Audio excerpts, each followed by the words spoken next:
Yeah, Rob, Matt, did you have a question, brother? Yeah, just real quick. I still don't understand why people would have thought Noah would have brought adult old animals on the ark anyway. I mean, he would have brought something that would needed to breed and repopulate the earth, right? I mean, why would he bring elderly animals that are all old? But yeah, one of the most popular, powerful arguments against the global flood being just 4,500 years ago is the genetic bottleneck. They say that humans and other animals would have never been able to rebound so quickly. What would you say to that? You talk about a genetic bottleneck. They believe everything came from one amoeba. Don't they? That's right. And that came from a rock. What is the genetic bottleneck of a rock, which came from a dot of nothing exploding? What's the genetic bottleneck of nothing?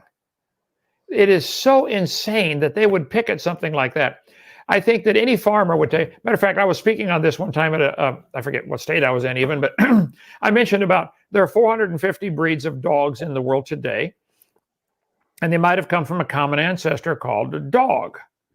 And this lady raised her hand in the Q&A time. She said, Brother Hovind, our family has been in the kennel business for 100 years. My great-grandfather started a kennel. We raise and breed special varieties of dogs. She said, I can tell you from experience, we could make every breed of dog in the world today in 100 years. You give us 50 generic dogs, go pick up 50 dogs on the street, give us anything. We will selectively breed, and in 100 years, we'll have a Chihuahua and a Great Dane. In 100 years. So most of the dogs today have been created by selective breeding. Somebody wants a cute little lap dog like a Chihuahua. Those dogs wouldn't last 2 minutes out in the woods on their own. And most of the dogs they do create with this selective breeding, you got to babysit them now. They could never go out and find their own food. They'll die if they have to do that. So I think that same with the cows. When I was in Illinois, at Kankakee, I was teaching up there. Took my kids because somebody in Illinois that year at Kankakee had the world's record milk producing cow. That one cow produced 100 pounds of milk a day. Utterly ridiculous. So we went to see the world record cow, 100 pounds of milk. The thing could barely walk. Okay. It could never survive in the wild. So man selectively breeds animals to get a particular trait that they like. They want more beef or more milk or, something. But in nature, they would be weeded out. So today there are 37 varieties of foxes in the world. They might have had a common ancestor called a fox. And there are 1,100 species of bats in the world, and they might have had a common ancestor called a bat. All we ever see is exactly what God said would happen. 20 times in the first 7 chapters, it says the animals are going to bring forth after their kind. And a Chihuahua and a Great Dane and a wolf are the same kind of animal. And then the dog family. Atheists will look at that and say, well, maybe there's no limit to this. Well, you can believe that if you want, but science shows us there's a limit. They've been trying to get smaller dogs for a long time. You think they'll ever get a dog as small as a hamster? There are animals as small as a hamster, like a hamster. You think they'll ever get a dog as big as an elephant? There are animals as big as an elephant too, like an elephant. So sure, we can get variations of dogs, but there are limits. And the further you get away from the normal, generic, ordinary dog, the more problems you're going to have. Most of the special breed dogs have some kind of problem like hip dysplasia or heart problems or something. They don't live as long. Or you got to babysit them. They couldn't survive for sure in the wild. Okay? Yeah, no, I love it, Dr. Hovind. These arguments from the critics are prime examples of 2 Peter 3 and the scoffers, right? They used arguments from bottlenecks in this specific case when they themselves believe all life today, as you said, came from a single-celled-like ancestor long ago and far away, which came from a rock, which ultimately came from nothing. So, yeah, perfect. That's a bottleneck. That's a bottleneck right there. George, if you had a question. Yeah, because I live in Australia, I get to see some variety of plants and whatever, and there's one species of bottle brush, I think it is. The seed is so hard that it has to wait for a fire to come along for it to germinate. I mean, we've heard a lot of stories from the evolutionists about what happened to the plants during or after the global flood. Well, Noah did not have to bring plants on the ark other than for food. And of course, whatever the animals ate, they're going to deposit in their feces when they leave. And their seeds, many seeds grow after, out of the animal feces. They don't get affected by digestion. Plus, during a flood, you get floating log mats all over the place. Put my slides back up there, would you, Steve? Here's an example of coal seams. Coal, obviously made from plants. They can make coal in the laboratory in 20 minutes. You take wood under heat and pressure, turn it to coal in 20 minutes. So why would you have layer coal, layer of sediment, layer of coal, sediment, coal, sediment, coal? Well, during the flood, you get the tide going up and down. Only with no interruptions, the tide would probably be a 200-foot tidal change, a harmonic tide they call that, if the Earth were covered in water and not interrupted by continents. And the water going up and down would have to be coming up. They estimate that a harmonic tide on the Earth would be about a 200-foot tidal change. Okay, well, if the water came up 200 feet here in Lenox, Alabama, where's all the water coming from to fill that bump? Sideways. It's being pulled sideways by the moon's gravity at the same speed the Earth is turning. We're in Lenox, we're 31 degrees above the equator. We're turning almost 900 miles an hour toward the east. So to keep that bump of water full under the moon, the water's racing at 900 miles an hour, sideways. That's going to knock down the forests and make layers of trees. So the floating log mats would be ginormous all over the world, and insects can survive just fine on floating log mats. And many plants can survive prolonged inundation and grow right back. Some actually require some period of inundation to germinate. So I think you'll go to any flood area any place where there's been a flood, man, the next year the plants are growing like crazy because it's all fresh topsoil on top. So I think the seeds in the animal food, the seeds that floated, seeds can float for a long time and germinate when they land. Seeds that are buried, floating log mats would germinate. Look what happened at Mount St. Helens. And all over the world, petrified trees are found standing up, running through these layers. There's one harmonic tide, 200 feet. You have to come up 200 feet in 6 hours, 12 and a half minutes, each tide. Each tide would make new layers.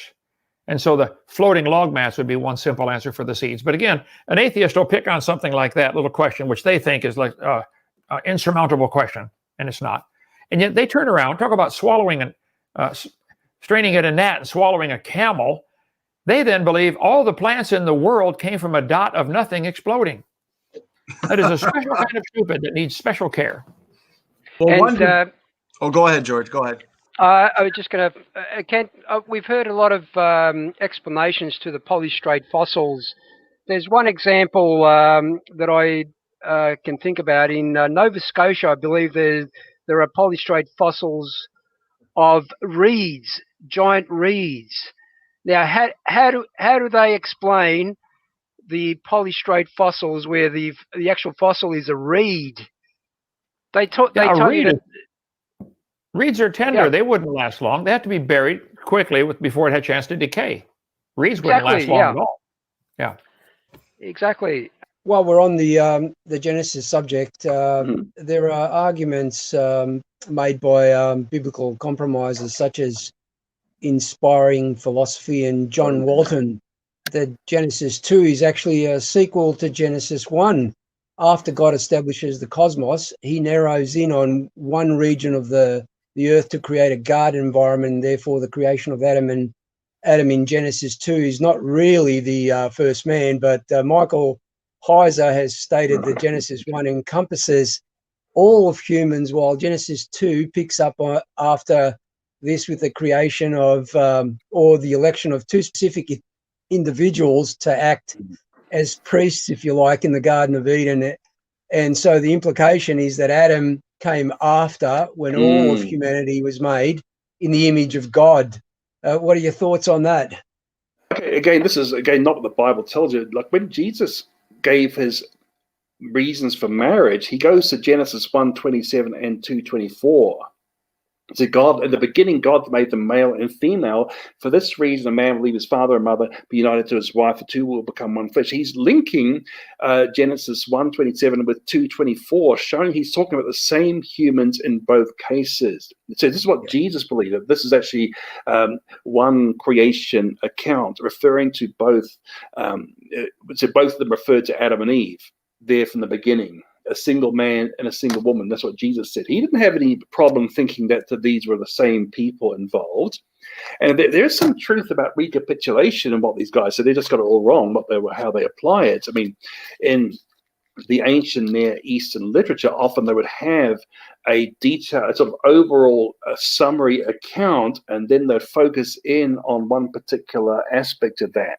Okay, so what Genesis 1 is the account of the creation of the whole cosmos, including the creation of male and female to have dominion over the earth. And then Genesis 2 gives you more information about that man and woman that was briefly mentioned in Genesis 1, and it provides far more detail about what happened on that day 6. So day 6 tells you God made the male and female. It doesn't tell you how many. It tells you them to multiply. It tells them to have dominion. But in Genesis 2 gives you more detail about that event by saying that God created Adam from the dust. He had Adam count all the to name all the animals, because that connects as well, because Genesis 1, God gives him dominion over creation. Genesis 2 shows an exercise of the dominion, because naming in the Bible is an exercise of dominion. So Genesis 1 says, have dominion. Genesis 2 shows Adam exercising dominion over the animals. And then God makes Eve from Adam's rib. Okay, so you got far more detail about the first human couple in Genesis 2, as opposed to a brief mention of Genesis 1. So it's not at all like what Heiser and Bolton say. They're clearly the same people involved in both accounts. Believe it or not, people still ask us, how could Adam name all the animals in the one day? It's ridiculous. But the thing is, what animals he's talking about? It's not talking about plants. It's not talking about marine creatures. It's not talking about the insects. It's talking about the land vertebrate animals. That's the nefesh chaya, the animals with a backbone. So no congressman involved, all right? So yeah. So also, I mean, the kind of the dog kind. It wasn't a Chihuahua and a Dachshund and a Great Dane and all these things. There's one kind incorporated the jackal, the wolf, the jackal. The domestic dogs are all descended from that created kind. One cat kind from which the domestic cat, the leopard, the lion, the tiger, they're all descended from that cat kind. So not that many kinds were involved. So in fact, I've got an article about 25 years ago where we answered that question about naming all the animals. You see, again, this shows that I'm not really thinking of anything new that we haven't already seen. I mean, I talk about that in my book as well, because one of Ross's arguments for a long day was there's too much to do for day 6. And I actually showed, well, no, there's not. I immediately realized that going through your book, Refuting Compromise, where you really dealt with these arguments in great detail. And I've personally never seen any good convincing responses, because even Ross seems to use that whole straw man argument on biblical kinds, because as you pointed out, Adam's not sitting there naming every single domestic dog or every single bear species, like the polar bear, for example, which would have ultimately descended from an original bear kind, for example, because even Ross, I believe, I can't remember where it was in your book, but he tried to say that us having to bring polar bears onto the ark would have been a problem. But then you pointed out that polar bears would be descended from the ark kind. They wouldn't have necessarily been on the ark. And they must have split fairly recently, because even now the polar bear and the grizzly bear can interbreed. They have the offspring's called a growler bear or a pizzly. So quite clearly they're part of the same kind, because they can interbreed together. Right.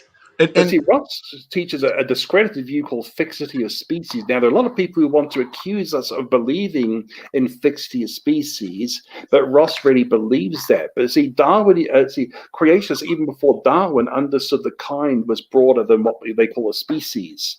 They understood there must be variation within a kind to explain how many varieties we have now compared to fewer animals on the comparatively few animals on the ark. You see, they understood before Darwin that one kind could give rise to many varieties. They did this with breeding experiments. They knew all these sort of things, but Hugh Ross believes in fixity of species. which was Darwin's straw man to attack. He attacked Charles Lyell because he didn't attack him personally, but he actually addressed Charles Lyell's fixity of species arguments. And see, Ross is repeating Charles Lyell's fixity of species arguments instead of the kind argument. Here's an article where I came long after I wrote my first book, where you find William Lane Craig still praising Ross's argument against the flood and the ark, which I'd actually answered in Refuting Compromise. Yeah, so nothing really new, as Ecclesiastes says, right? So nothing new under the sun. Nothing new under the sun. And you've thoroughly dismantled these. For example, I think that's why the old Earth creation model from, Fuzz Rana and Hugh Ross, they don't really have anything in regards to kinds or speciation because of what you're saying with their position on the fixity of species, which doesn't make any sense because with ever-changing environments, we would also need ever-changing genomes that can adapt to those environments. So I've never thought about right?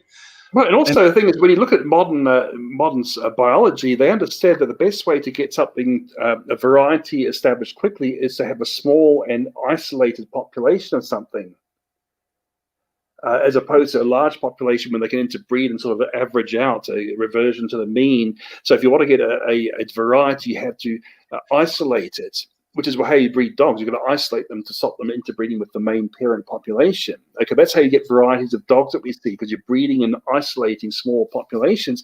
Now, the flood and the ark would have provided the conditions for isolating small populations. You have a mountainous barrier. Mountains are well known to produce varieties because of the natural isolation of the mountainous barrier. So animals coming off the flood would quickly diverge into different varieties, and the ark, the mountain, was the ideal place for rapid diversification. Amen. I remember in your book, you pointed out, I think it was a quote by Fuzz Rana, where he was misrepresenting the Young Earth creation model by nothing new there, by proposing, I think he was almost proposing that we're saying due to some of these speciation events, we're proposing that new information is being added. But you pointed out in the book, no, most of this is due to a loss of information. A loss, right? And that's the thing with a polar bear. How do you get whiteness? You see, is your removal of pigment. See, whiteness is a lack of any melanin in the fur or the skin. That's how you get white fur. It's a lack of melanin. And also, how do you get webbed feet? You see, when you think about how your fingers and toes develop in the embryo, it starts off with a plate developing at the end of your arm or your leg, and then tissue. There's programmed cell death called apoptosis that puts a gap between the digits. That's how our fingers develop. It's very different from the way frogs develop, by the way. So it's an argument from an anti-evolution argument here. See, frogs, their digits develop outwards, while ours, they form like this, and then stuff comes out between them. So it's a totally different way of developing digits from humans and frogs.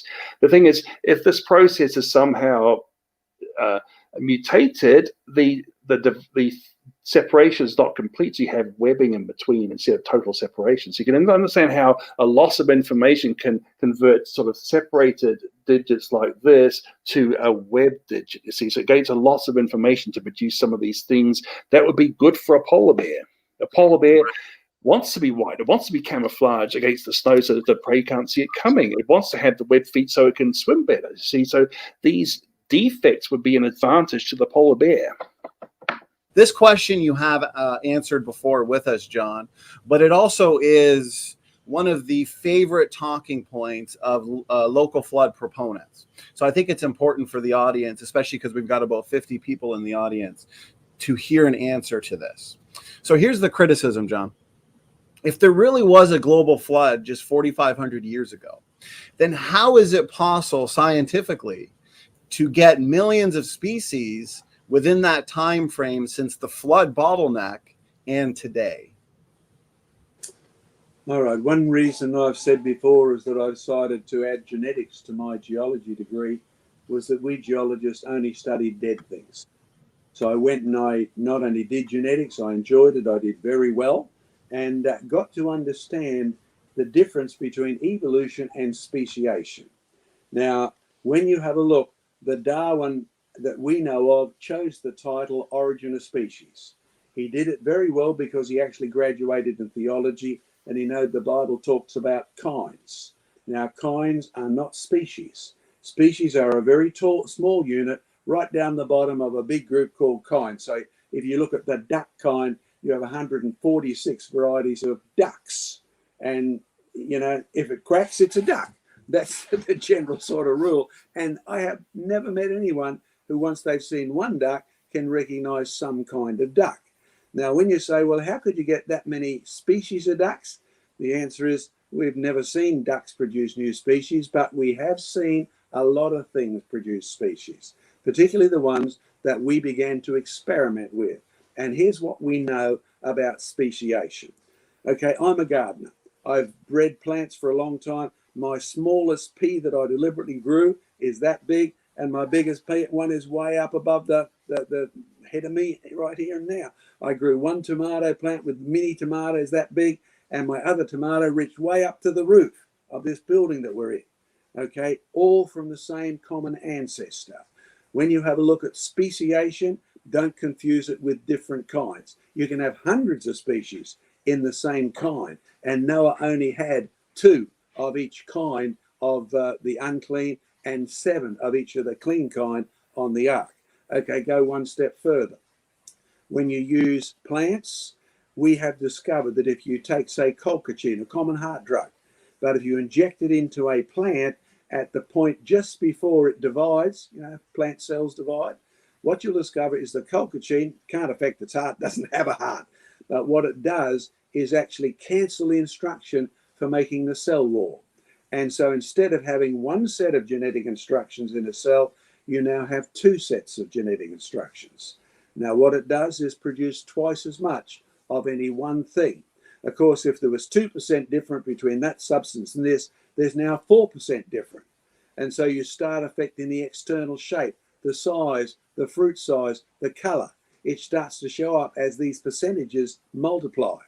Here's one other thing. You can do this to sunflowers, which is the one we experimented with first, and you'll produce a new sunflower. It will be absolutely unable to mate with its parents. It's the same kind of plant, but it cannot produce offspring. It's now, by definition, a new species. There's one way. My professor of genetics was a world expert on fruit flies, Drosophila melanogaster. I'll be honest, listening to him enjoy his experiments was, now, I'll tell you what, I didn't really get into fruit flies, particularly because I had to pull the salivary glands out of fruit flies for years and put them under microscopes. That was just too much. I couldn't be bothered. But in reality, you know what we found? There are many ways of producing species of fruit flies, none of which have anything to do with evolution. If you took the classic band, which is still in the textbooks along the coast of California, you'll find as you go down the coast, you have different species. But it turns out they have exactly the same genetics. Because of the way the speciation actually works, your chromosomes can actually, you can watch them under the microscope. They can snap. And then they'll make gluey ends and they'll try to glue together. But because they're separated, they don't have eyes, so sometimes they'll join up at the wrong end. And so instead of having instructions A, B, C, D, E, F, G, you now have instructions E, F, G, A, B, C. And the end result is a fruit fly that can no longer, it'll live, but it's a fruit fly that can no longer mate with the immediate population it came from. So don't worry about the number of species you can have. We can make thousands of them almost on demand if we want to, but in reality, we are not making new kinds. If Darwin wrote a book called Origin of Kinds, I would have been interested, but he lied. John, to go in the reverse direction, you mentioned the 140 species of ducks.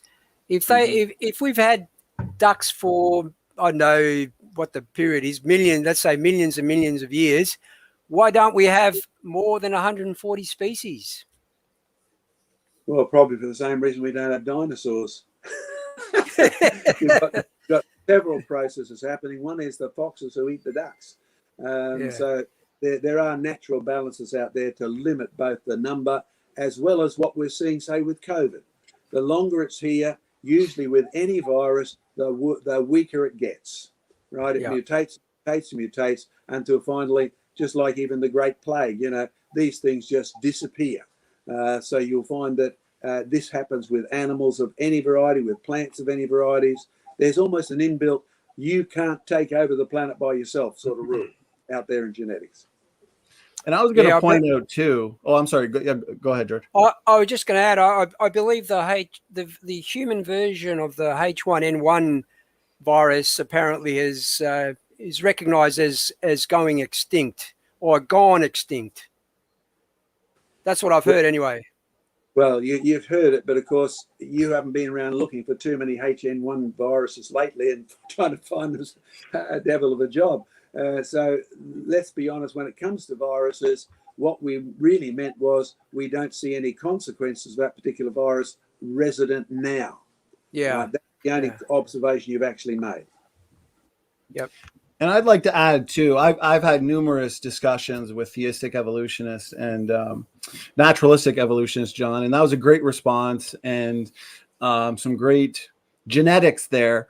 And I've always pointed out that the evolutionist, they assume that the originator of genetic variations, mutations, which, as you've pointed out, are deleterious, damaging, lead to disease. While the creation model, we look to front-loaded genetic variation, right? The original created kinds were front-loaded with the ability to change and adapt. Therefore, what we're seeing, and correct me if I'm wrong from what I'm understanding from your response, a lot of these adaptive episodes and speciation events are typically due to a reduction in allelic variability. Like when we look at the domestic dog, something like a Chihuahua, that has a lot less capability of change than, say, something like a wolf. We're seeing these species hit walls. Would that be accurate to say? That's reasonably accurate to see. They're dead enders if they have a less than viable genome. If it wasn't for rich old ladies who like keeping dogs in their purse, these things would die out, right? So what you'll find is that the sort of mutations we've got now with dogs are cruel. They exist only because of our willingness, right, to sustain them. They're short-lived. They live painful lives at the end, particularly with hip joint problems and things like that. And to be honest, I would support moving to ban all of that sort of breeding for weirdo variations in animals, particularly where you can even see their pain that registers because of what you've done to them. And John, the follow-up argument to this, and it's been brought up in the chat, is that, okay, we see the species today. We see that we can get rapid change, rapid adaptation. We see this in breeds. We can see this on the farm. But the fossil record, now they'll say the fossil record has far too many species. They'll say 99% of species went extinct. And that's now a problem for the Young Earth creation model. I mean, I have my own thoughts on this, but how would you respond, John? Okay, let me show you one. Just went out before the show and dug up my coelacanth. All right, so here's the classic living fossil. We have beautiful fossils in our museum display, by the way, so come and visit us sometime. And what you find is that he's famous because he hasn't changed. Now, it certainly seems to be true. The more of them we're digging up, because we're finding more and more of them, you could actually have academic arguments. Look, this is slightly longer, that's slightly shorter. Look how wide this one is. Perhaps there's 4 species. Right now, when it comes to the fossil record, I still remember my professor saying 99% of all known species are extinct. And of course, I thought, gee, that'll make paleontology easy. There's only 1% of the species left for us to study. But it turns out this was a purely arbitrary figure, because when creatures are dead, here's the problem you face. Origin of life, evolution. Evolution is supposed to be something that's actively happening. But that means you can't use your fossils as evidence for it, because evolution's a process and fossils ain't happening any process. So when I do my PhD, hey, I found a fossil that was a little bit longer, a little bit shorter. I'm going to call it Ostracoti mackii, right? I need my name in the books. And that's why just a couple of years ago, we had a complete revision of the dinosaur fossil list. It lost 70% of its category. Then there was fight back. So it gained back another 20%. This is going on all the time, so it's a nonsense statement. And besides, if 90% had all come extinct, think carefully. We live in a world where every kid is growing up saying, watch out, you've got to look after the planet. We are driving creatures to extinction. You never hear the Greens saying, slow down, slow down. We don't want anything else to evolve. We're being overcrowded with new evolutions. That's nonsense. It's not happening, right? So if we are running out of animals and plants because of even human-based extinction, or because of animal-based extinction, or just rotten genetics, and this, using their argument, is what's always been on. Evolution has never happened. Things are still producing their own kind. God's word is true from the beginning. So all of you listeners, particularly you skeptics, make sure you read up on the end, because that will be true as well. Amen. Amen. Well said. And my thoughts are, John, and again, correct me if I'm wrong, at the creation event, we have God creating two people, yes, Adam and Eve, but creating then populations of animals in fully functioning ecosystems. So by the time you reach the flood, would not the planet be full of animals, which is reflective of the fossil record? So I don't understand why the local flood proponents could say there's too many animals in the fossil record if God would have created an earth full of animals. Well, the other thing you have sort of eliminated from your question is I've dug up all over the planet from Alaska to the edge of Antarctica almost, and the majority of fossils are either plants or seashells. Right. Not animals like you and I are used to, dogs, cats, marsupials, mammals, or whatever. They are the minority of the fossil record, not the majority. So when it comes to seashells, go for a walk on the beach today, see how many you can bring home in your pocket, right? Kids love doing it, and we're not running out of them at all. And the same is true for plants and seaweed. They are the basic essence of the whole of creation, the setting up of the ecological chain, and they're needed right from the start.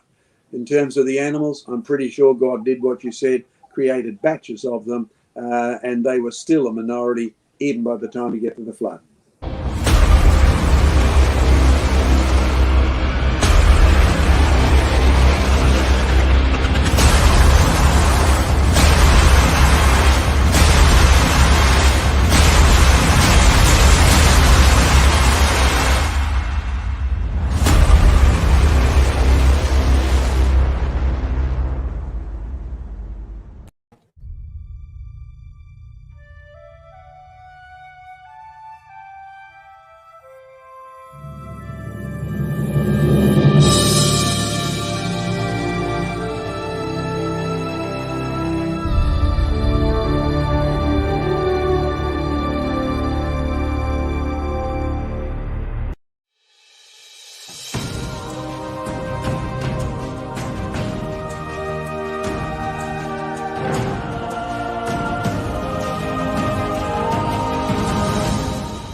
All right, here we go. How many intros do we have now? Let's do another 5. Okay, here. You know what? We forgot to do the Team SFT Justice League style intro. So, you know what? We'll spare the audience. We've already got 20 people in the chat. So that being said, good to see everybody in the chat. Great chat already. Super stickers flying in. Doki Doki, the super sticker master. I appreciate it, brother. I appreciate the support. So kind of a spur of the moment stream. So we apologize for kind of making you guys wait. We discussed when should we go live. We thought 12:30, but as you know, Matt and I really like to make sure that we got a lot of visuals. We've got a lot of clips we're going to show you. So it's going to be very, very interactive. One Punch Man says, go Creation Corpse. I appreciate it. One Punch Man is the man because he is the king of comment sections. You should see when Dr. Dodgeball, Dan Stern, Cardinal pops up. You've got One Punch Man there just giving him the jabs in terms of arguments. So keep it up, One Punch Man. We've got Doki Doki SFT Fan Club, Super Creation Bros. So you know what? That might be the next intro or meme we get. Isn't that right, Matt? Matt, I got to say, brother, I'm all out of coconut water, so I'm kind of... oh, no. Yeah, I'm kind of upset. So, but the things we're going to be discussing in this stream, I think, is going to be worth it and kind of make up for it. Oh, there's CJ. Yeah, depending on what time you're going to stay up till, brother, there's an argument that I find you're really, really good at debunking. And I think once Matt and I get through the arguments we're going to be dealing with, I wouldn't mind you popping in if you're still up to kind of edify the audience with your response to an argument that's kind of popped up. And so for the audience sake, what we're going to be dealing with tonight, hopefully, we're going to be dealing with this argument about how vegetarian animals could adapt quickly to a meat-eating diet. We're going to deal with that. We're going to deal with a hilarious argument. You can still see that I'm laughing. I'll screen share it. It's an argument that has to do with speciation rates. So we're going to deal with that as well. We're going to deal with a couple arguments pertaining to the decaying magnetic field, as well as the sun losing mass. So some of these lines of evidence that limit the age of the Earth. That being said, last week, guys, was busy. It was awesome. An epic week. We kicked off the week with Dr. Charles Jackson, and we went over carbon-14, C14 found in samples that are apparently millions to billions of years old, and yet there's detectable levels of C14. We left no stone unturned. Check that out, guys. We gathered the best, or I should say the most favorite rebuttals. I don't want to say best because there's really no good arguments, just rescue devices, and we dealt with that. So definitely irrefutable. That video's gone untouched so far. Next day, we had Sal Jardina here for an epic presentation on God's creation revelation, where we debunked a lot of the biblical compromising positions. And then the very next day, we had the big debate between Ken Hovind and Mark Reed, the debate that everyone's been waiting for. We almost beat our record. We got about 310 live. The record is still Stacy Turbeville versus Ken Hovind, End Times Theology. That one hit roughly 370 people. So that being said, we should probably do more End Times Theology debates. That seems to be what people want. And then the next day, we had another big main event, Matt Powell versus Dr. Kenny Rhodes, which was a blast. So that being said, before we get into the actual arguments, let me share screen real quick, give you guys an update on our website that we're extremely pumped for everybody to see. Okay, so great news. The web designer, I hired a very talented web designer who assures me it's going to be done in 7 days. That was yesterday, so we got about 6 days. Guys, this is going to have all our content in one place. This is just an example of it, just a sample of it. It's currently getting ready right now. We're going to have the video section is going to be highly comprehensive. We're going to have all the different categories with tons and tons of videos there, articles as well. Right on the front page, we're going to have answering common questions, refuting arguments. We're going to have a meet the team section as well. And it's going to be a ton of fun, guys. This is going to be comprehensive. We're going to make sure that this website has all the answers to all your questions, all the refutations to all the common arguments put forth by the critics. So that being said, should be ready in about 7 days. Yeah, 6 or 7 days. So I'm really, really excited for you guys to see that. Also, Matt, if you wanted to maybe touch on right before we get to the arguments that we're going to deal with, did you want to give a reminder over the 2 books that we have coming out hopefully in the next month or 2? Oh, yeah, absolutely. We have actually 2 really large books coming out. He's been focusing on one and I've been focusing on another. Usually we kind of team up and we kind of plow through a book. But this time, just because of the sheer amount of necessity required and there are different subjects, it's really hard to focus on one and kind of jump back to another one. So we've separated out. He's focusing on trying to find the most up-to-date arguments used by evolutionists when it comes to trying to prove evolution. What are their retrodictions? What have they predicted? What have they failed on? And what have they revised? How have they changed their arguments? And by doing so, he has compiled the best evidence for evolution and then refuted it in his book. I have taken another deviation. I went for a local versus global flood. We're always debating against evolution, but local versus global flood would be a really good one, because there's a lot of contention within the Christian community based on, was this event an actual local scenario, or was this a global event? And because there's so much dissension between believers within the same thing, I figured, why not just clear it up? Let's go for let's look at both sides completely and lay out every argument, and then I take the side of global. So I give my evidence for why I believe it is. And I don't go my normal route. We usually talk about, let's look at the geology. Let's try to show that there's proof of a global flood in a geologic column. Well, why do that?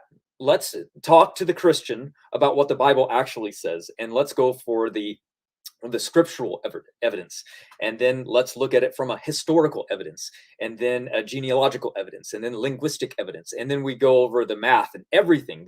I deviate more than just science. So I think it'll be a fun book. Both of them are going to be very different from our usual books that we release. So big time. So it's going to be a couple more books to add to the collection. I've got most of our books behind me. Independent Origins Handbook, of course, Universal or Separate Ancestry, Debunking Human Evolution, Special Creation, Refuting the Critics. I've got the Young Earth Creation Model. We've got the Mutation Rate book as well. And of course, Debunking Aaron-Ra's Flood series, which was made into a video. So a couple more books to add to the repertoire of sources that demolish the critics and really show just how powerful the evidence is for Young Earth creation. Isn't that right, Matt? Yeah, you got okay. to. Go ahead. Oh, no, just the critics' arguments against Young Earth creation shows you that when they tell you they've been Young Earth creationists, they either were so long ago that they don't realize that the arguments and science that we have now is completely different, or they just really weren't much educated on it. You can tell they didn't really study it in depth, because when you press them on it, they really don't know.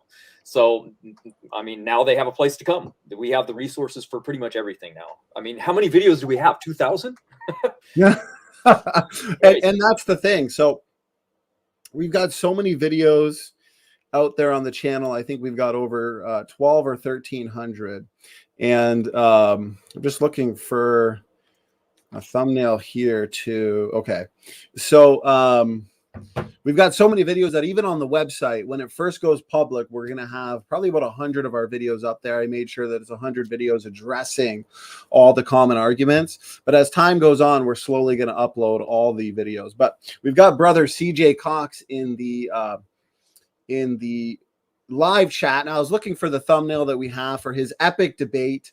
I don't have it uploaded yet. I'm going to set that event probably tonight, because we've got a lot of epic debates, science-based debates, theology-based debates for you guys over the next couple months. Ton of great interviews as well.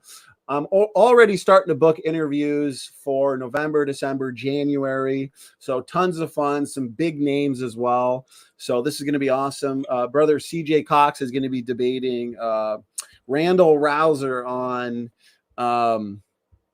correct me if I'm wrong, CJ, in the chat, was the conquest of Canaan hyperbolized. So that's going to be that's going to be a big debate. That's going to be at the end of September. So that being said, lots to look forward to. As always, make sure you're checking the upcoming live stream section. That's where you're going to find all the events that I've at least kind of secured all the details and therefore have set for people to see. Anyways, we've gone 14 minutes. So reminders, introductions, updates out of the way, guys. Great chat so far. We appreciate the super stickers and the super chats. And as I say that, another one comes in. Cheryl, sister, I appreciate that. You guys are the life and blood of this channel. You guys are the reason why Matt and I can do this full time. You guys are the reason why we can now put out a professional website for everybody. You guys are going to love it. We're going to share it around, get this information out to everybody. So CJ says, I think Randall wanted to change it to, did God command the slaughter of the Canaanites to better reflect his position? Okay, perfect. Yeah, lots of fun, lots of theology related debates coming up too. So that's going to be great. I appreciate it. CJ, I appreciate it. Bond as well. So that being said, let's get right into the first workout. Cheryl says coffee. I wish I could have a coffee at this time, but even for me, it's too late, but I am craving one. But I've got lemonade, so hopefully the lemonade will keep me going. So here we go, guys. A lot of arguments that kind of came to mind that we've been hearing over the last few days. So we will be winging a lot of it, but these are just typical sad arguments that we've dealt with so many times before that it's, as usual, kind of we're hearing the same arguments over and over again, right, Matt? But this one definitely takes the cake. So I'm going to screen share. Okay, and tell me if you can see this one. So I joined an after show the other day, Matt, and the theistic evolutionists were up to their usual shenanigans with their arguments about ERVs and speciation and chromosome 2 fusion. So these arguments are just so easy to debunk. You know, their so-called best arguments have actually become, Matt and myself, correct me if I'm wrong, Matt, they've become our favorite arguments to debunk because their best arguments have actually become arguments for our side. Have you noticed that, brother? Well, yeah, because we dig deep and we go, wow, this was really good. I love this. So, right. I mean, once you dive into it, the numbers always work out in our favor. So sometimes digging deep is really good. Well, and here's the thing. When it comes to the speciation argument, right, what they'll say in a nutshell is there's far too many species today on the planet. And we did like a 3-hour debunking of Joel Duff on this with no response. Goes untouched. And it's hilarious because Joel Duff responded in blog form, and I think Sentinel Apologetics also had him on, and I kind of skimmed through it. No rebuttal, no testable predictions, and no answers to the challenges that we presented as always. So it's really telling, right?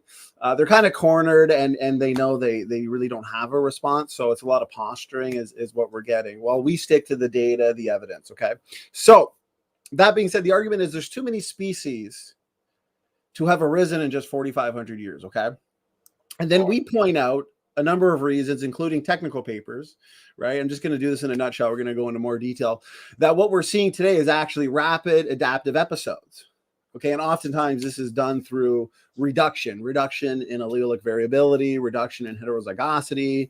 A lot of times there's epigenetics at work, okay? Because all it takes oftentimes is a new environment, an organism to enter a new environment, and due to that environmental cue or stimuli, what happens in the epigenome is a gene or genes are turned on, which can lead to rapid adaptation. So the point is change and speciation is actually occurring a lot faster than evolution has ever predicted, okay?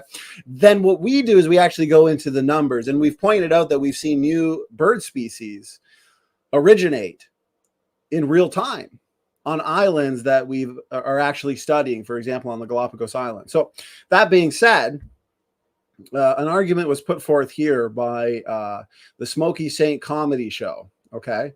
And he says, and give me your thoughts on this, Matt, because this is a prime example as to why somebody like Smokey Saint is what we call low-hanging fruit, because they don't bring anything new to the table.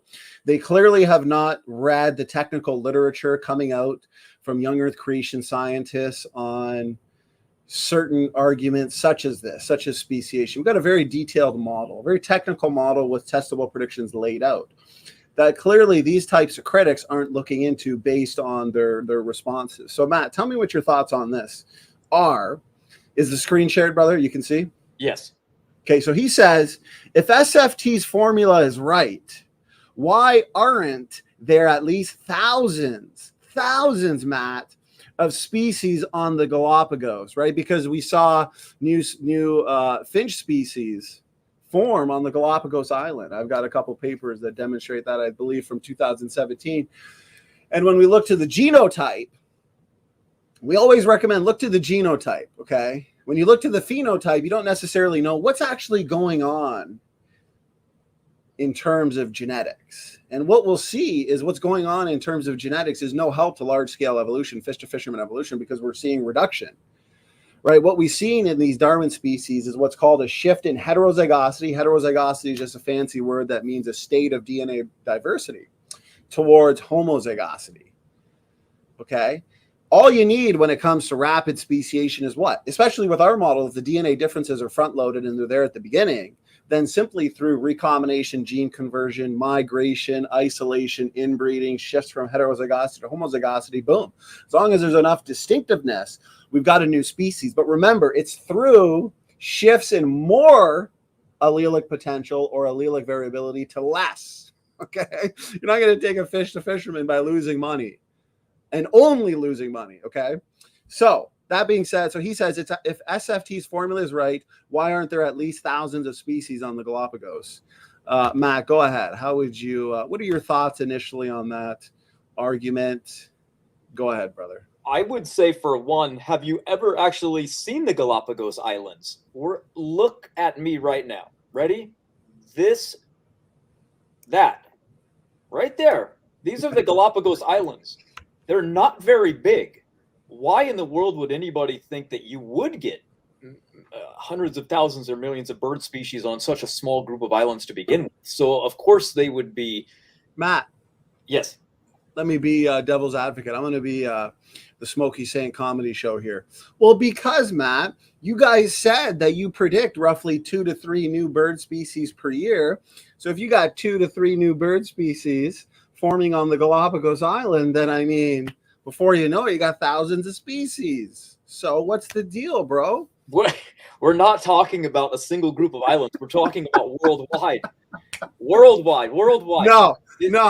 Galapagos Island, 2 to 3 new bird species per year. My name's Smokey Saint, and I know more than you. What?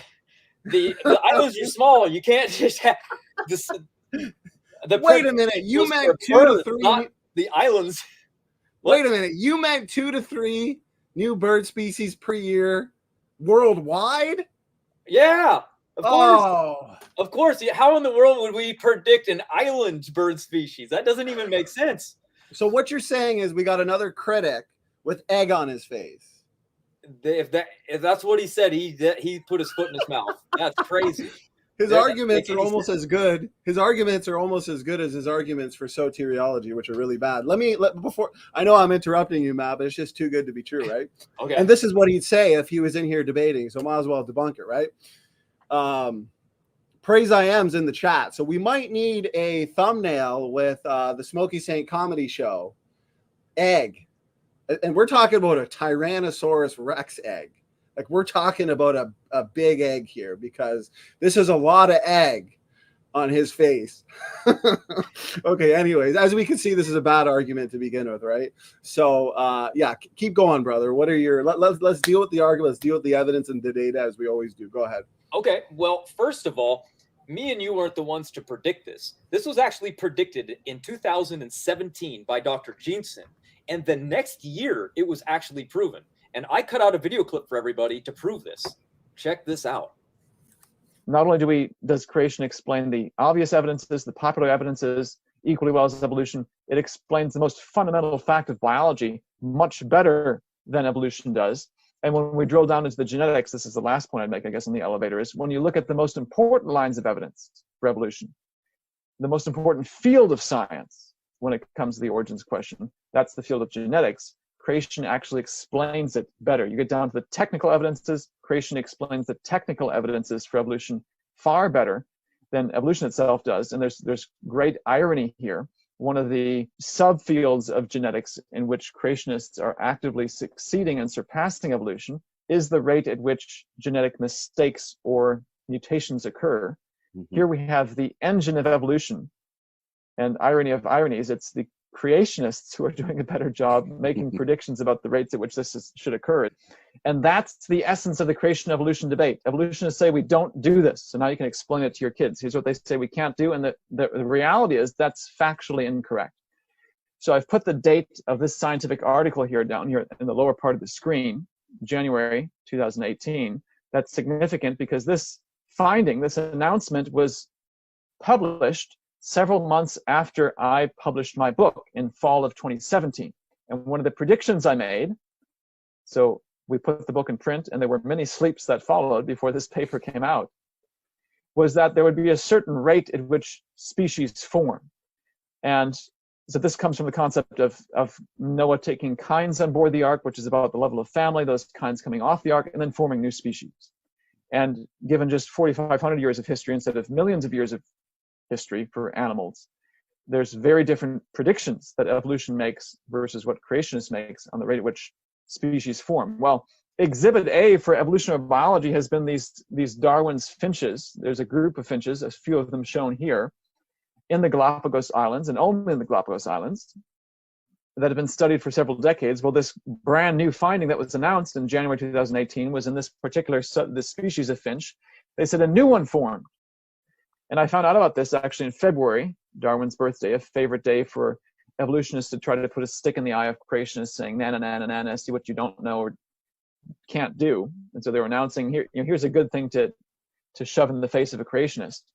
Well, if you run the math about the rate at which these species have formed, and this is the only known example that I know of, that is a real-time measurement of a new species forming.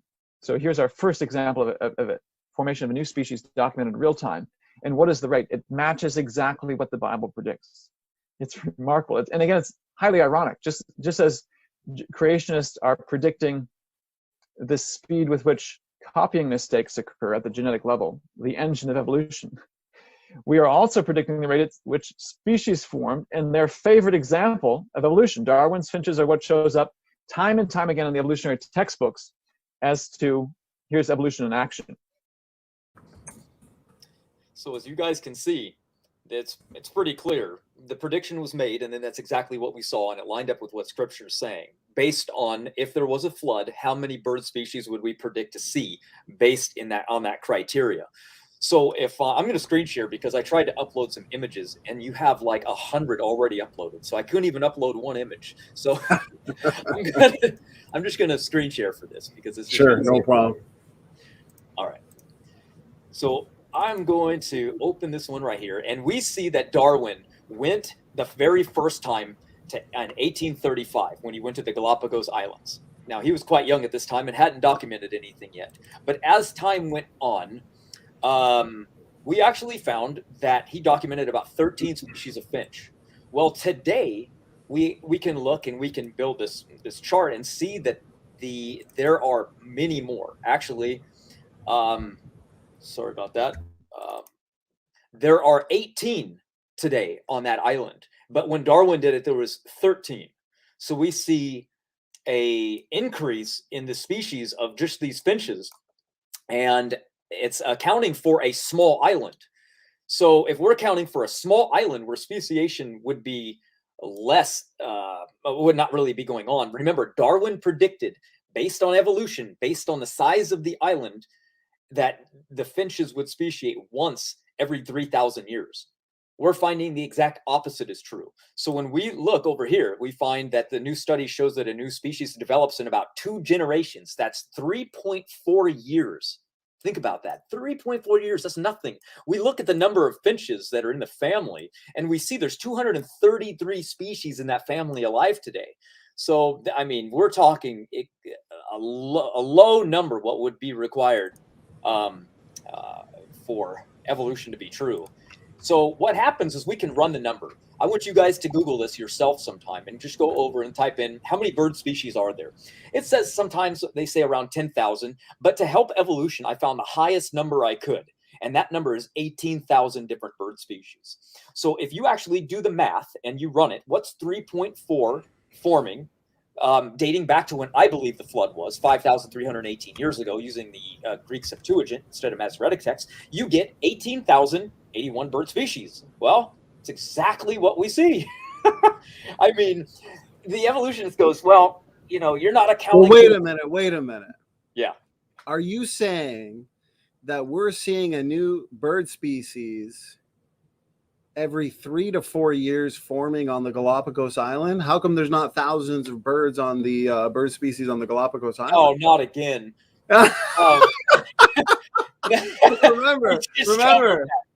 remember, when we demolish a talking point, what happens? Do they tap out and admit they were wrong? Never. No, they keep repeating, right? They'll just take it to another creationist that doesn't know it and use it on right. Them. Right. Or go back to the drawing board and try and come up with a new argument or new trick. Anyways, I just had to throw that in there just to really show everybody how ridiculous these arguments are that we're getting now. If you want, you can share screen again and keep going through that, brother. I just wanted to throw that in there. Go ahead. You can see what the secular people are saying about this. The researchers who once assumed that evolution required millennia are documenting species adapting in mere decades or even shorter time frames. Adaptation is happening right under our noses in our lifetimes. Species are evolving at speeds that Darwin could have never imagined. Why? Because evolution is not true. It's really just that simple. We look at plants. Do we think it's just animals? No. Look at this. We started investigating plants and watching and seeing how fast the daisies go through a speciation. Look at that. Fast, rapid amount of time. And we can do the same thing. We look at animals. Standing for Truth does this all the time. He goes, well, what about cats? Look at how fast we got them, all the different cats. Look at that. In this show, in 1871, there were 170 cats that were exhibited. Now, in just 50 years, more than half of the breeds recognized came and originated from just 50 years. All of the cats that we have today. So if that can happen with selective breeding, imagine after a global flood with punctuated equilibrium occurring and species migrating around the world. For those not familiar with what punctuated equilibrium is, I would just I save this for everybody so we can go over it really, really quickly. It's basically a theory that's describing an evolutionary change that occurs rapidly in a brief geological time, really, really quickly. And not slowly or gradual evolution over time. So when we look, this is what gradualism teaches. You know, you get a butterfly on the left and slowly it changes and beneficial mutations come along and it allows for gradual change into different varieties and kinds. But what punctuated equilibrium is and what we see is that the change is diverse. One generation can have offspring of 3 different varieties instantly. A cheetah can have a cub that can be spotless or with spots, and they can be totally different. And that's what we're seeing. And so therefore, which one's going to do better? Well, if the cheetah goes into the snow, well, the one without spots is going to do better. So that becomes its own species. And it did that from a parent ancestor. And this happens really, really quickly. So that's what punctuated equilibrium is. Here's another example. Can punctuated equilibrium happen fast? Exactly. The punctuated equilibrium comes in spurts. However, punctuated equilibrium is any sudden or rapid change in a species. Basically, that's the easiest and best way to explain it to somebody. It went against Darwinian evolution because Darwin, remember, he promoted gradualism, something slow that changes over time. It's very, very gradual. There is no rapid change that occurs because that wouldn't be evolution, that would be change. Then we look and we see this rapid change occurring in our lifetime. That was why everyone is saying now that this is completely contrary to Darwin's projections and what we would expect to see if evolution is true. This article came out and it shows that animals are evolving faster than you think. And here's living proof.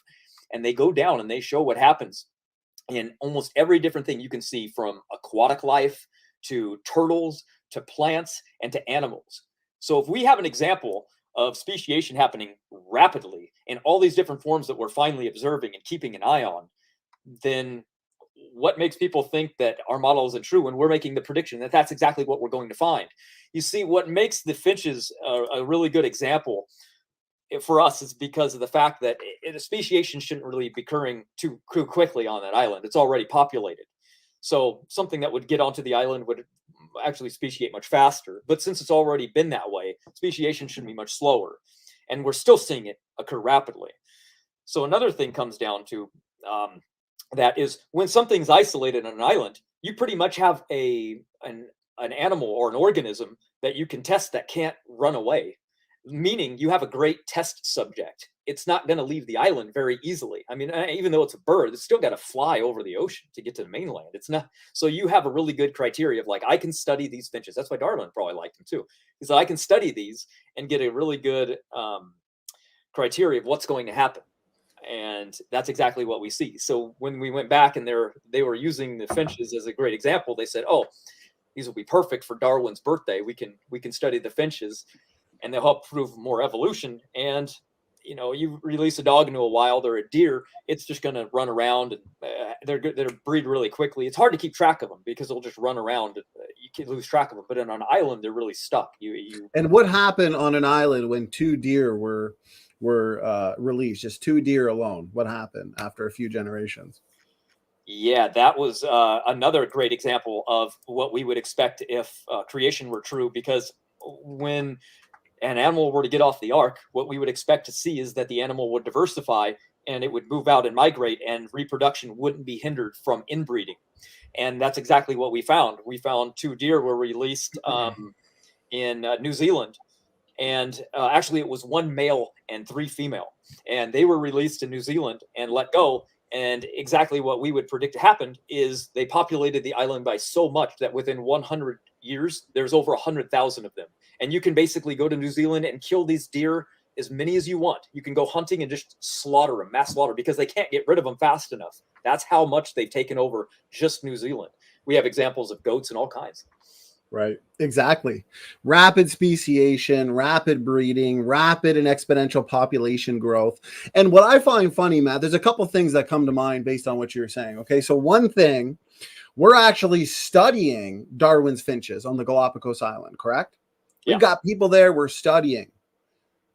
And we're observing in real time speciation events. The world's a big place. Are we observing? Do we have people and researchers in all parts of the globe studying every last population of bird to see these speciation events? Well, no, because 1, they believed it was slow to begin with. So why are they looking for something they're not expecting to see, for 1? 2, they're not even near a super hot region of the world on the equator where speciation would be happening even more rapidly, because the closer you get to the equator, the faster mutations occur, the more rapid speciation you would probably get to begin with. And we're talking about a world that's already saturated in animals, and we're already seeing those shifts into heterozygosity. So the speciation events are going to be more rare now than they were in the past, and we're still seeing them quick. Exactly. Great point. So no, we're not studying every inch of the globe.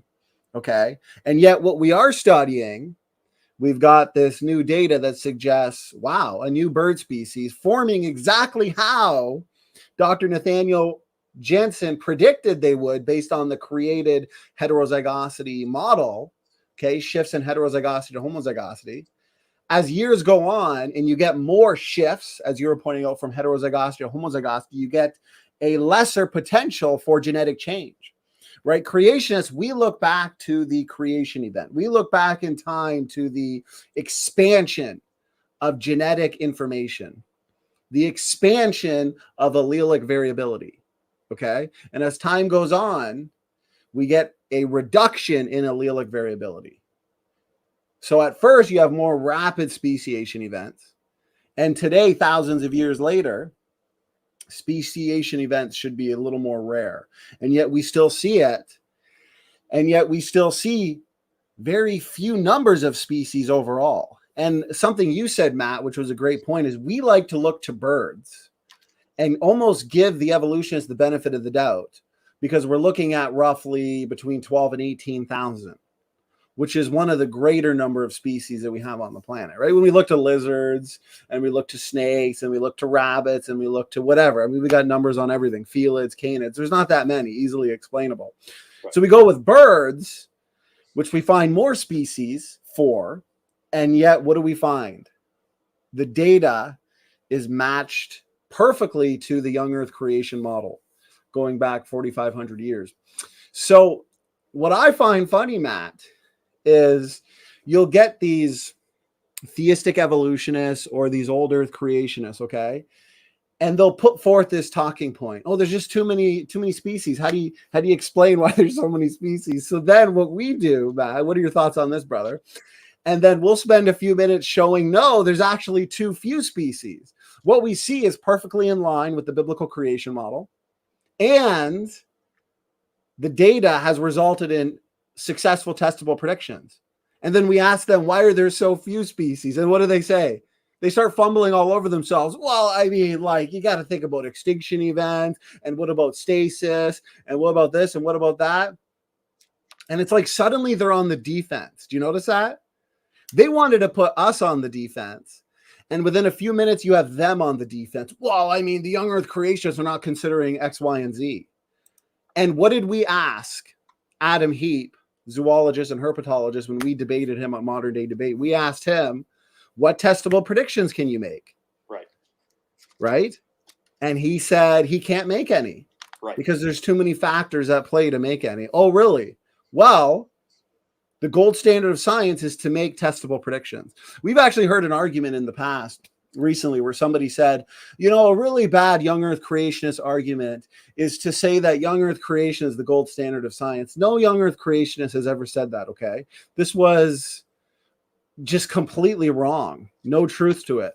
What we do say is the gold standard of science is to make testable and falsifiable predictions. If you have a model, then that model should make, if accurate, testable and falsifiable predictions. And testable and falsifiable predictions are the gold standard of science, which means the evolutionists can meet that standard and the creationists can meet that standard. Nobody ever said that young Earth creation is the gold standard of science. What we said is making testable predictions that are falsifiable is the gold standard of science. And that's what creationists are doing. So there's another ridiculous argument that just came to mind right now, here and now. So yeah, they're on the defense, Matt. I like. And yeah, go ahead, brother. What are your thoughts on all that? I find it funny too, because if they were to ask you, say like, well, there's too few species, you just ask them, well, how many should there be? Their response is hilarious. Well, how many there are? What? Yeah, that's your argument. This is no prediction. They don't even have a model. So how can they make predictions? If you don't have a model, you can't even make a prediction, because it goes with whatever they think. You know, it's like, well, what do the evolutionists say? It's like, who cares what you say? Aren't you an old Earth creationist? You don't have your own thoughts. You're just going to go with whatever the consensus says. That changes every decade. So what do you believe? This year's science book or next year's of the futures? That's why they can't make any testable predictions, because it changes all the time. That's why every single one of their rescue devices, even the rescue devices from Dr. Dan Stern Cardinal, never actually result in their own testable predictions. Yes, they have faked a testable prediction, right? When it actually turned out to be a retrodiction. Yeah. Let me share screen here real quick. Okay. Another thing too with these critics is you'll often ask that you'll back them up into a corner, right, Matt? And you'll say, can you name one or two testable predictions coming out of the young Earth creationist side? And they won't be able to name any. But yet these are the same critics that are bringing up ERVs, speciation, chromosome 2 fusion, the fossil record over and over again. Because what it is it's talking points. They've heard it said by somebody else. They've read it on a website, maybe by a logos, and now they're repeating it, okay? So I like here how Dr. Nathaniel Jensen puts it. In short, the population genetic processes of inbreeding, small population sizes, and migration/geographic isolation, in technical terms, as we've been saying, shifts from Hardy-Weinberg equilibrium could produce enormous species diversity in 4,500 years or less. In fact, the abilities of these processes are so strong that the plausibility of post-flood speciation isn't even a valid question anymore. Instead of trying to ask if any species could have risen in a few thousand years, listen closely, guys, we may as well ask why more species haven't done so. Why aren't there more species? And here, okay, is where the evolutionists, or the theistic evolutionists and the old Earth creationists go wrong, is oftentimes you'll have old Earth creationists say, well, you know, we could just concede a lot of these genetic related arguments, right? But we still have the deep time. No, they don't get it, okay? Because the evolutionary model, Matt, right? They say the origin of all genetic diversity for the most part is due to mutations. Mutation provides the necessary variation for natural selection to act upon and utilize, right? Then you also have these DNA variants, which are due to mutations, okay, that can shuffle every generation through recombination gene conversion. These DNA variants and this genetic variation has to be built up over time.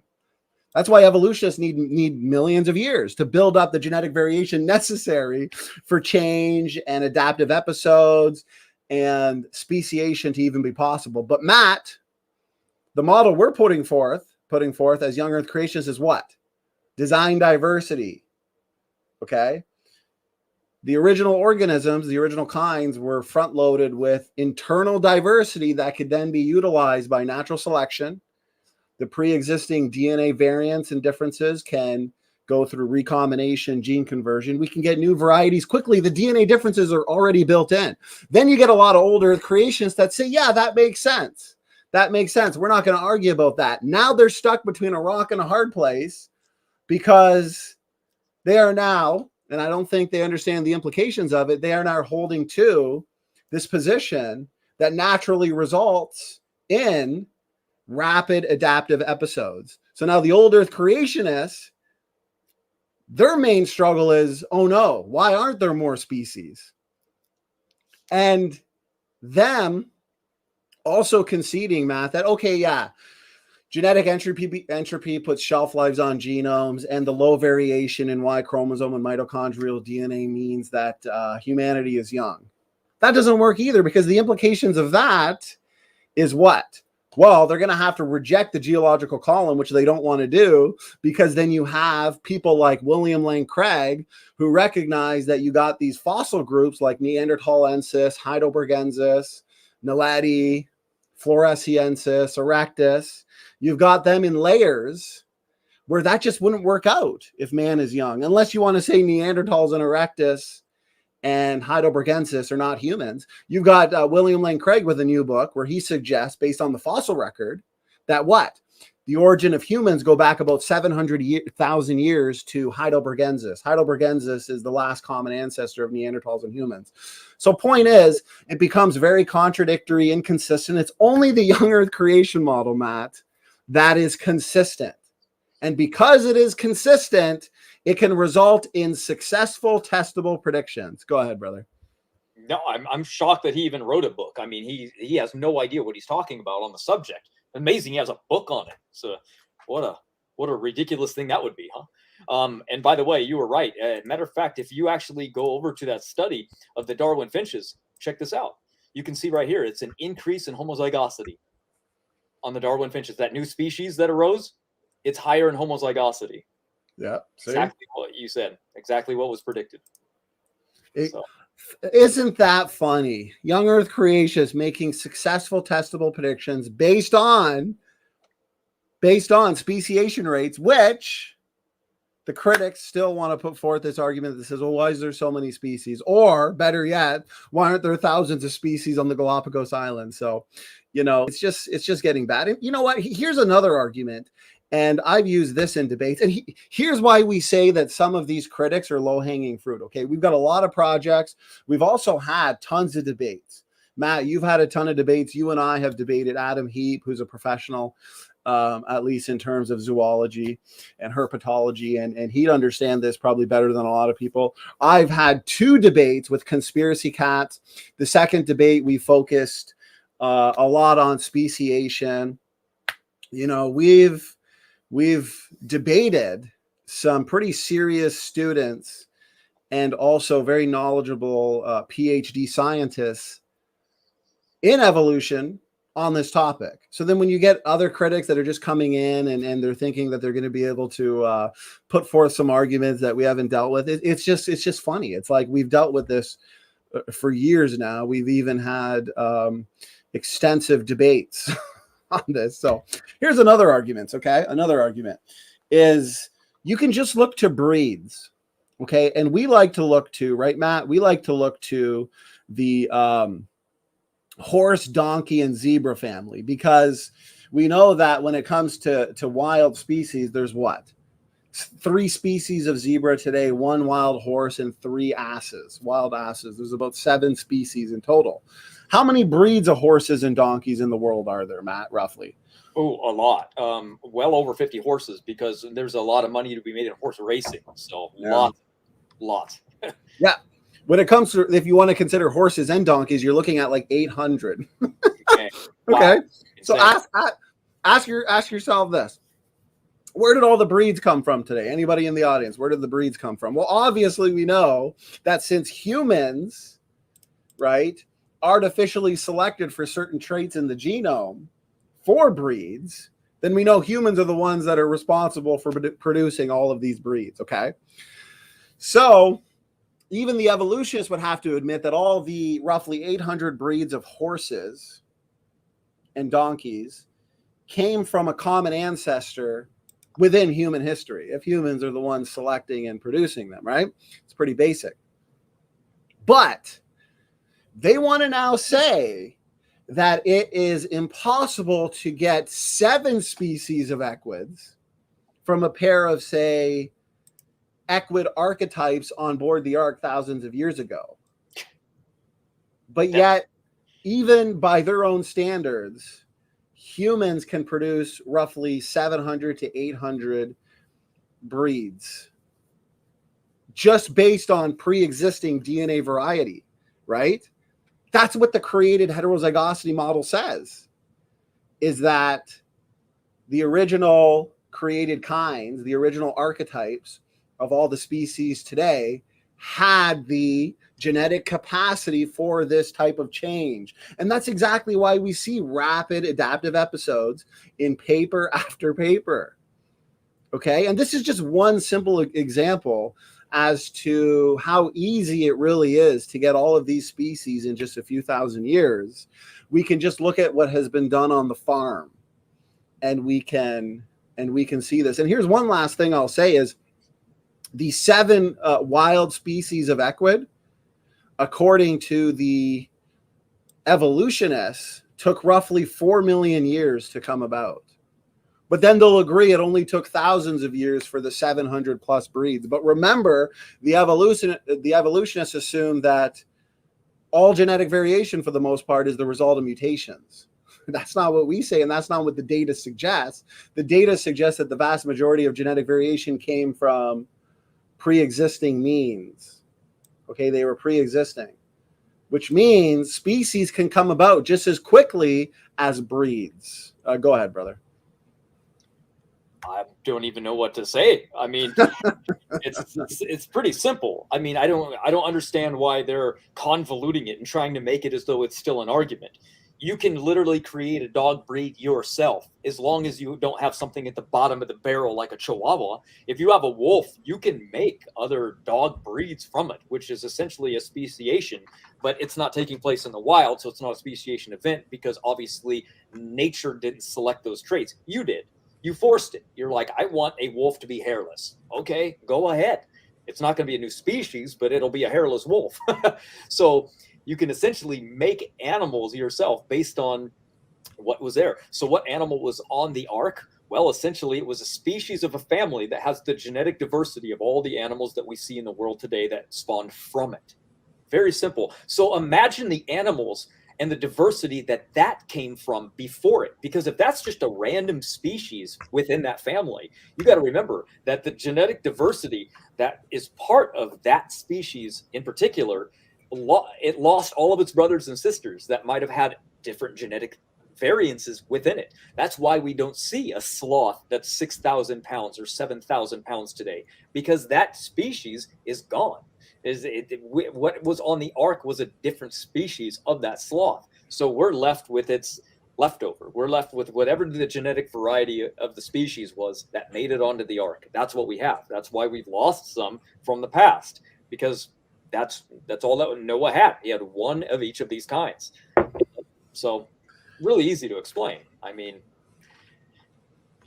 exactly right. Like it's really not that difficult, and yet I still find it hilarious that this is one of the major arguments that the critics are still bringing forth. And here's another thing: is based on the data, based on genetic differences in various animal species, it looks like God created animal kinds with a greater ability to diversify. Okay, because remember, according to Genesis, God created populations of animals. Populations of animals in fully working and functional ecosystems. When it comes to humans, he created two, Adam and Eve. So here's another prediction. We would predict lower genetic diversity in humans. That's exactly what we found, contradictory to the evolutionary model. This is what I pressed on Rob Rowe from Sentinel Apologetics, and he was definitely caught off guard on this one.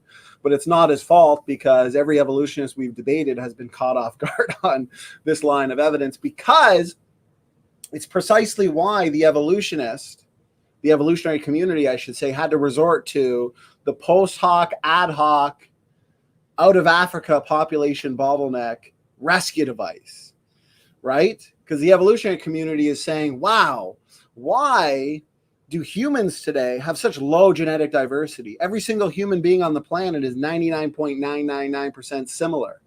How is this possible? If humans have been evolving for millions of years from Australopithecine-like ancestors to Homo habilis, to Erectus, to eventually Homo sapiens, and mutations every single generation add diversity because mutations are adding something that was not previously there. That would mean humans today should have high levels of genetic diversity, but no, we find that they have low levels of genetic diversity, exactly what would be predicted and expected from the Young Earth creation model. Then we find that there's higher levels of genetic diversity in most animal species. There's always an exception to the rule, of course, but the rule is higher levels of diversity in animals, lower in humans, exactly what we would expect.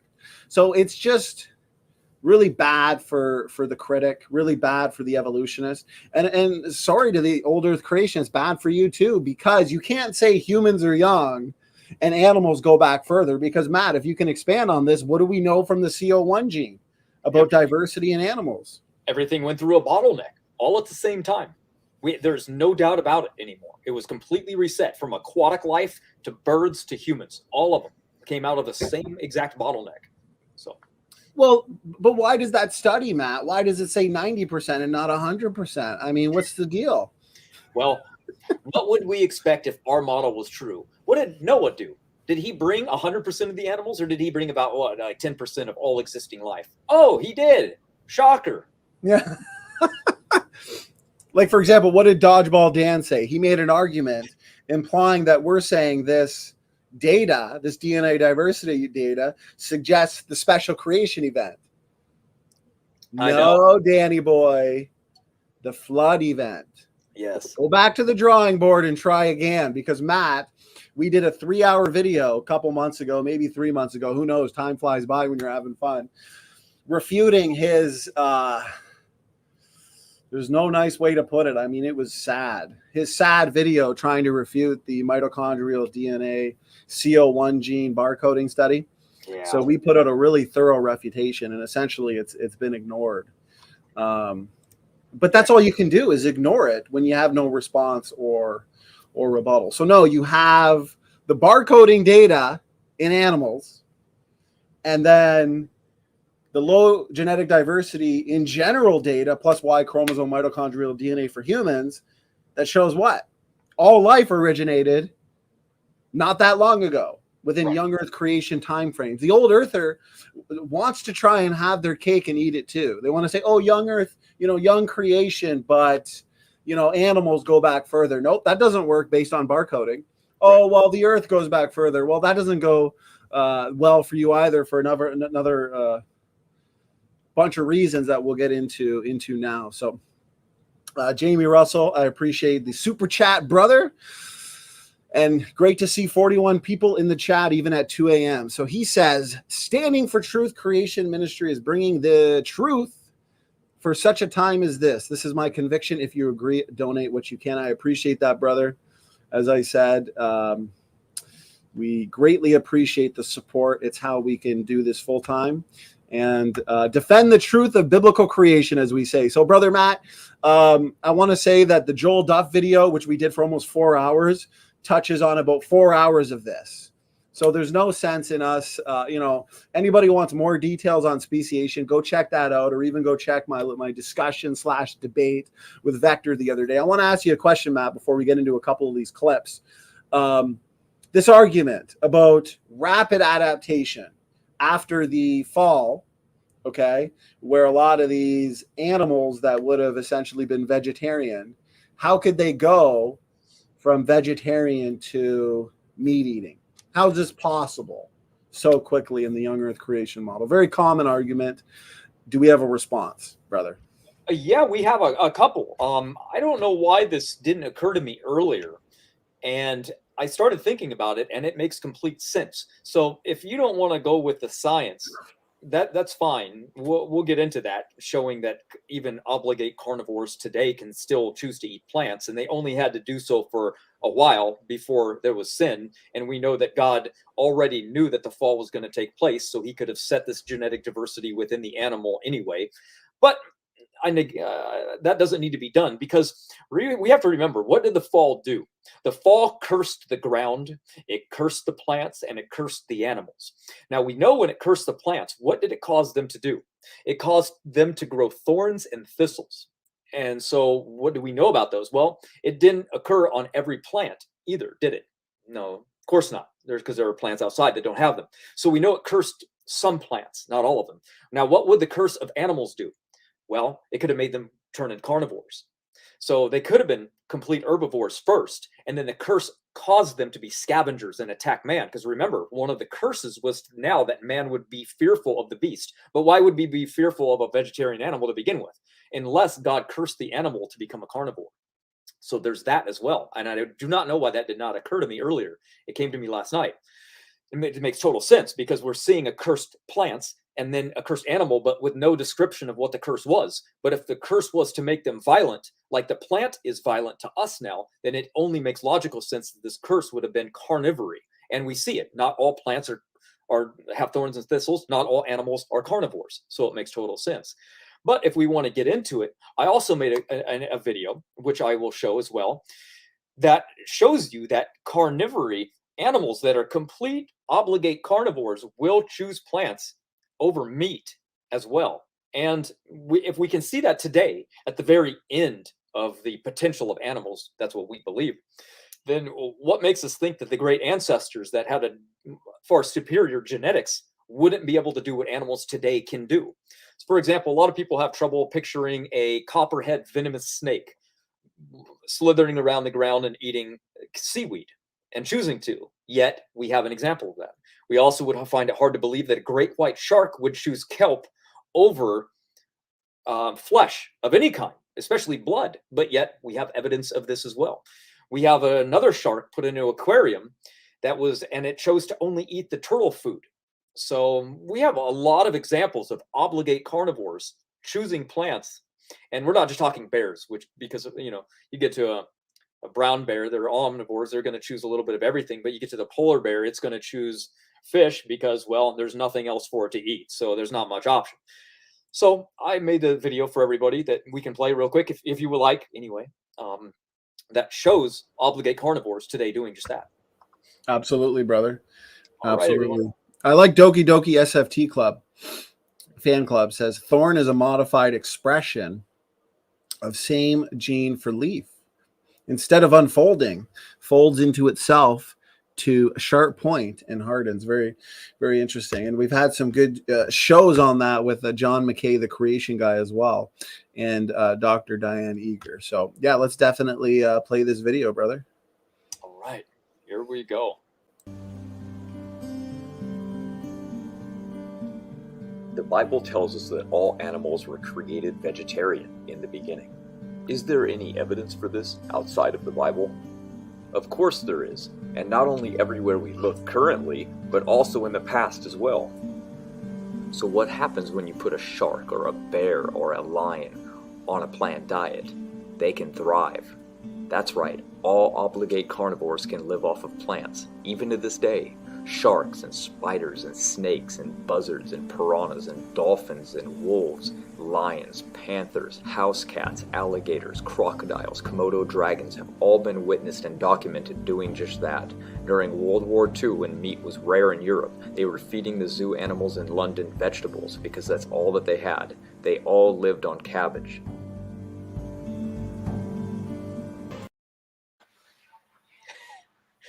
So, as you can see, there's evidence literally in every different obligate carnivore species and family that we have choosing to eat plants, and they don't die from it. So clearly, from the beginning, if God commanded these animals to eat plants, and that was just in their genetic makeup to do so, I don't see what the big problem is doing that until there was an actual fall of Adam and Eve. It doesn't seem as though there's a big disconnect of like why this is hard to fathom. I mean, clearly we can see it today. So why in the world is this hard for us to imagine taking place in the past? It shouldn't be.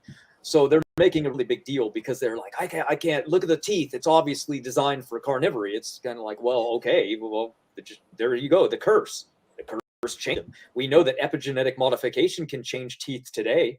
So, I mean, what's the big deal? We know that when we look at bears, we go over and we see a panda bear and they've been isolated and stuck on the island of Japan. What makes them different than other bears? Well, they got stuck on an island where there's only plants to eat, where they didn't have a source of meat. So they started eating bamboo. And the only genetic difference that they really have would be in their intestinal gut flora, where they have a lot more bacteria for breaking down plants. Normal bears don't have that because they don't need it. So adaptation is very, very predominant and happens really, really quickly inside of these animals. So if there was a change that occurred, rapid change isn't something that would be extremely hard either, because we're going back in time to more genetic superiority for animals. So that if we can see change happening rapidly today, obviously going into the past with a genetically superior animal, rapid change wouldn't be out of the question either. And we make predictions on this ourselves. This is our study. You can find it on Creationist Clothing, creationistclothing.com.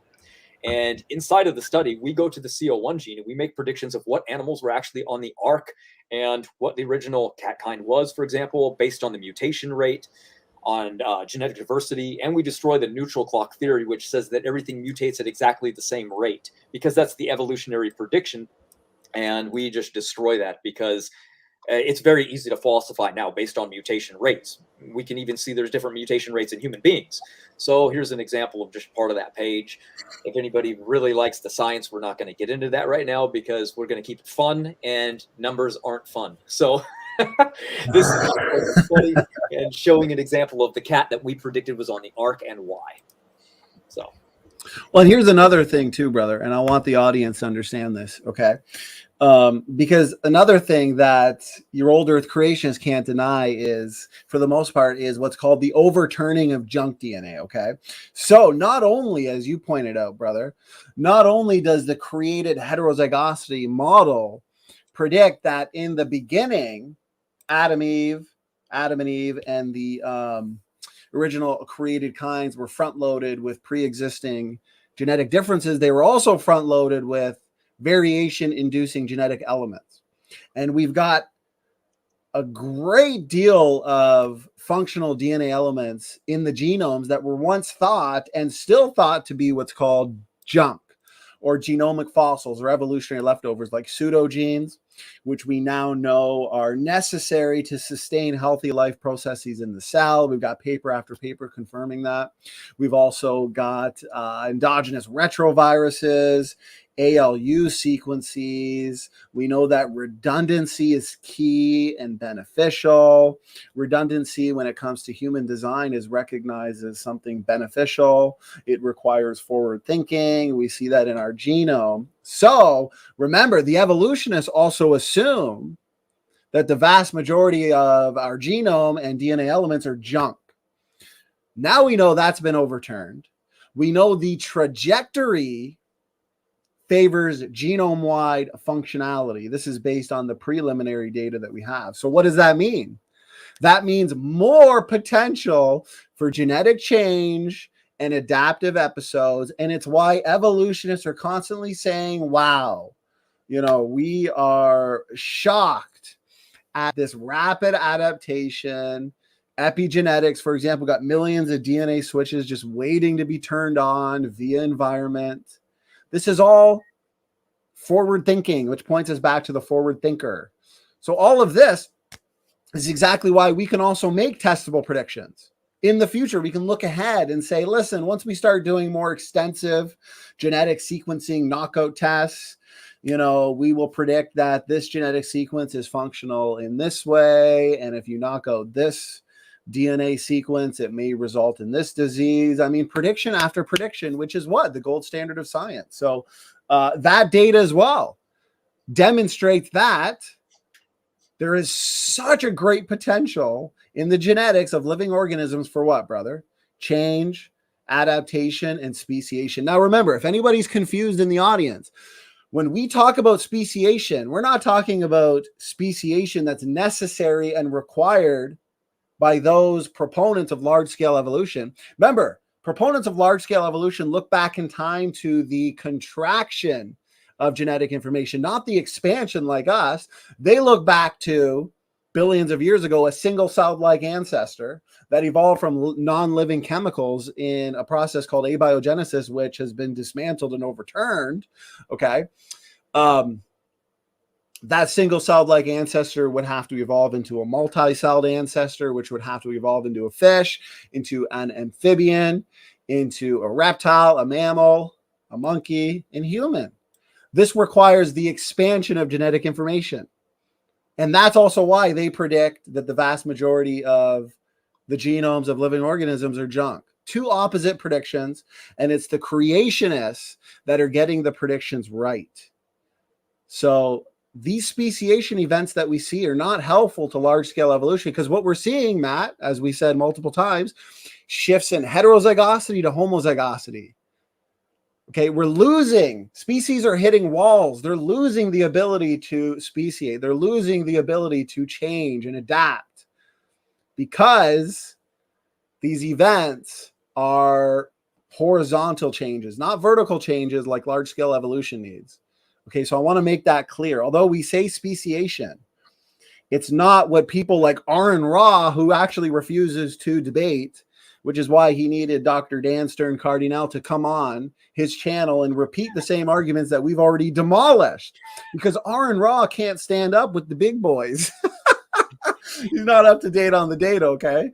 So this is why someone like Aaron Ra would say, well, macroevolution simply defined is just, you know, change at or above the speciation level. Oh, really? Because what we see when it comes to speciation is a reduction. Reductive evolution is not going to take a fish to fisherman.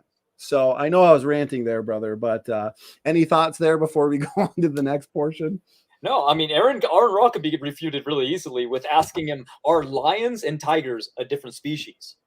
Yes, they are. Can they interbreed? Yes, they can. They can produce a liger. So why are they called a different species? So if they're separated by millions of years of evolutionary time, how can they still breed? If evolution was true, they couldn't. So they're destroyed with basic common sense on genetics as well.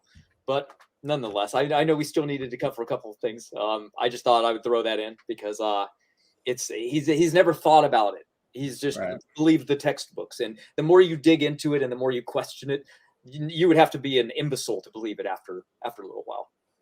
And as everybody knows in the chat, we put out a 3.5 hour video debunking Aaron Ra. Everything we're talking about today, we have video upon video, book upon book, article upon article for people to see.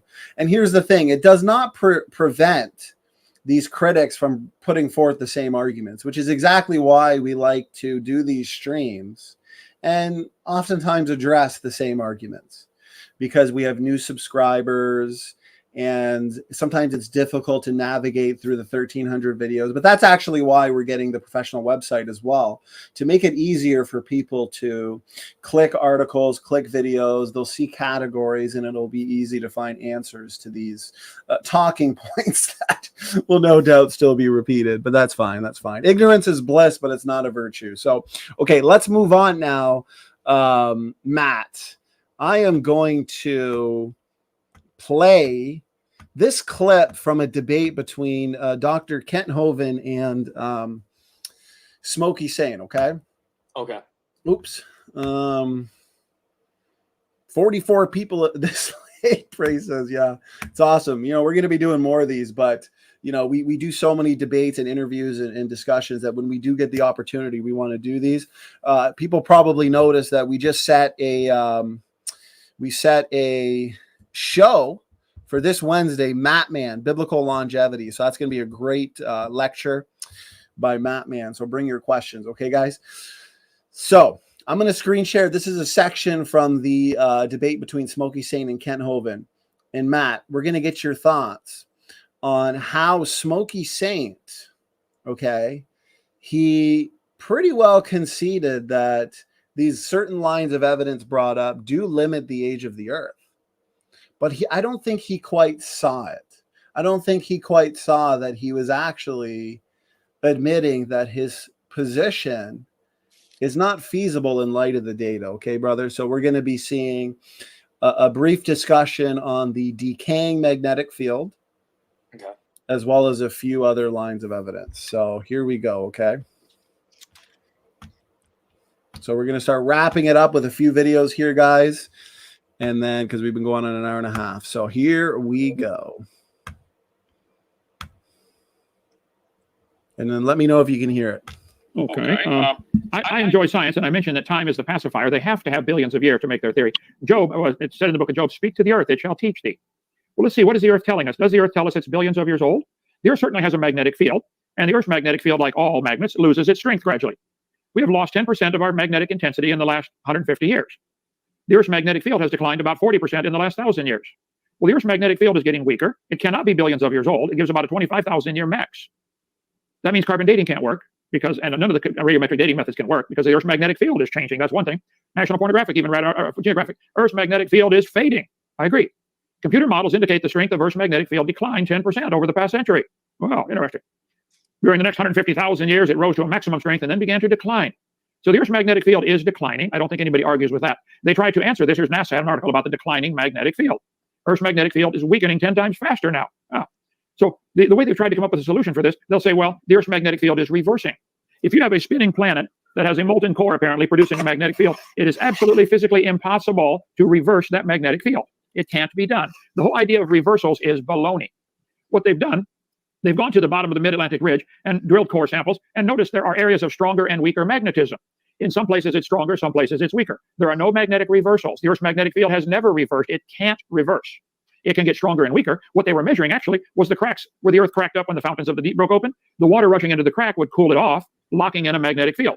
Whereas the hotter rock between these cracks would be losing its strength. So somebody drew a line through the middle of that stronger, weaker, stronger, weaker, stronger, weaker, and called everything below average a reversal. No, it's weaker. If I lined up all the people in the world and found the average height was 5'5", does that mean anybody under that is in the ground, or are they just less than average? So my point would be, there are no such things as magnetic reversals. The science tells us the magnetic field's getting weaker.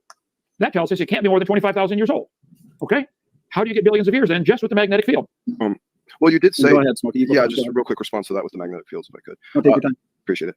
So the thing, you showed a couple references. You showed one of them that said that it's decreasing like quote unquote 10 times faster now. That almost seems like this is one of those instances where we have evidence that this decrease is not uniform. It's not something we can apply to an absolute uniformity. In fact, correct. Yeah.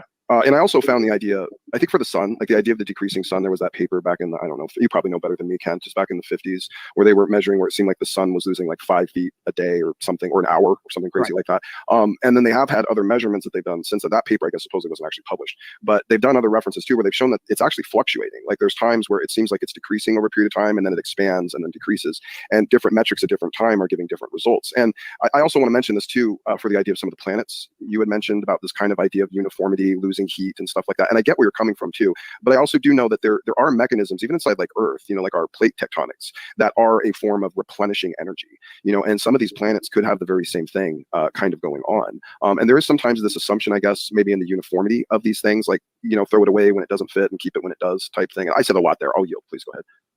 Well, one at a time. It's true. If the Earth's magnetic field is weakening, which I think everybody would agree it is, all the observed measurements said it's getting weaker. Now, is it a linear? If you go back in time, would it be linear or logarithmic or, you know, geometric? There's probably several different ways the chart could go. Right. But either way, it's getting weaker. whether it's same thing with the sun shrinking. The sun is shrinking. Obviously, it's burning up fuel. Step outside and look at it. Everybody can see the sun is burning. We can feel the heat from here, 93 million miles away. So I think that it's been observed that the sun is burning up about 5 million tons of fuel every second. The observations so far have indicated the sun does oscillate, like a burning gas ball. It gets bigger and smaller, bigger and smaller. But the overall trend is toward shrinkage. It has to be. It's losing fuel. Oh, I agree with that. I would say it's not necessarily this idea of like uniformity that sometimes is presented, like, oh, it's losing, 5 feet, per, hour based on this one thing, when it's really just an oscillation that was being measured. And that's one of the things I was just pointing to that. That's all. And I'm glad we kind of settled that out. I appreciate that. I agree. It's oscillating, but the trend is still toward shrinkage. I agree. Yeah, I don't disagree. Do you agree that would put some kind of time limit on the sun? Absolutely. No, absolutely. I don't. And in fact, I know there's a time clock on the whole universe. The universe has a time clock of heat death. Sure, yeah, absolutely. The size of the sun is oscillating, but generally shrinking. But that's less important. The mass of the sun is losing 5 million tons a second. That's how much fuel it burns. Mm-hmm. My van gets about the same gas mileage. Okay, but so the sun is burning. If you go back in time and start adding 5 million tons a second, now again, whether it's linear, geometric, logarithmic, whatever, I understand all that. But the sun would be heavier. I mean, an hour ago the sun was heavier, which makes gravity stronger. Now we're talking, minuscule amounts compared to the size of the sun. But if you want to go back billions of years, you got a problem. Because now I got all that stuff in my slide presentation here somewhere. But if you want to go back billions of years, the sun would be so massive, the gravity would be changing, and it would suck all the planets in. You cannot say the Earth has been going around the sun for billions of years while the sun is losing mass. Not geometric, not geophysically possible. That's why I say. I think if I do know, and again, I would have to go look this up. I wouldn't say anyone to quote me on this, but I do remember in vague reference that our particular sun has had different stages of its cosmology. In fact, there's a stage of our sun where habitable life certainly wouldn't be possible on Earth. We live on a middle-aged planet in a middle-aged solar system, in a middle-aged galaxy, in a middle-aged universe, and like everything seems to just rest in this neat little niche, of like perfection, where based upon where we are in our universe at our specific time, this is the reason we can see the heavens. This is if we were at a different place in the universe, or in a different galaxy or something, or at a different location, we wouldn't have the same frame of reference we do. We wouldn't see the heavens the way we see it. There's something to be said, seemingly, and I agree with this. Can you hear me, brother? Yes. Okay. So he goes on about the fine tuning, not giving an actual rebuttal, which nobody disagrees with. That obviously there are many thousands of fine tuning parameters. Okay, so I actually made some notes listening to this, and I'd love to hear your thoughts too, because I don't think that he even noticed that agreeing with that was detrimental to his position. Okay, so Kent pointed out that the Earth's magnetic field, the trend is decay. Reversals don't happen. Reversals don't work. Okay.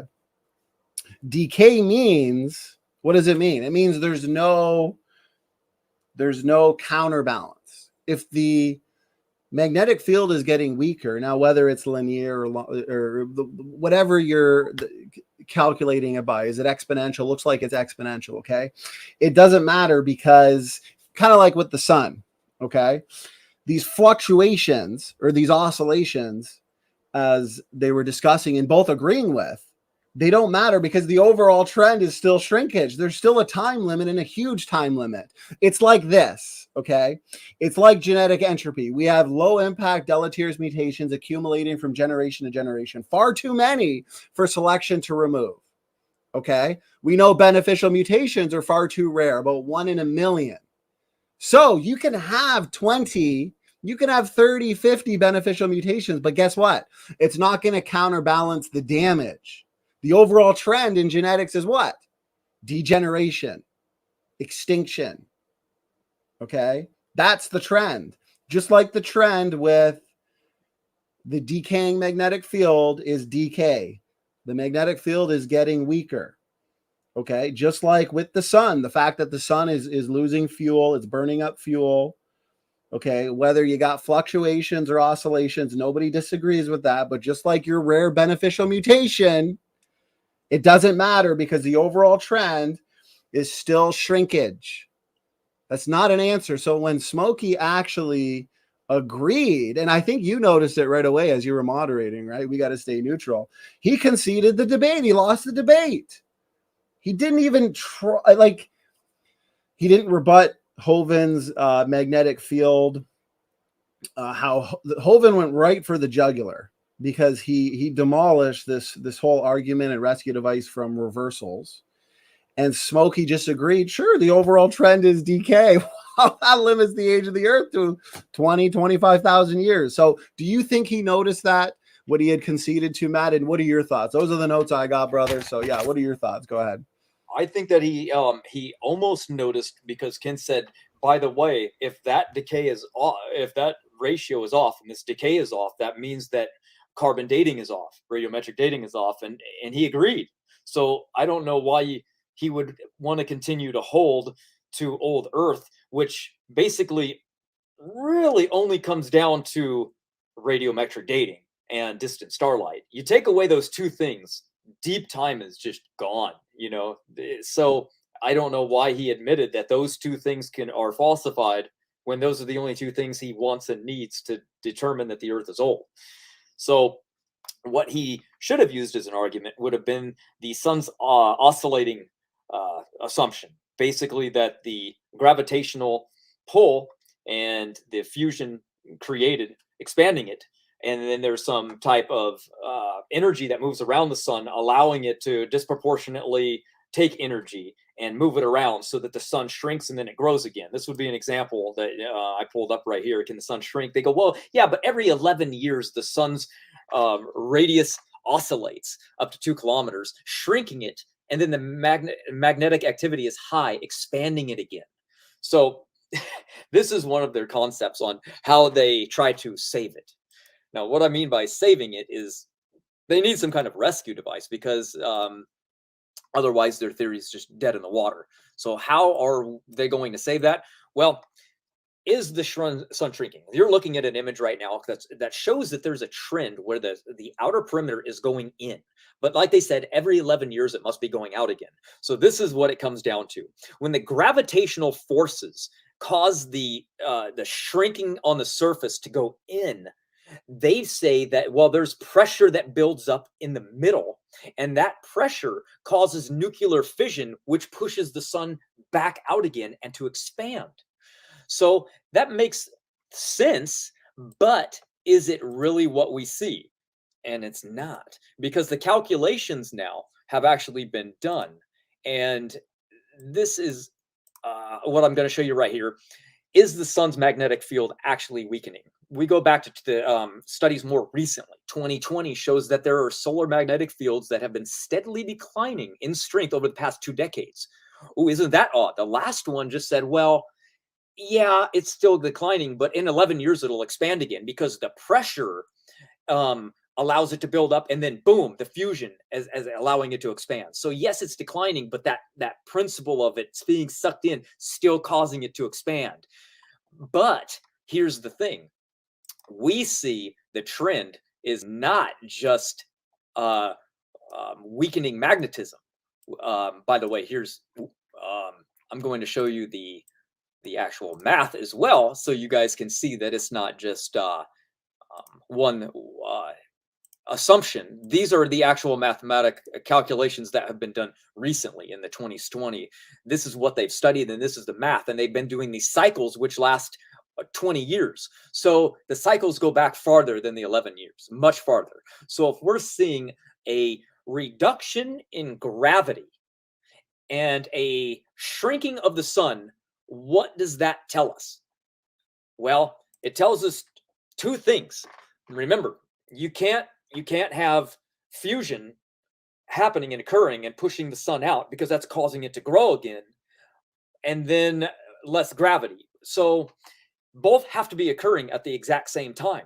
So we're actually seeing both. That's why the sun is shrinking in size and why gravity is getting weaker. So you're seeing a loss of magnetism, and yet the sun is still shrinking, because the magnetism's a stronger force than nuclear fission.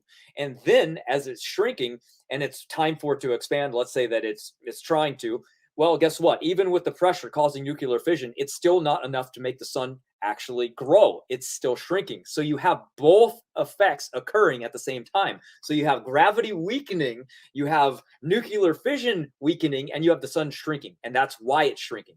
Because if there was stronger nuclear fission, then it would overpower the weakening gravity and magnetism, and it would be the sun would be expanding. But since we only see a contraction, and a weakening of the gravitational pull, then we know that there also has to be a weakening of nuclear fission. So those three factors would have been my answer to refute literally their only rescuing device. So that's what I have to say. Epic. More irrefutable points. Yeah, it's awesome. We got 50 to 52 people still in the chat, even at 2:30 in the morning. I was saying, Matt and I will do more of these late night streams. We'll look for some of these talking points and spend some time debunking them and laughing at them. This has been a lot of fun. Antonio says, well, it's morning over here, so maybe there are more people from Europe watching. Yeah, anybody who's in the chat now that kind of just tuned in, we've been doing this for over an hour and a half. Definitely go back. We spent about the first hour just demolishing this argument from speciation when it comes to the theistic evolutionists, really the old Earth creationists too, and naturalistic evolutionists.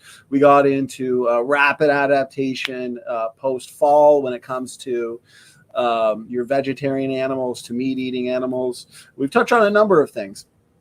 So overall, what we see, so in other words, Matt, he didn't see that he pretty much just admitted there, which I think a lot of people could see in the audience too, that here's another thing that I've noticed, okay?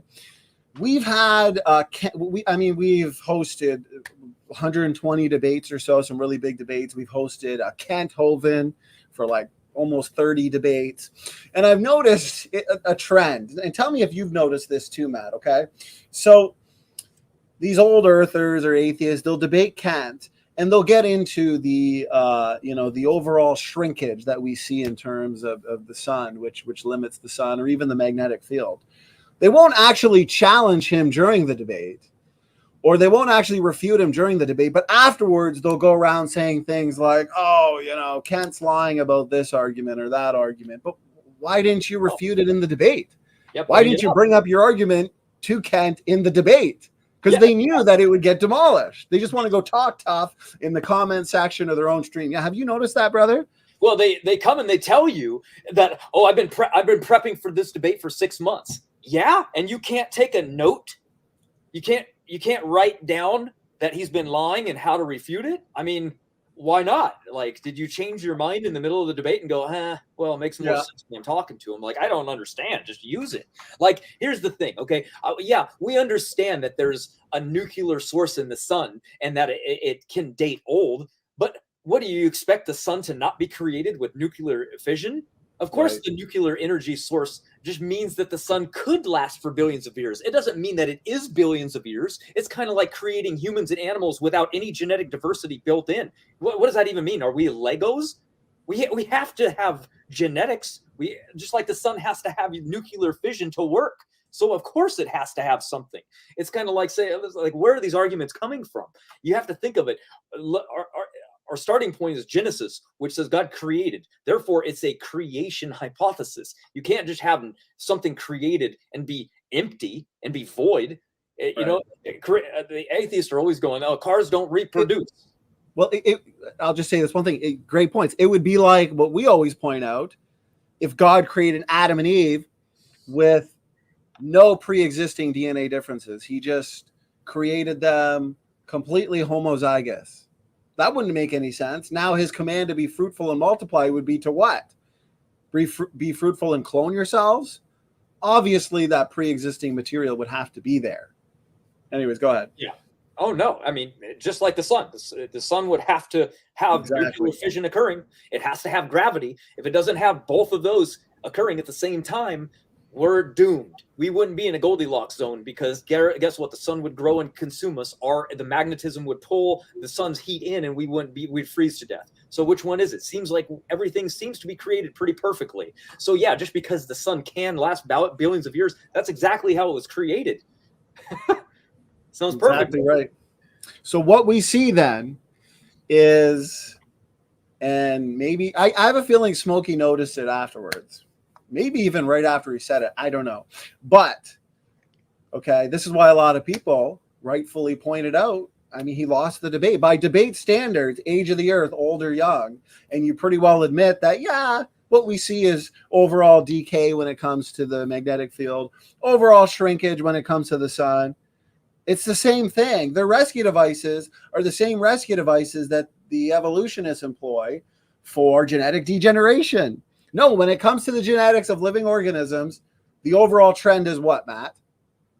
Down. Down. Degeneration. What about a couple beneficial mutations there, Matt? Won't Go that ahead. counterbalance the damage? Well, yeah. Oh, yeah, yeah. Having lactose tolerance going to turn me into a dinosaur one day. Sure it will. Stupid. Well, I mean, what if the decay of the magnetic field is not linear? I mean, is that going to save the day? Or the sun oscillates, is that going to save the day? No, the overall trend is decay. The overall trend is shrinkage, and the overall trend is degeneration. Okay, there's no way around it, and that's why these scientific based arguments they really do struggle with. Brother, I'm going to share screen right here. So we've had plenty of interviews, but we've actually addressed this magnetic field argument in great detail. And both Dr. Sarfati and your points were actually phenomenal. I mean, it's so bad for the critics, but Dr. Jonathan Sarfati and also Dr. Lyle addressed this too. So I just want to go to their points. It just goes to show that these rescue devices have all been dealt with by PhD scientists, but the critics are not up to date with the literature. It's why they come in unprepared, and it's why you can jump into a stream where somebody like Rob Rowe is saying that there's no Young Earth Creationist PhD that's actually using their PhD for anything good, and then you point out another number of scientists, including Dr. John Sanford, inventor of the gene gun, who actually converted to Young Earth Creation because of the genetic data that puts shelf lives on genomes. And he even spoke at the National Institute for Health about human genetic degeneration.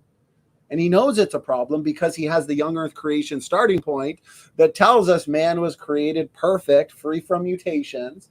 And over the last 6,000 years, we've accumulated mutations. Therefore, we've accumulated disease. We've accumulated problem after problem. I mean, there's just one. And then they're caught off guard. They have no answer other than, oh, you're being mean. So anyways, let me know if you can hear this, brother. Question before we shut it down here. You also mentioned Earth's magnetic field and how it's decaying and it limits the age of the Earth and the universe overall. Have you been convinced at all then with any counters to that one? Have you seen any, is this more so just a rescue device as well now that they're employing? Yeah, the rescue device there is that the Earth's magnetic field recharges itself in a magnetic dynamo. And there's problems with that. We know, for example, that the sun flips its magnetic field every 11 years. And that's well documented. And it does that because it's rotating differentially. It's gas. It can twist itself up, and it's constantly doing that because it's a ball of gas. Earth, not a ball of gas. And so it doesn't rotate differentially. And so we would not expect Earth's magnetic field to be flipping today. Now, during the flood year, all bets are off. Plates are moving at rapid speeds. And so that we do think the Earth's magnetic field flipped rapidly during the flood year and perhaps subsequent to that. I've done some of my own research on how that would affect the production of C14 in the atmosphere due to the fact that the Earth's magnetic field blocks cosmic rays, which produce C14. I haven't published this yet. It's just kind of, I'm still sitting on it, but seeing kind of what it means. But yes, the Earth's magnetic field's complicated. It probably did flip multiple times during the flood year, but there's no evidence that would recharge the magnetic field. No, none whatsoever. As far as we can tell, that would have just caused it to decay even faster. In terms of losing energy, as far as we can tell, the Earth's just been losing magnetic energy since its creation about 6,000 years ago. I haven't seen any compelling evidence to the contrary. And these dynamo models, they're full of holes. And they require that the magnetic axis be aligned with the rotation axis, which for the sun it is. Earth is close. Uranus and Neptune way off. And yet they have magnetic fields that should have decayed if they were really billions of years old. And so I'm not remotely convinced by these dynamo models. But if you've heard of a dynamo model, that's what it is. It's an attempt to try and get the magnetic field of Earth to recharge itself. And they think that continues to happen, that it'll continue to flip. We think it's probably done flipping. That was something that happened during the flood year. There's no mechanism to do it today. Yeah, it makes. Can you hear me, brother? Yeah. So isn't it funny that we did this interview November 25th, 2020? We've also had other shows on this. We've talked about it with Professor David McQueen, Jonathan Sarfati. You know, we've dealt with all these arguments in rescue devices, and it's like, will it stop them from bringing them up? No, especially people that, you know, like somebody like Smokey saying, where he's like, you know what, I'm going to focus my attention on Young Earth creation now. So what he's going to do is go to anti-YEC websites, right? Yeah. And he's going to recycle all the talking points that have already been demolished, and he's just going to make himself look worse than he already looks. But he seems to really pride himself on that anyways. But yeah, you know what I mean? So these new critics are just going to recycle all the already debunked talking points. Am I right, brother? Yeah, that's why we have to remind them. It's like, we've made videos on this to help the people so that they can get their criticisms answered. It's kind of like we spend a lot of time writing, but people don't like to read. So we make it even easier by making videos, and not just me and you sitting here like this. We literally go and make pictures and edited videos. We go out of our way to make it more understandable as well. So there's not even a reason why they can't even grasp what we're saying as far as a rebuttal goes. So I'm still confused at why in the world they don't know them yet. It's like, I still get comments about like, I can't believe you think this. I'm like, did you finish watching the video? Because it's literally in there. And they're like, well, I didn't watch it. I only watched 5 minutes. It's like, oh, well, why are you talking to me then? Just watch the video. Crazy. Yeah, it's pretty bad for the critics right now. As we always say, it's a great time to be a biblical creationist in 2021. And what we'll do now is I'm going to play this clip from Dr. Sarfati, because we're going on 2 hours, and I know we're both kind of tired. I was out in the sun all day at my parents' house with the kids, and I'm kind of starting to feel it too. So what we're going to do is we're going to play this clip. Then since you and I are, we love to leave no stone unturned, even if we may be losing our voice. I've been throwing so much data out there. We do want to deal with the last argument we heard about plants. Okay. So for the audience sake, let me know the audio is good. I'm going to play this clip now from Dr. Sarfati. Anybody who has not seen these interviews, guys, the playlist got to be close to 70 to 80 interviews with top creation scientists. Check the playlist. These will be up for the most part on the website. But yeah, go to the YouTube channel, check the playlist. You'll find a couple interviews we did with Dr. Sarfati, Dr. Rob Carter, Dr. Jason Lyle. I mean, we have interviewed essentially the top creation scientists that there are, and many of them on numerous occasions. So we have essentially addressed every argument put forth. So that being said, here we go, and let me know that you can, audio's good. Question for Dr. Sarfati, and I know you talk about this as well. I was just reading it today on the magnetic field in Refuting Compromise. Yeah. In one of your last chapters. What are your thoughts on that argument for Young Earth creation? A very sound one, and I've actually, Russ Humphries has, I've actually, I wrote about that in 1998 and even 2014 to try to sort of deal with some of the counter arguments to this. I think it's still a very powerful argument. Measurable. You can measure how the magnetic field is decaying over time, but also that's what we expect from the physics, because when you do something to electric current, the decay is always an exponential curve. That's real physics. You don't find linear decays in nature. It's always an exponential decay curve you find. So when you look at what we measure from the magnetic field and apply the physics, it looks like a decaying, overall decaying field. But during the flood, there were some oscillations in the poles, still losing overall energy. But so the flood seemed to, the poles oscillated quite quickly during the year of the flood. And in fact, it's good evidence that there's rapid oscillation, not oscillation over thousands of years, but a very rapid one, because what they've found is a lava flow. And because the lava flow was thin, they could realize that the solidification rate would have been quite quick. And you see, when the lava becomes solid, it preserves the magnetic field as at that time. So they could track the solidification of this lava flow as through the depth, and found the magnetic field changing in that short time that the lava flow cooled down and became a solid.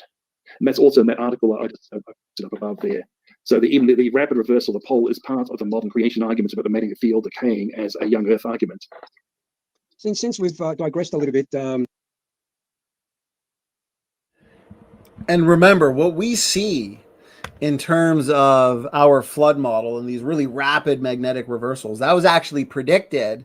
And this is another prediction on top of the cold slabs that we've made a lot of videos about. Actually, you can look at one of the debates I had even I think 2 years ago. It was me and Neff and then Pharaoh Matt on Modern Day Debate. It was me and Neff versus emotionally stunted emoticon, and Snake was right. And I went over in great detail these two predictions: the rapid magnetic reversals during the flood, and then also the cold slabs. So these are predictions that have been known for years and years. These are predictions that we've gone over for years, and yet still no rebuttal, not even a hint that they're even aware of it. So when these critics want war, we just kind of look at ourselves and say, bring the same talking points. And, sometimes we do hope for something new, don't we, Matt? So something new in terms of argumentation, but we rarely get it. But these arguments are still important to address, refute, and demolish. So anyway, go ahead, brother. I remember how exciting it was when we got that argument about thermal luminescence dating. Oh, right. Yeah. He goes, it was in your debate. He finally, he thought he went to the drawing board and was like, oh man, I so got this guy on thermal luminescence. He's never heard of it before. And it's so accurate. It's nearly 100% accurate. And what does it do? It tests the pottery, goes back before your flood. Well, guess what? I was like, really? Let's go check this out real quick. Because remember, forgeries are tested with thermal luminescence dating. And guess what? When we look, it has a 15% accuracy. That's horrible. Isn't it amazing? Yeah, and that's why I got to give that was my second debate with Conspiracy Cats. That was a long debate. It was like 3 hours because we kind of had a broad topic: speciation, young Earth creation, old Earth creation. And he completely avoided so he really liked the isochron dating. So I came in, demolished the isochron dating, but he came in with thermoluminescence dating. Yeah. And you were watching it, I was debating, and it was kind of like a thought like, oh, wow, a new argument, finally. And then when you look into it, as always, they fail. You even said during your debate, you said, I bet you when I look into this, it's going to be an assumption-based thing. Right. And sure enough, eradicate. And he said, nope. He said, nope. Your prediction's going to fail, SFT. And these are debates that we've done. I mean, I think it was 2.5 years now where I debated Dr. Stefan Frello on Modern Day Debate. Frello is the only one who has taken up the offer from Dr. Nathaniel Jensen for a written debate, which is published in the AIG journal. I highly recommend you go read it. It's very technical, very good. Dr. Nathaniel Jensen really shows in that written debate just why no one else will take him up on that. So the point that I'm trying to make is we've already kind of debated the best of the best, even just years ago. And what's happening now? Just a lot of the arguments are being recycled, which is why we love doing this too, because it's a lot of fun to debunk these arguments. So anyone who's not seen those debates, definitely check those out. The couple was Conspiracy Cats, Dr. Stefan Frello. Anyways, so let's get right into the last argument we had, okay, that came to mind was this argument that how could plants grow so quickly after a worldwide flood? The critics will just say this isn't possible. And actually, before I get you to touch on that, I want to let people know that another argument, and we had a presentation with Michael J. Ord a couple weeks ago, but we uploaded a clip titled Answering Challenges to Flood Geology, Scavenge Bone Beds. That was another argument put forth. And we had Mike Ord go over his beds hypothesis. And we just put out a separate clip on that. So definitely check that out. All of these videos and our responses to these challenges, they still go untouched. And I imagine they will. Because what I'm finding is these critics are asking questions, putting forth challenges, but it doesn't really seem like they're interested in having an answer. They're hoping there isn't an answer. But anyways, I wanted to let people know to check that out. So Matt, what are your thoughts? Is the global flood impossible? Is young Earth creation impossible because there's no way for the rapid growth of plants after a global flood, brother? this is going to be answered in multiple different ways. So I'm sorry. This is a test that multiple people have wanted to know. Even Darwin did a test on this, by the way. So there's a couple questions. How could plants themselves survive the flood? Well, first of all, they don't have to. Seeds do. How could seeds survive? So there's a couple ways that seeds can survive. Also, how can they grow? When was it? When did the flood end? Well, the flood ended in spring, right before, like the absolute perfect time. Right in the beginning of spring is when the flood actually ended. And we know from the scriptures that the ark actually landed many months after Noah saw mountain tops. So we know that there was ground already viable for plants to start growing. But first, let's go to Darwin. What did they do? Well, I put this together for everybody because this shows a couple different things, a couple different studies for you. Charles Darwin, along with George F. Howell, separately, not together, performed different experiments to determine whether seeds could survive being soaked in salt water and how they could survive being transported over long distances by water. Some of them found that birds would consume nuts and seeds, and then when they died in the flood, their carcasses floated, and then all of a sudden, when the waters receded, their carcasses that had been rotting would have been deposited on the ground, and the seeds would have still sprouted. Matter of fact, in the very bottom part, you can see that it was highlighted that seeds that were completely soaked in salt water all germinated. That's insane. 30 days, exactly what we would expect in our model. But remember, our model also says that the oceans weren't salt water. So these seeds are surviving salt water. So think about that. So we have seeds that are extremely powerful and hardy at survival. They can sprout after they've been eaten. I mean, think about, we all know that birds eat seeds today, and they go and that's how they diversify and drop seed plantlings everywhere on the earth. That's how a lot of plants diversify. So if we see these in experiments working in horrible conditions, then during the flood, when there was fresh water, of course they would have survived. There's no question. But now the real question would be, how in the world was there enough time for something like an olive tree, for example, to live? Well, we have to remember that the ark grounded on the side of the mountain on the 17th day of the month, on the 7th of the month, and the tops of the mountains were seen on the first day of the 10th month, and then the dove was released on the 4th month, which was the 11th month on the 11th day. That's 4 months. Think about that. 4 months of growing for a seed to germinate to grow an olive tree. Now, if you look up online what an olive tree looks like at 3 months, this is what you get. That's the 3 months growth. Are you telling me a bird can't pluck an olive branch off of this and fly it to Noah? Clearly, that's possible.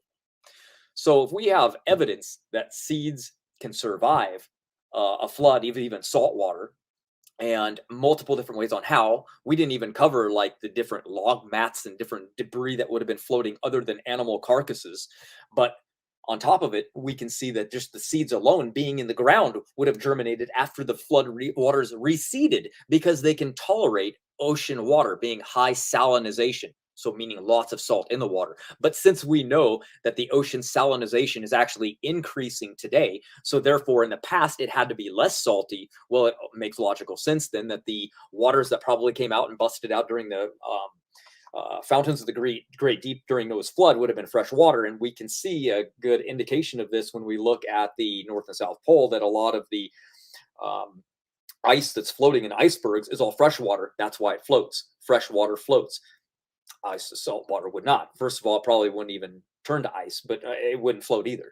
So we have evidence that it can grow. So I guess the next one would be, well, how could it grow at such a high elevation? That's also very easily answered when you know that air pressure is based on the ocean sea level. So if sea level goes up, so does everything else.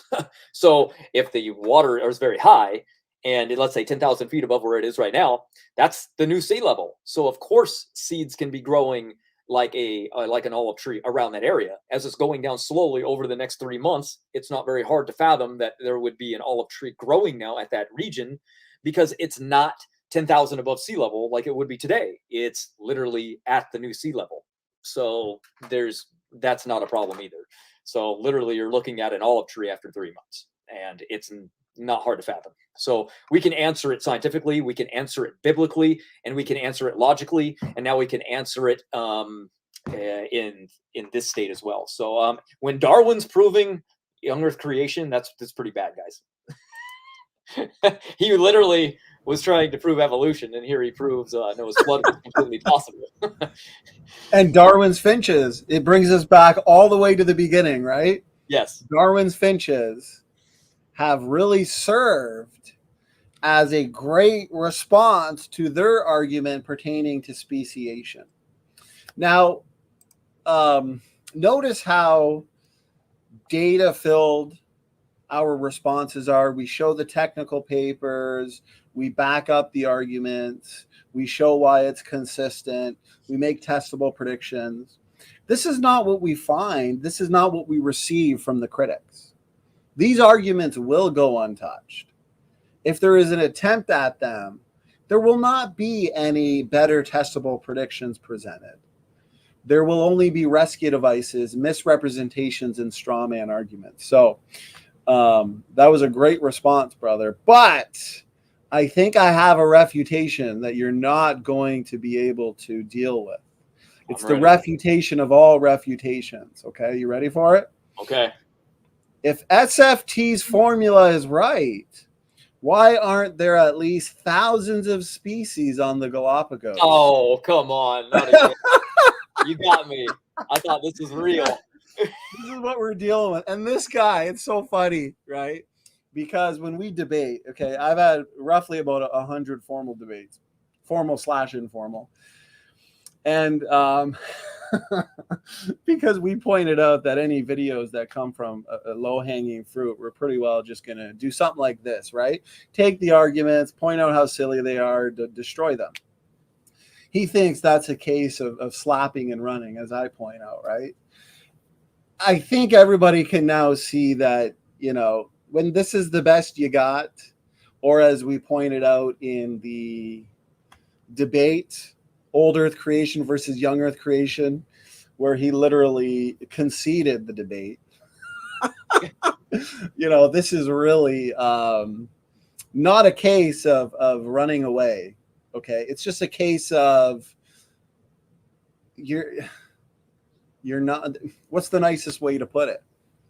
We've debated far better. Put it that way. We've taken on far better.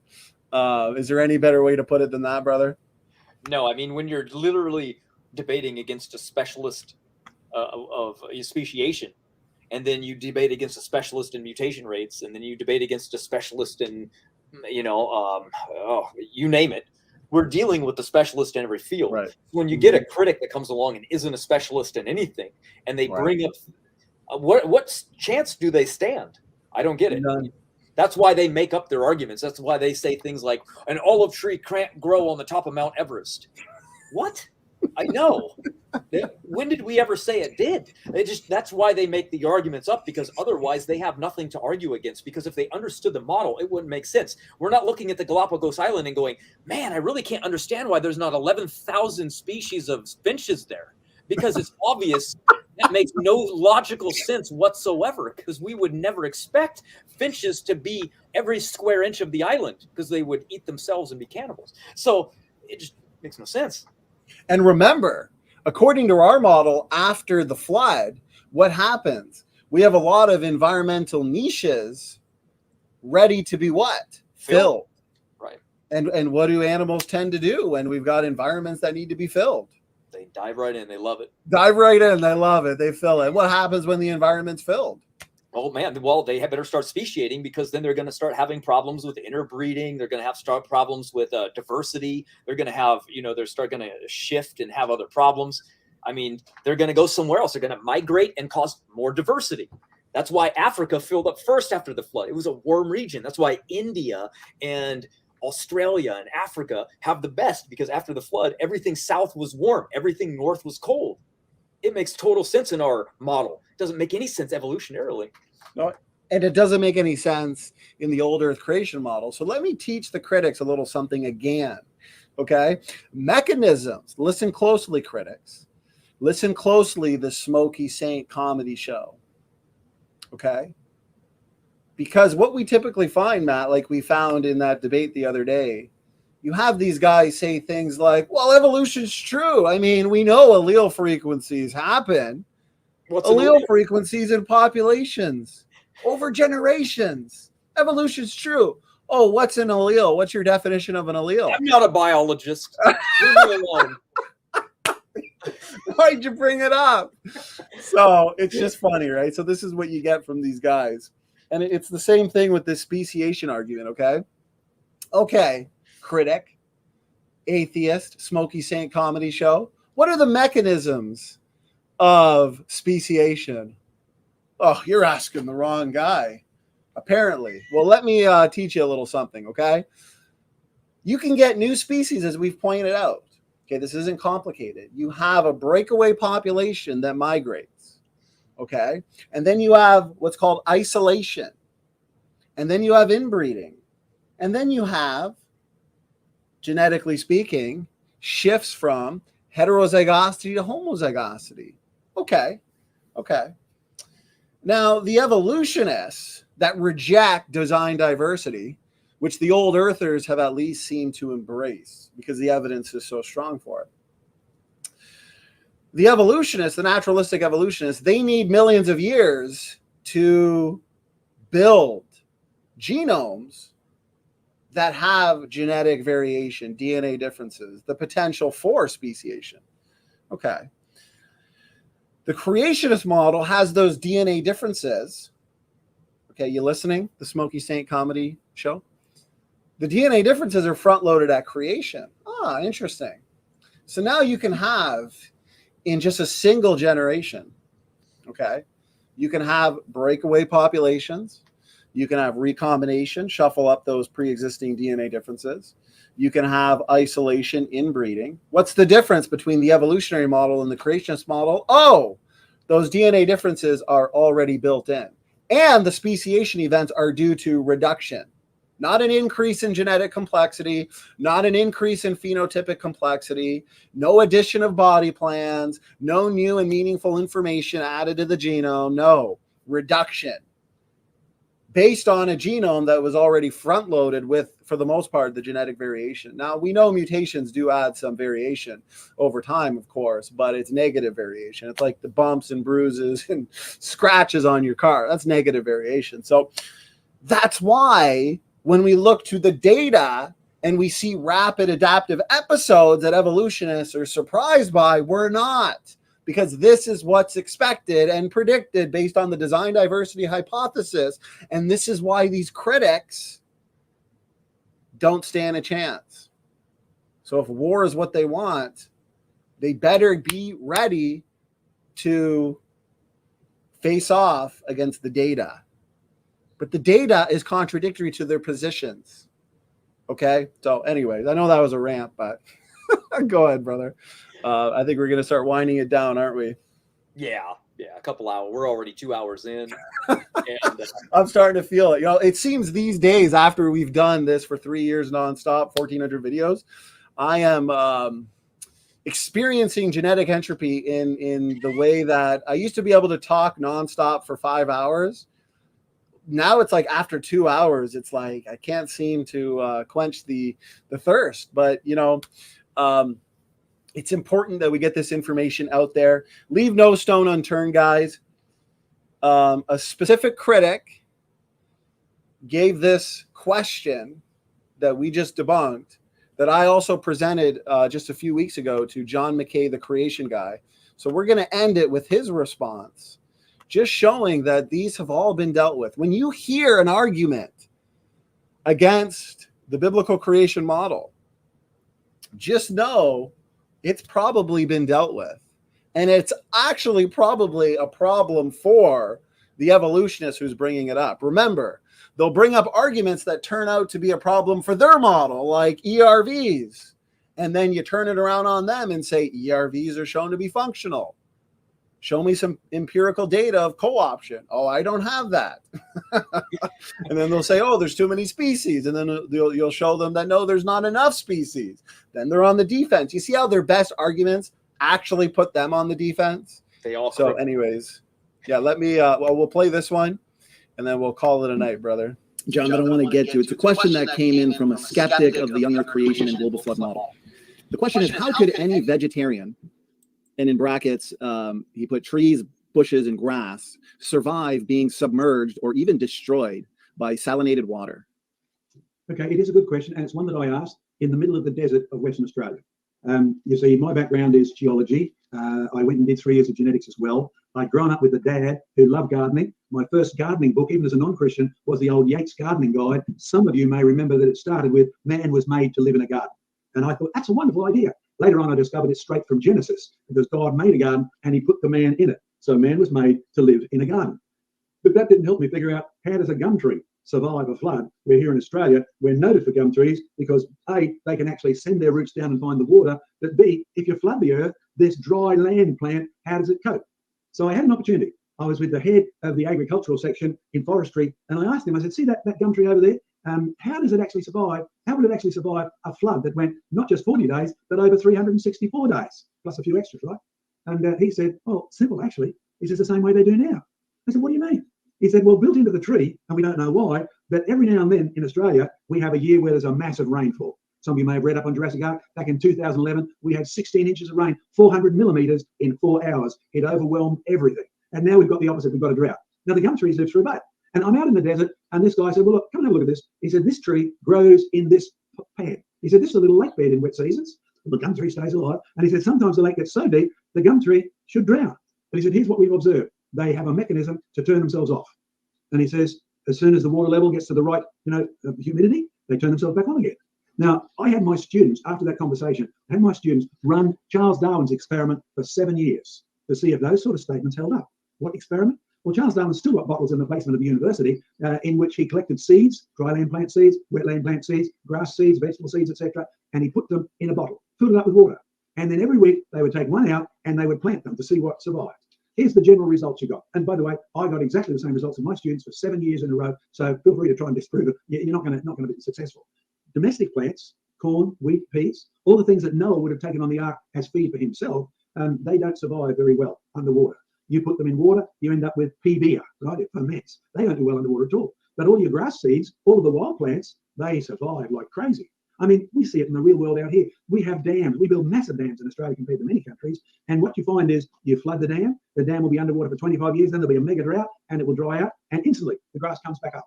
Now, the seed has been there for 10, 20, 30 years. It's not affected by the water at all. So as much as the question seems impossible, when you test this real world, you find that the sort of plants that Noah would have taken on board for food actually need to be on board for food. The sort of plants that are going to be outside the ark anyway, the wild animal food, the vegetarian stuff, no trouble at all. It survives now underwater at all. And by the way, you have an assumption when you say it was flooded with salt water. We do have salt water we dig out of the ground with bores, and we can supply it to most of the plants. They don't seem to struggle too much with it here in Australia. But if you assume all the floodwaters were salt water, you are assuming too much. Here's your assumption. Whatever the sea is like now, it's always been. Charles Lyell's principle of uniformitarianism. Don't assume that the present is the key to the past. When God made the world, it was very good, and there would have been just enough minerals in the water to do the best for all the fishes that they ever could do. That's why many saltwater fishes can move into fresh water and vice versa. And year by year, the amount of salt is actually increasing in the sea. Can you get it? Hint, wink, wink, nudge, nudge. In the last days, a third of the sea will die. That's the inevitable result, which means one thing. When God made the world, he knew how it could end. Interesting thought. John, again, great answer to a common question, a good question. All right. Well, there you go. The point is, okay, that was a great extensive answer from Matt, man. Okay. There was a critic that tried to insult or talk down about the experts. Okay. But I think it's clear to everybody that our experts, the experts we frequently have on that are a blessing to so many, okay, they have oftentimes forgotten more than this critic knows. And That being said, Matt, any final words, brother? No, man, that was good. I just tell IGER, he keeps throwing over comments inside that make me want to reply. So it's coming up. There's a longevity talk coming up. Yes. And you're mentioning about plants that you want to know what to survive on. Ask me. I got it all. Yeah, let's see if I can get the advertisement for our big talk next week. Let's see right here. We've got John Mackay, the creation guy, coming on this Tuesday. It's going to be a blast. We're going to debunk the local flood, and boom, biblical longevity with Matt Man, technical presentation. I'll be the host. I'm excited. This brings me back to the old Nick Suter versus Matt Man debate. We guarantee you this presentation will be irrefutable. So bring your questions. The evidence for biblical longevity, did man live to 900, is overwhelming. So guys, make sure you are here this Wednesday and also this Tuesday for John Mackay, the creation guy, Wednesday for Matt Man. So that being said, I think we're going to shut it down. We got through everything, another 2 hours and 10 minutes. If anyone has any questions or anything, always let us know. And that being said, God bless, standing for truth, and Matt Man are out. Well, the Smokey Saint comedy show has struck again. Did Smokey address any of our arguments? Well, he tried and he failed miserably. But the arguments he used were so hilariously bad that they may have even been worse and funnier than the first batch of arguments that we demolished 2 nights ago. Now he is saying that there is no evidence for design diversity and thus contradicting his own model. He's bringing up arguments pertaining to the fossil record and to bats and their levels of heterozygosity. I have to call Matt Man for this one. He is going to...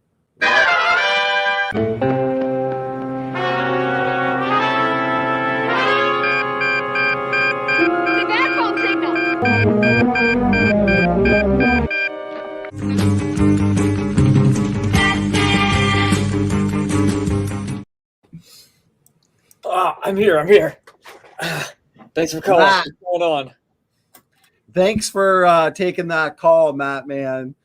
I promise you won't regret it. If you were, enjoying a movie night or something with the family, I apologize, but it will be worth it. What's going on, brother? Oh man, the usual, studying like crazy. That'll boy. We've already got a great chat.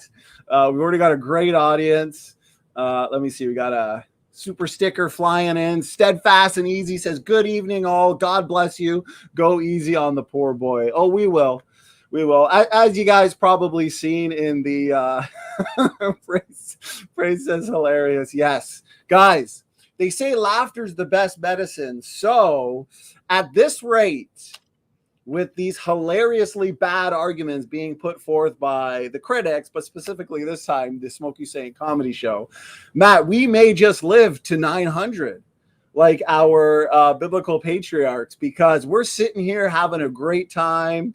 And, the Smokey Saint comedy show, they're having a rough time. It's not looking too good for them. So as people can see in the description box, we pointed out that this is not a serious interlocutor that we're dealing with here. Okay. He has not brought anything new to the table, but since people enjoyed part 1, which is currently over 1,000 views, then given this individual's hilariously bad responses, we thought we would have some fun again in a part 2. Now, guys, views and things don't matter. The truth is important, okay? And the truth is not determined by views. But I want to point something out that this guy's been saying over and over again. And Matt, I know you're going to get a good laugh out of this. So he's been saying that Team Standing for Truth are being exposed to the world. The whole world is witnessing the great exposing of Team Standing for Truth. Okay, Matt? So let's go see the world that are being exposed, the world that is seeing. So here's good old Smokey's channel. Now remember, views and things like that don't determine truth. We just find it funny that he is saying it's empty threats. Okay, Team Standing for Truth and their bad science and their bad X, Y, and Z, you name it, is being exposed for everybody to see. Well, here's his responses over the last week. So these last 1, 2, 3, 4 videos have been dedicated, for the most part, to yours truly, Team Standing for Truth. I mean, as you can see here, like, you know, we don't stand a chance. We're being, you know, with these views. Here's what's funny.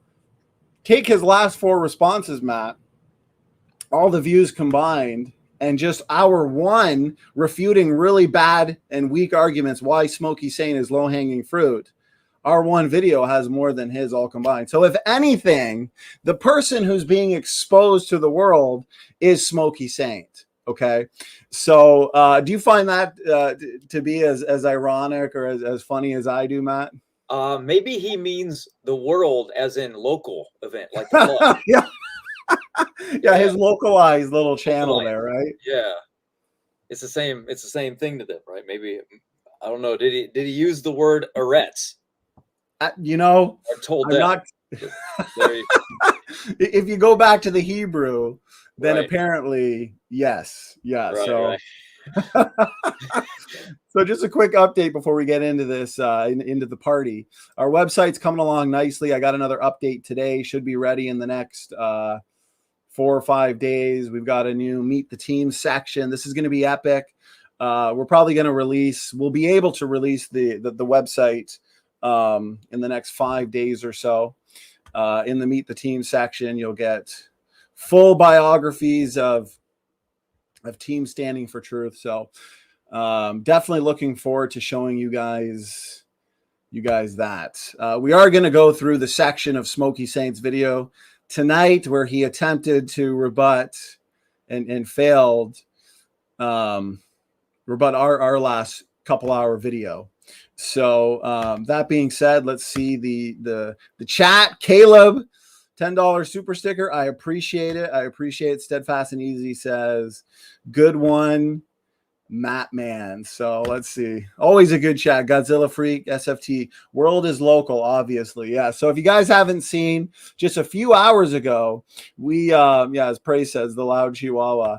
So just a few hours ago, we had John Mackay, the creation guy, here, and completely demolish the local flood fairy tale, which was awesome. Kind of a teaser for our new book coming out next month. And we also were blessed to, within that hour and a half, debunk most of their favorite arguments against the flood: the Green River Formation, VARVs, so-called heat problem, the too many species argument. So let's kind of get right into it, though. Guys, this will be detailed and informative, but remember, please check the part 1 to this, because we went for over 2 hours and it was data driven. We showed a lot of technical papers, we showed a lot of evidence, and we threw a lot of information at you. Okay, we kept it professional. Of course, we like to throw some jokes here and there, but that's something you won't find on Smokey's channel. So he did put out another video tonight, and I happened to catch the first 4 minutes, which actually attempted to address a few arguments, and then just the rest of the stream devolved into who knows what. A bunch of people join and just, nothing worthy. So we're going to address those 4 minutes. And yeah, Matt, what are your thoughts, brother, kind of before we kick this off? Oh, no, this will be good. It's good that he addressed something, so this will be fun. 4 minutes, though, that doesn't, we can, believe me and you can talk for an hour about over 4 minutes on a subject. That's not going to be hard. But were these answers to questions, or were these just entirely new topics altogether? You'll see it. It's good. It's good. It's nothing that requires prep or anything like that. It really goes to show you why when we enter the ring, you know, especially in open mics and stuff with these theistic evolutionists and I guess old earth creationists when it comes to Smokey, they don't do too well. They're not up to date on the literature. Here's one thing, Matt, that I'll point out. So you know how Smokey and a lot of old earthers, you know how they've at least agreed, they've tapped out when it comes to the fact that mutations accumulate from generation to generation, and mutations result in negative variation, right? Like your scratches, your bumps, your rust marks on a car, right? Negative variation, not good variation. Right. And they lead to disease, they degenerate, right? Because the evolutionary model, they purport that the originator of all genetic variation for the most part is what? Mutations, right? Mm-hmm. And we start from the designed variation starting point because we know mutations lead to disease, mutations degenerate organisms.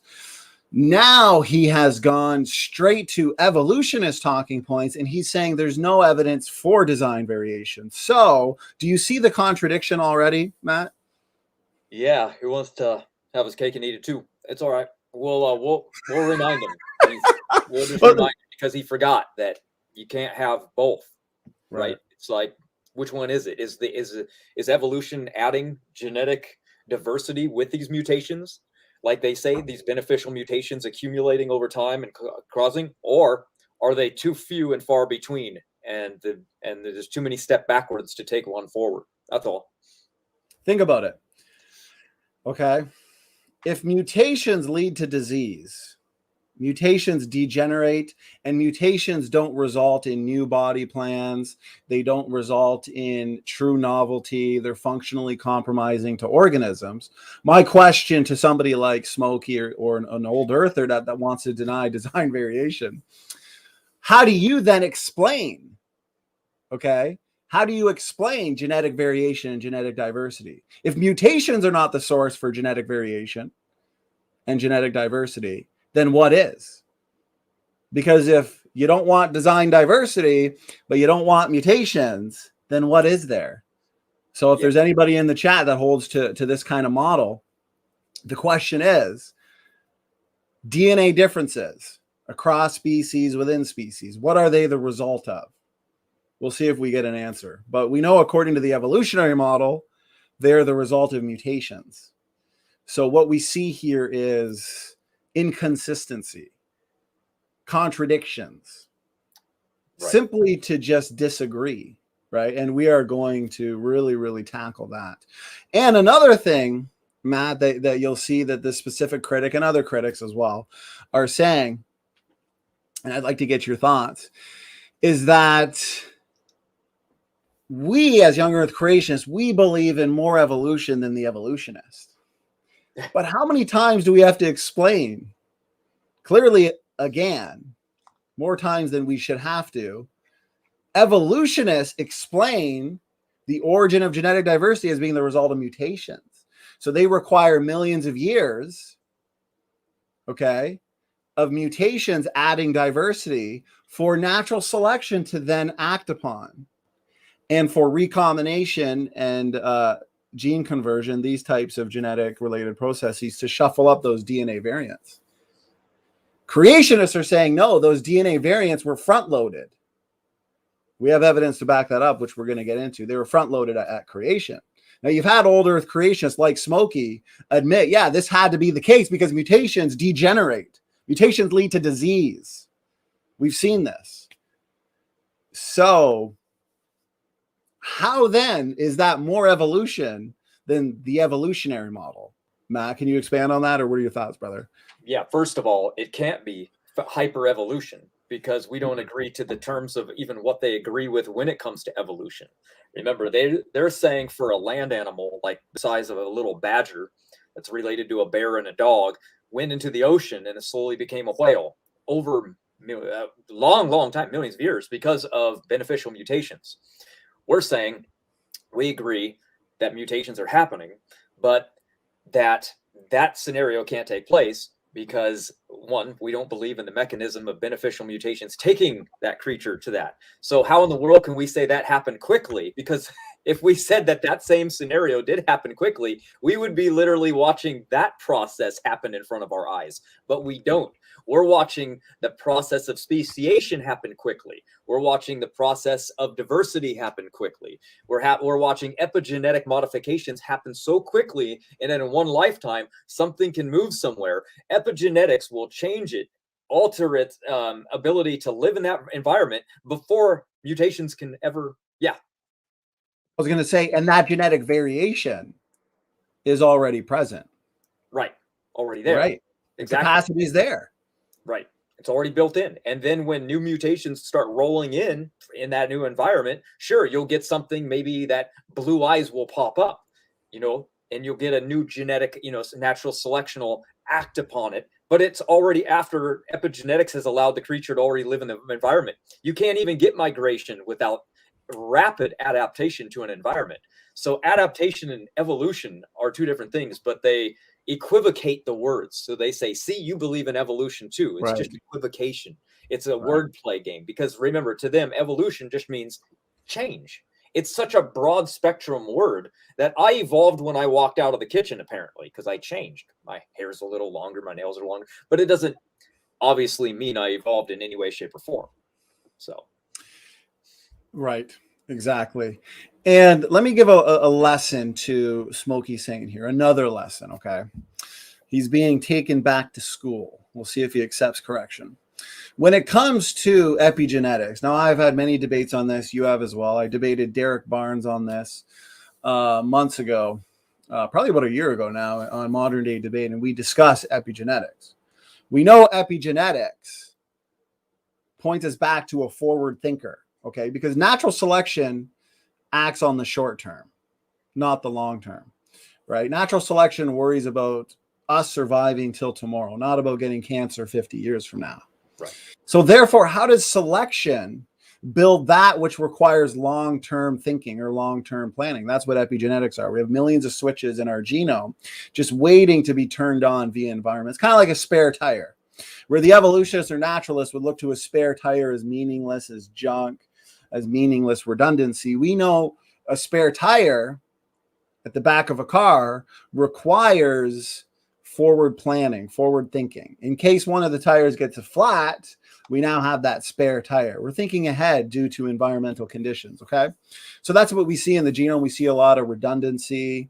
We see this extra layer of complexity known as the epigenome. Evolutionists cannot explain how that originates. Now, how they attempt to and fail is they'll say, here's the lesson, Smokey, is they'll say that mutations that are absolutely neutral build up over time. They build up over millions of years. They build up as junk. Now, the genomes of living organisms have a hidden reservoir of genetic baggage to call upon at some point in a species history, depending on the environment. And apparently that genetic baggage or that hidden reservoir of neutral mutations can lead to some type of advantage, right? But now they're giving evolutionary mechanisms a mind, right? Which they won't come right out and say, but they can actually show you, just like orphan genes, right? These taxonomically restricted and essential genes, they'll hypothesize all day how they could arise from non-coding areas of the genome, but they can't actually demonstrate that. So once again, okay, it just shows their lack of knowledge, their lack of ability to formulate a decent, coherent argument. Evolutionists, let me say this again, require millions of years of mutations that they say are mostly neutral, which we know has been overturned. They're actually nearly neutral and slightly deleterious. So that's no help to the evolutionists. So they'll say that millions of years of mutations that are neutral have to build up. So then mechanisms like selection can utilize that genetic variation for speciation events, for adaptive episodes. No. The creationist says that genetic variation was front-loaded at creation. Mutations are deleterious. Mutations are damaging. They're not useful. The useful variation is front-loaded. The useful variation is created variation, is created heterozygosity. Therefore, in one single generation, because the variation is already built in, All we need is recombination gene conversion to produce new varieties quickly. The DNA variants are already built in. Then for speciation, what do you need, Matt? As we said and explained last time, you have breakaway populations, populations that migrate, become isolated. They start inbreeding. You get shifts from heterozygosity to homozygosity. You have a greater potential at first, right? Heterozygosity means a state of DNA diversity. You get shifts from that to homozygosity, a state of no DNA diversity. You're losing the allelic potential. You're losing the potential for more change and adaptation. So this is not evolution in the sense of large-scale evolution. Okay, the evolutionists, what do they have to explain? They have to explain how the four-dimensional genome with multiple overlapping codes that's nested and abundant in meta information came about. The creationist knows that that can't be explained, that can't happen, so it was created that way. Okay? And the genome set of instructions is not just this simple linear array of letters. It's multidimensional, it's self-regulating, it's dynamic. Okay? We write books, but we don't write books that can be read both forwards and backwards. DNA can. Or in the DNA code, you could read every other letter and get a message. You can read it forwards, get a different message, and read it backwards and get a whole nother message. 3 messages in one. It's multidimensional. Okay? So this uneducated Smokey Saint, who does not have the ability to formulate an actual argument that makes sense and doesn't contradict his position, when he says that creationists believe in hyperevolution, he has no idea what he's talking about. And that's why he's low-hanging fruit. But because the audience likes it, and they had a lot of fun during the last show, okay, we're going to do it again. We're going to do it again. Also, Matt, as you know, and you can expand on this before we get into the video, when it comes to the evolutionary model, they need to explain the origin of phenotypic complexity, right? Phenotypic variation, the type of variation that we actually see through like this microevolutionary variation. That doesn't explain major innovations or these body plans, major new forms of life that we see in like the Cambrian. Okay, no, those mechanisms lack explanatory power in explaining true anatomical novelty. Yeah, they can explain morphological changes, but not true anatomical changes or anatomical novelty. They don't explain new body structures, new body plans. That's why everything we see points back to this model of design diversity, design variation, where the capacity is already there for these changes. And as time goes on, the capacity reduces because now you have lesser levels of heterozygosity. So since we've explained that now about 1 million times, we'll see if this argument is still used. Before we go to the clip, brother, yeah, anything you wanted to add to that? No, I liked what you were talking about as far as the you mentioned about loss over time. And one of the things is, I read a study quite a while ago. I found it when you were talking, was that they studied 185 human genomes. And this is just in one place. I believe it was like Denmark, Norway, or Sweden, somewhere up there in the north. And they found over 1,285 broken genes in those 185 people. And 100 of those, that means 100 genes per person was broken on average. That means that every person has 100 broken genes that you know that, and most of us share them. So I want to ask the audience, is it any surprise that we have genes that are weaker that break in all of us? And then why is that a surprise if we look inside of another animal like a chimpanzee and see the same broken genes? Because you'll oftentimes hear Aaron Ross say, you know, we have defective monkey genes inside of us. Well, these are just genes that are weaker than other ones. For example, would you expect your car to wear out first? Probably the tires, right? So does that mean that if the tires wear down on another car, that you know, well, they're related because they wear down there quickly. It's like, well, I'll have a bike that wears down tires first as well. So the car isn't the same as the bike, but it just happens that that's what comes in contact with the ground, so it's going to wear out first. Well, there's genes in us that aren't as strong, just like, but they're required, but they have backup. They're redundancy. That's why we don't die when these genes break. There's a redundancy backup plan for when they do. But do no cars not need tires? Of course they do. But it's just like we have these genes in us. They're required, but there's backups for when they do break. So when we see these defective monkey genes, are they really shared genes that are part of primates and human beings that we now are saying, well, man, we are related to these primates because they have those broken genes and we have those broken genes? Well, no, this study just proved that particular genes are weaker in everything, and humans just happen to break down with them as well. So when they're broken in us and we find them, and then we look at a primate and we find them, we go, oh, it must be shared common ancestry. No, it's just they're weaker genes. That's what we just discovered. So it's pretty fascinating to me that when they test these human beings, we're seeing a genome decaying over time. And you got to remember, humans have a large generation time. We don't have kids until 25, 30 years old. Amish, 35, 40. They keep going with it. They breed until they can't do it anymore. So if we have long generation times and we look at an animal or a species that has a younger generation time, imagine how much genome loss would be in them.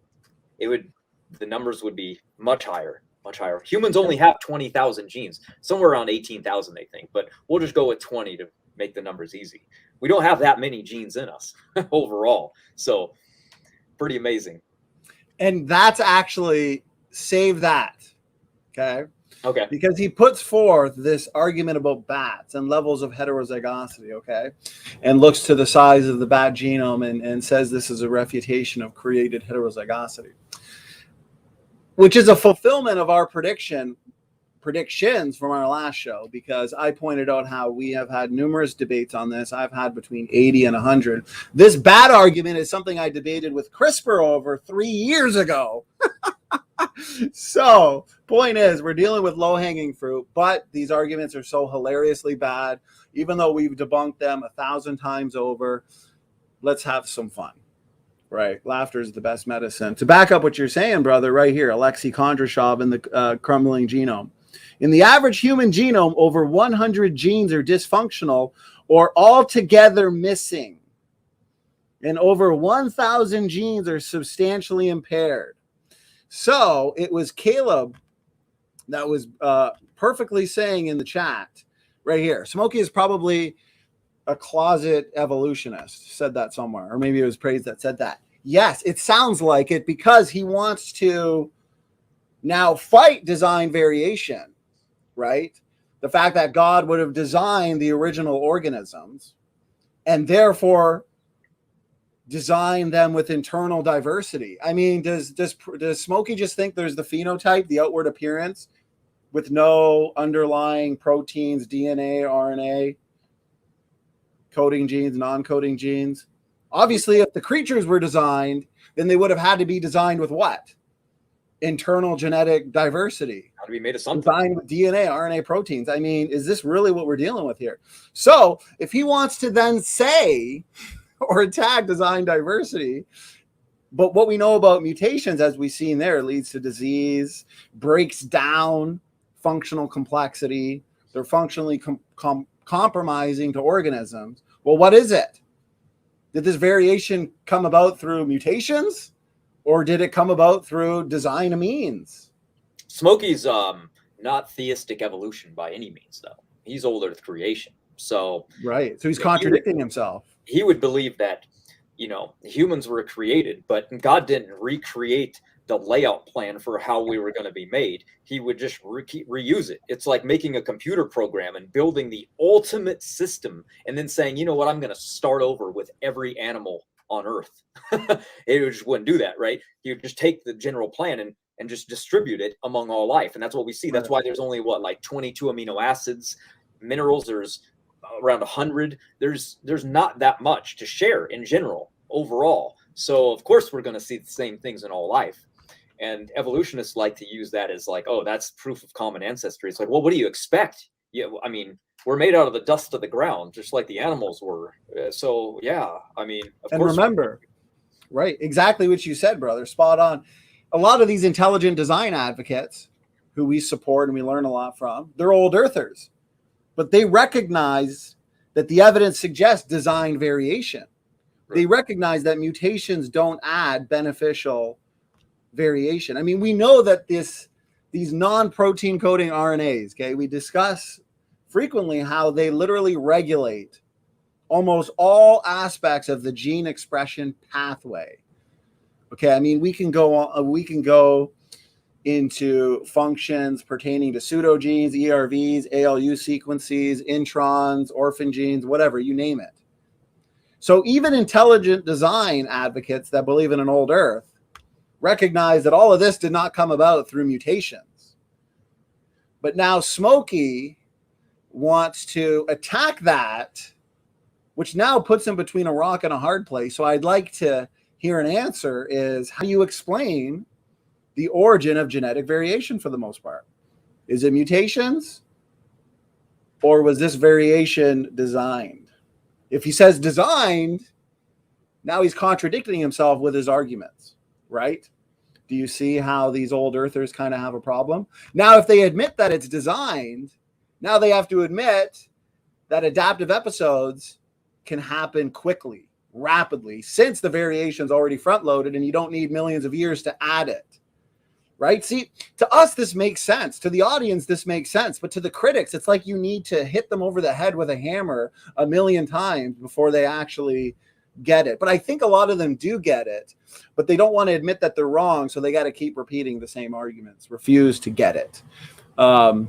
Anyways, Matt, before I play this video, brother, do you have any I know we got a ton to say, so yeah, it's all good. All right, man. So this is the first time you're hearing it. So I'm going to play it all the way through, and then we will discuss it. And then we'll go over the evidence for design variation as well. Here we go. Guys in the chat, let me know. Let us know that the sound is good.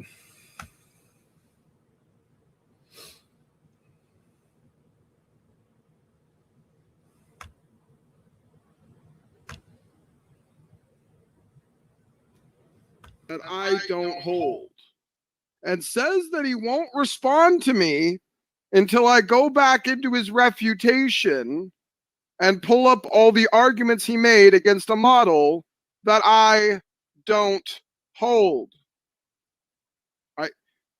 The bird species thing, the speciation in general thing.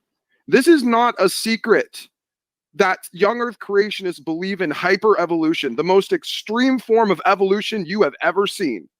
And how do they explain this? Miraculously, incredibly packed front-loaded genomes.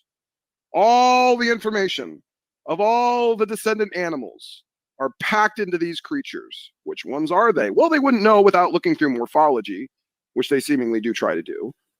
You got 250,000 species in the fossil record, 99% of which are extinct. All of the major phyla, all of the major terrestrial phyla already present in the Cambrian explosion. I would poke at the evolutionists that if indeed the Cambrian explosion event is indeed maxing out at around 5 million years, not the Cambrian period, I'm talking about the Cambrian explosion, that specific event of massive complex speciation all across the globe. That even in a 5 million year window, that's a tall order. That presents to me evidence of the idea of some sort of special creation event.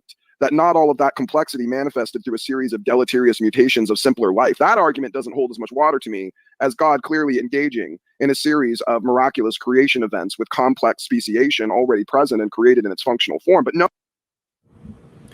Wait a minute, Smokey, and I'm going to let the rest of it play. There's so many wrong things said. There's more things wrong in each one of his sentences than words that are in that sentence, right? Which is why we can really just talk about this for hours and hours.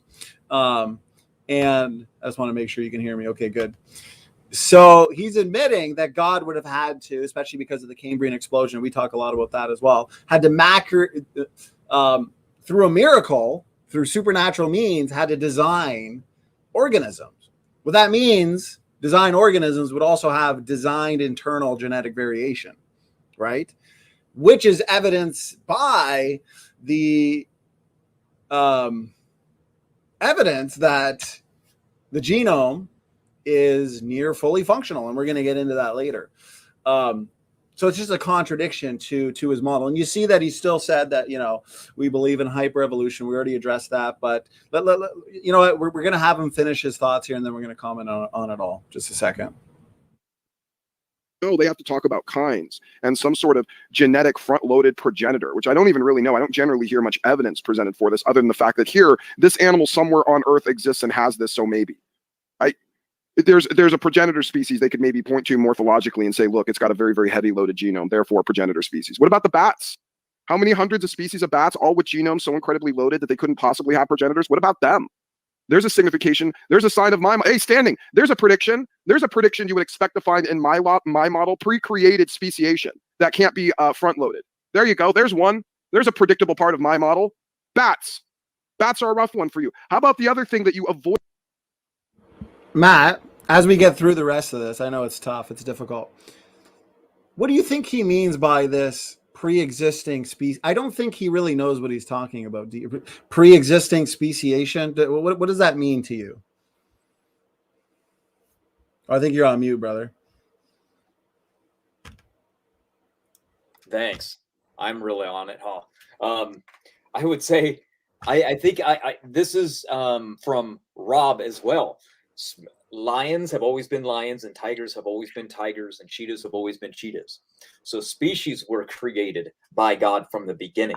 There was no original cat kind that created the cats that we see in the world today. For them, speciation is something that really just doesn't really occur.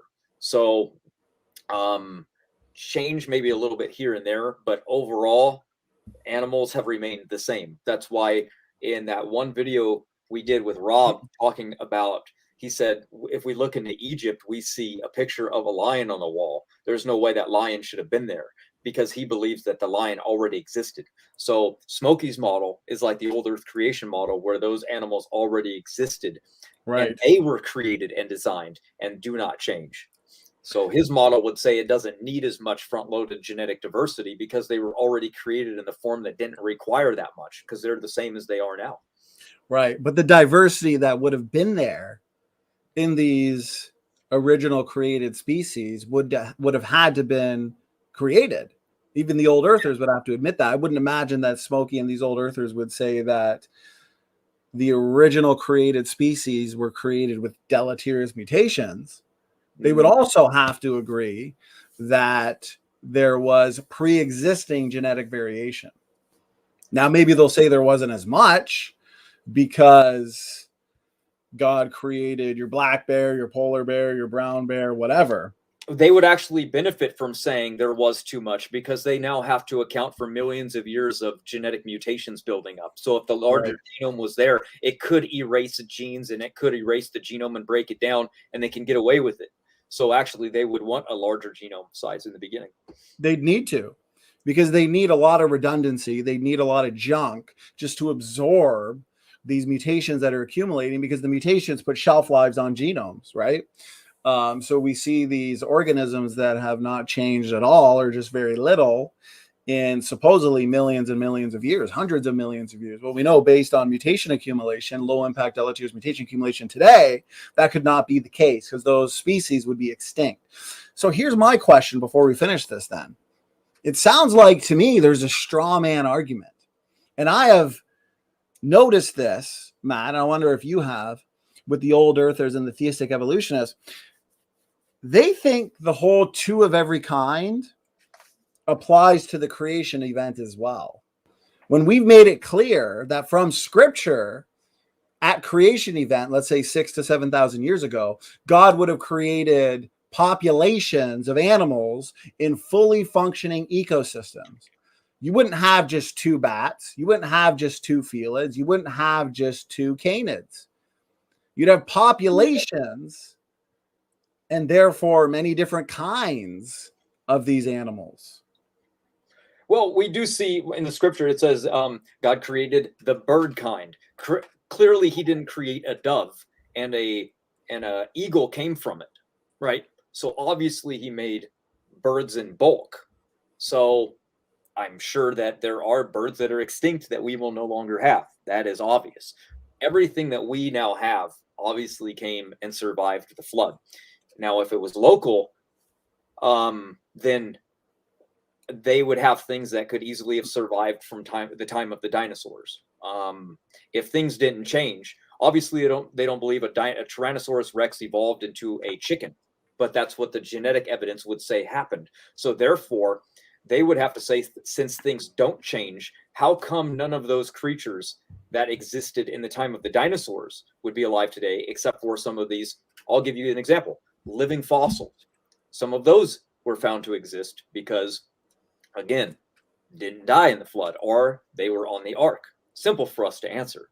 But a living fossil, they would have to say, why aren't there more? Why didn't a lot of things survive from this deep era in time?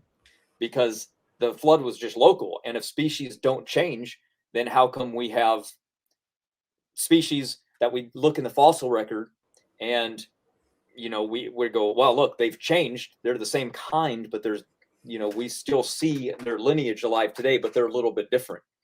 Is it a new species? Is it a species that God created that survived as well for those millions of years? Like, there's a lot of questions for me. I really didn't know too much about old Earth creation because we never really dealt with them. I just thought they were on our side with things. And they just thought that all life was young, just like we do, and that the Earth was created old. You know, literally day 1 and 2 of creation were very old. And then they, you know, 3, 4, 5, 6, and 7, those were quick, just like us. So when I'm hearing new arguments, they are different between old Earth creationists as well. So some will believe, oh no, man's just 6,000 years old, right? That's fine. But Earth, no, that's millions. Or others will say, no, mankind isn't 6,000 years old. That's just Adam and Eve. Man's existed for hundreds of thousands of years. So I'm really, I would say that unfortunately, we're kind of all over the place. Yeah, I don't like to be confused on things, and unfortunately I am. I admit that. And here's what's funny is, as we laid out, the creation model would say populations of animals were created at creation. So then you have a couple thousand years for the flood. So you have speciation events leading up to that, which started off with populations of animals, which the old earthers also say populations of animals, different species were created, just like we say. So when we look to these numbers, right, today, 1.6 million species on Earth. Aquatic, tens of thousands of species. Mammals, reptiles, amphibians, birds, only roughly 34,000. Right? Felids, 37. We point out over and over again that there's not that many species today. So from the arc, we have a bare archetype where you've got all those front-loaded DNA differences that can then lead to, through recombination, gene conversion, migration, isolation, inbreeding, shifts from heterozygosity to homozygosity with some mutations added into the mix. We can easily get the living bear species today, easily. Okay. Now, when you go to the fossil record, you're dealing with species, populations of species that would have been buried, that would have been formed from the original created kinds or species thousands of years prior. The planet would have been filled with plants. And when you look at the fossil record, it's exactly what we'd expect given the creation event. And we made predictions which were never addressed. We made predictions. God created Adam and Eve, and then he created fully functioning ecosystems with animals. So animals would then be able to harbor more genetic diversity and humans less. Today, what do we see? Animals, for the most part, have higher levels of genetic diversity. Humans have low genetic diversity. So it correlates perfectly. The numbers correlate perfectly. Notice how we put forth numbers. We put forth the technical papers. I mean, we had a presentation by a PhD paleontologist that pointed out the discontinuities that are found in fossil groups like Dinosauria, mammal-like reptiles. These fossil groups show barriers and discontinuities, which points back to created kinds. Have they ever read this paper from the Proceedings of the International Conference on Creationism? Doubtful. Yeah, go ahead, brother. That's a great paper. Great, exactly. Then we always point out the genetic boundaries study with the CO1 gene, that highly conserved mitochondrial DNA protein that is conserved across species, low genetic diversity, right? Everything went through a bottleneck. I mean, we dealt with all these arguments in the last broadcast, and none of them have been addressed. And all we see here is misunderstanding, straw man arguments, really just laughably bad. So here, let me play the rest of it, and then we're just going to go right back to the beginning, and we'll deal with it all. I'm going to get your thoughts as well. Okay, brother? Okay. Especially on this bats argument. So just 1 second. Boy, I got timed out in Standings chat for mentioning the freaking olive tree again. He timed me out after I mentioned the olive tree. He asked me about the olive tree because clearly he says he's completely refuted me, and in the same breath says he ignores my content. How does that make sense? How does that make sense? Help me with that. What the hell are you on about, Taylor? I heard you need clarification on your paternity. That's I think you heard wrong. I don't know quite what that's about. Why? Are they claiming I'm the Antichrist or something now? What's that about? Father Satan or something? I don't know where that's going. So anyway, I do have an argument to present. It is one, again, another one that they're going to run from, ignore. I mean, in the same breath says he ignores my content and I'm not worth it and isn't going to watch my shows. And then says in the same breath, he's refuted me. He's seen all my arguments and he knows and he's refuted. Do you see the bombastic arrogance? And he never ends up actually, it's funny because he never ends up actually putting the next hour is just like some open mic and like everyone's arguing over different things, the Trinity and doctrine and stuff. We never do get an argument. And yeah, we have demolished every single one of his arguments. We have seen the arguments he's presented. Okay. And we have put forth challenges and arguments to him and the other critics. And we have yet to get a response. This was the best that we could get in terms of his argumentation. His previous 3 streams were those arguments mixed in within the 3 to 4 hours. So the second I saw him compile them into 4 minutes worth of arguments at the beginning of his show tonight, I thought this is perfect. All in one, as compared to having to fight through all his different 3 to 4 hour streams, finding, the actual minute or two where he attempts to address something. So what are your thoughts overall, brother?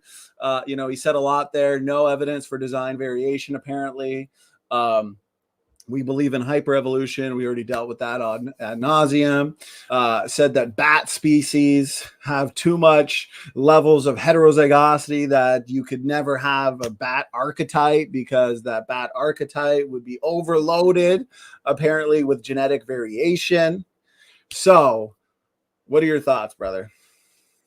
Yeah. Sorry, I did get, I'll admit I got distracted by a guy named Zach in the comment section who asked how there could be layers of thick plant material that makes oil and things like that 5 miles down under the ground in the model of catastrophic plate tectonics, for example. Since each model is different, hydroplate theory is going to give you a different answer. Catastrophic plate tectonics is going to tell you quick subduction. But there's also the fact that the global flood itself would have mixed up multiple layers and that there would have been lots of sediments moved around from ocean current itself. So to give you an example of that, the KT boundary, which would be considered part of the after the flood event from worldwide volcanism that threw out a cloud of iridium around the world, rather than a meteor strike hitting the peninsula in Mexico that did it.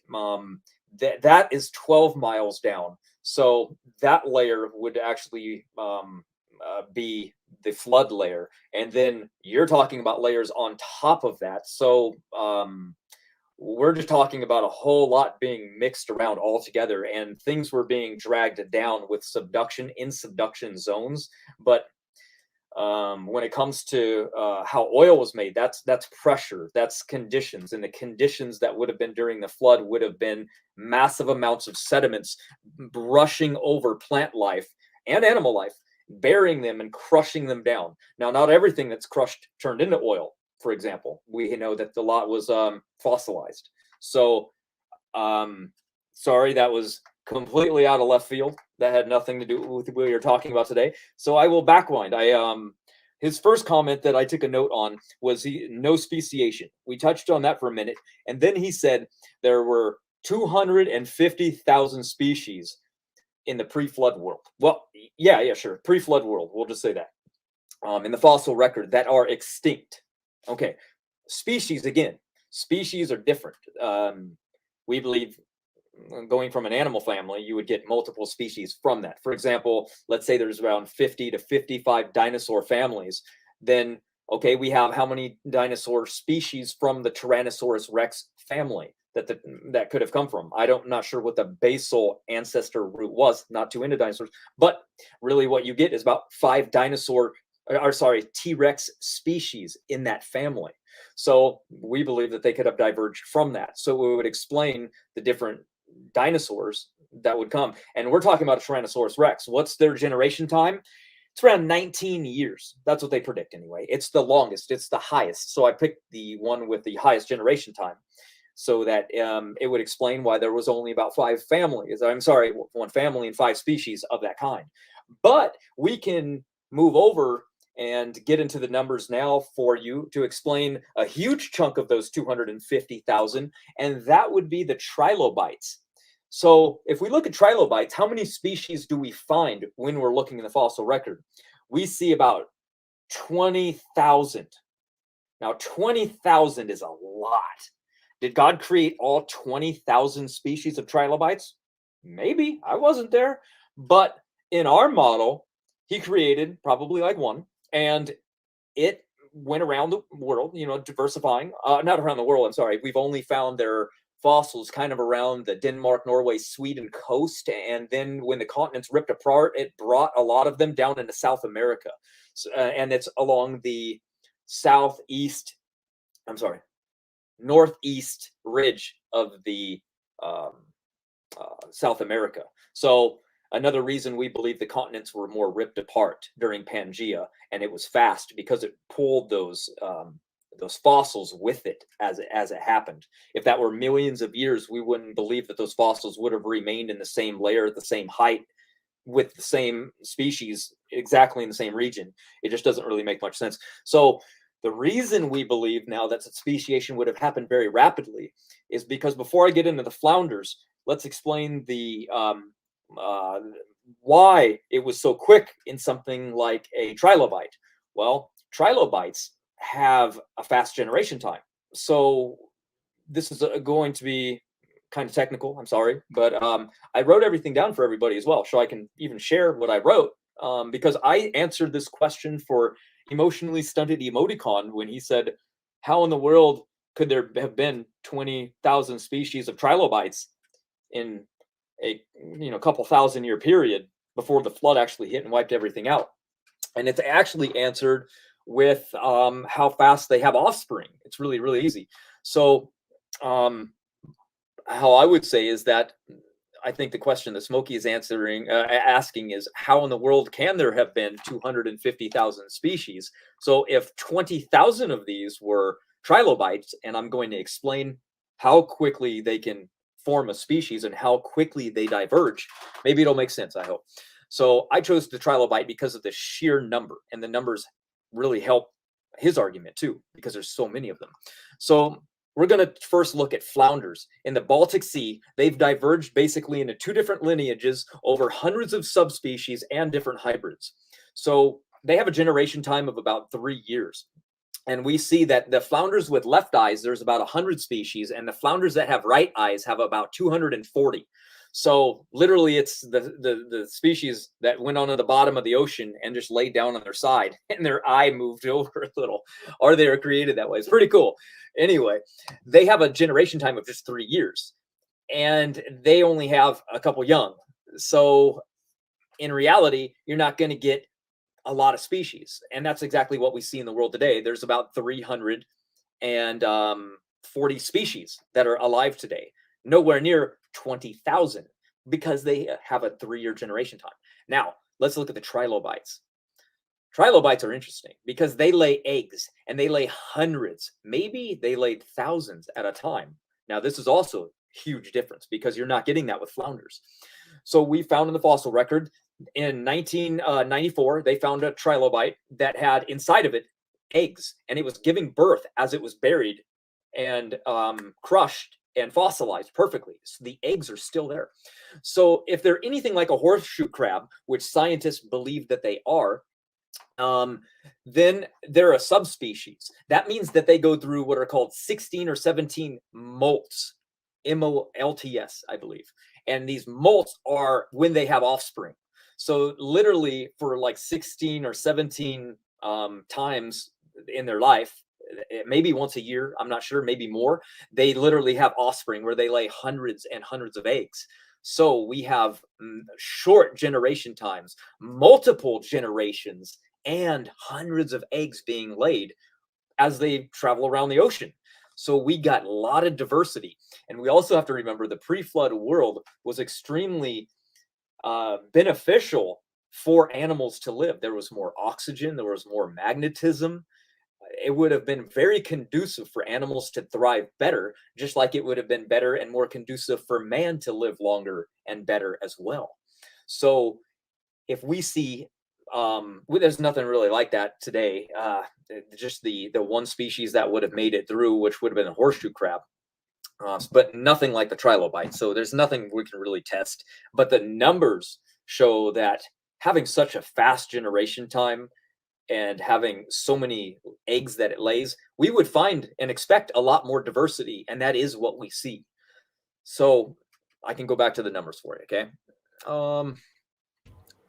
Have you noticed that when we do our responses, we give the numbers, the data, the technical papers, we back up everything we say, and we give testable predictions, and we show technical papers from the secular side and the creationist side. But what do we get from the critics, and especially this critic from Smokey? You get none of that. None of that. You get 4 minutes of a rant. Anyways, I just wanted to point that out, brother. So I'll keep going. Well, You're doing he's great. also mad too. So you can't. Sometimes you don't think clear when you're mad. You know, you don't give the best answers. I know if I was pissed right now, I wouldn't be telling you. No, you can't think straight. I Right. couldn't tell you how many species of trilobites there are. Okay, so we can jump over to ants because ants are cool. Ants might be a good way. Now, we have to remember land life is not like aquatic life. For some reason, aquatic life can diversify extremely quick. Maybe it has to do with the temperatures of the oceans and how the current can pull them around the world and allow them to be in different environments. And then a lot of things near the equator have more variety. And then you get near the poles, there's less variety, but there's more life. It's very, very unique. So the ocean has a lot more diversity than land. So that can also lend to more speciation. But if we look at land, we still can see the numbers that are very similar to the trilobites. Now, there's an estimated 10 billion, that's right, not billion, 10 billion ants alive today with over 12,000 different species. They actually don't even know how many there are. They stopped. They're like, just there's more than 12. I guess because it's like it's really hard to count an ant species because they have to be different and they're so small. It's not like you can hold one up unless you're like a complete specialist and be like, oh yeah, that's sucker. That's a different one right there. That would take a really good eye. Something not interested in, so I couldn't do it. But if each ant colony, now how many eggs does a queen lay? In just 1 to 2 days, a queen will lay 300,000 eggs per colony. Now imagine the diversity from an ant that got off the ark. I don't think ants were brought on the ark, but okay, so what if they were? You're talking about ants that would get off of debris floating on the waters, or that came off of an ark, and the ants are walking around the world, and they're creating little dens as they go around, and they're like, "This is perfect. I'll live here." And then another ant walks 20 feet away, and they make a den, and it keeps happening until they're around the world. They are so big in population size that their biomass of the world is 3,000. That's million tons, by the way. 3,000 million tons of ants exist. That's an insane number. But the reason that can happen is because they have offspring so quickly and so fast, and they speciate so much. And literally, a queen having 300,000 eggs in just a couple days, and it happens every year, that explains the diversity that we see in the world today. And so I believe that the same thing is true with the trilobites. So if we can explain it with ants that are on land that have less diversity than anything in the ocean would have, and then I think it would be an explainable scenario to show in the past. The unfortunate part about all of this is I can never test it and I can never prove it because the old world is gone. And that old world being extremely saturated in oxygen and magnetism is something that they actually do reproduce in Texas at the Dr. Carl Bogue, which we're trying to get on the show, by the way. I think George is putting that together for everybody. So stay tuned if he comes on the show, because we are going to bombard that guy with questions. And he has a hyperbaric biodome, not a hyperbaric oxygen chamber. It's a biodome where he grows piranhas in there in the old world and different types of animals and insects. So it's going to be fascinating to see if he can cause new species to take place. I know that's not his goal, but I'm going to ask if it could be, because all he has to do is change the environment enough to cause a new species to fight for supremacy in the new changing environment, and you'll have a new species. And then if it can happen that quickly, then we can say rapid speciation happened in a hyperbaric biodome in 1 year in his chamber. I mean, you talk about an awesome thing. I mean, literally, you can prove a prediction that Dr. Jensen was having, saying hyperspeciation. But you see, I think that the problem comes from, I noticed he said it there. He believes that hyperspeciation is hyperevolution. And yes, yeah, that's the key. Yeah, that was the key right there. So that's the only difference. I can understand his quorum then. So. But remember, it's a strong misunderstanding, as we spent for the first 30 minutes pointing out what evolution, large scale, goo to you, fish to fisherman evolution requires. It requires uphill changes. It requires true novelty. But we know mutations don't lead to true novelty. Mutations are generally functionally compromising. Speciation events that we see are due to a reduction. Reductive mechanisms aren't going to take a single-celled like ancestor into a whale. So it's intellectually dishonest to say that we believe in hyperevolution when in fact it's quite the opposite. We start with the genetic variation front-loaded. Okay, we start with designed organisms. We even look to the Cambrian explosion as evidence for this. Evolutionists start with a single-celled like ancestor where over millions and millions of years, mutations add genetic variation that can finally be utilized by evolutionary mechanisms. Complete opposite. And that's why, Matt, I'll just add this here. I'm going to share screen. There have been predictions on this model. Okay, a few different predictions. One of them is the type of speciation, and I recommend anybody who has not seen part 1, please check that out. We spent a great deal of time going over the mechanisms of speciation, including the predictions from Young Earth Creationists on how these speciation events should take place if the created heterozygosity model were true. And those changes should be the result of shifts in heterozygosity to homozygosity, right? Because we'd have more heterozygous ancestors at creation, more heterozygous ancestors at the flood. And through shifts in heterozygosity to homozygosity, we'd have species today with lesser levels of that genetic variation, okay? And we showed with Darwin's finches, we showed that that's exactly, Matt, you even screen shared it, brother. That's exactly what happened on a genotypic level, was that type of shift is exactly what was observed. So anyways, the front-loaded genetic variation model, that organisms were front-loaded with internal genetic diversity, which can explain the origin of species today, okay, for the most part. that Smokey says there's no evidence for. Well, that's funny because we've made predictions. Dr. Nathaniel Jensen made predictions years and years ago on it. He points out, and then we're going to demolish this claim from Smokey.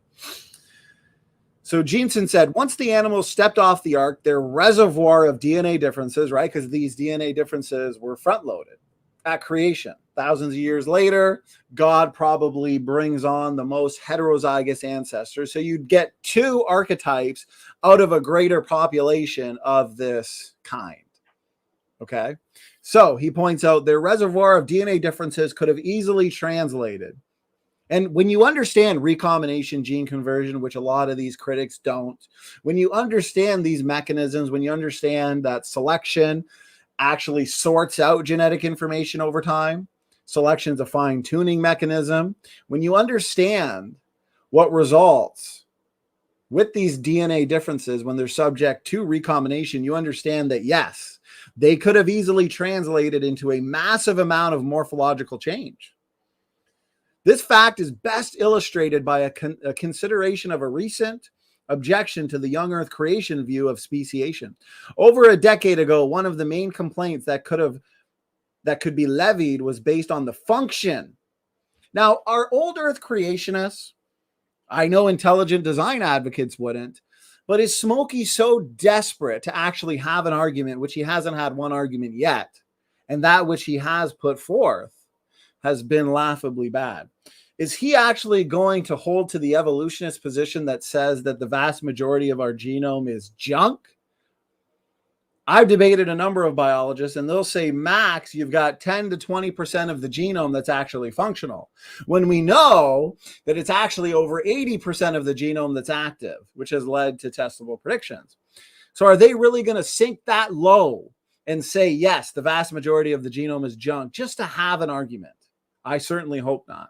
So right here, the function of the DNA letters, because remember, an obvious prediction of front-loaded DNA differences would be that these DNA differences in the vast majority of genetic sequences should then be functional and essential and not junk, not useless, not the result of millions of years of common descent with modification, right? That's why the evolutionary model predicts, since they hold to descent with modification, they predict that the vast majority of the genomes of living organisms are the result of genomic fossils. They'd predict genetic baggage, evolutionary leftovers. They'd predict vast amounts of ancient viral infections like ERV, so on and so forth. They'd predict pseudogenes, right? Well, we predict function.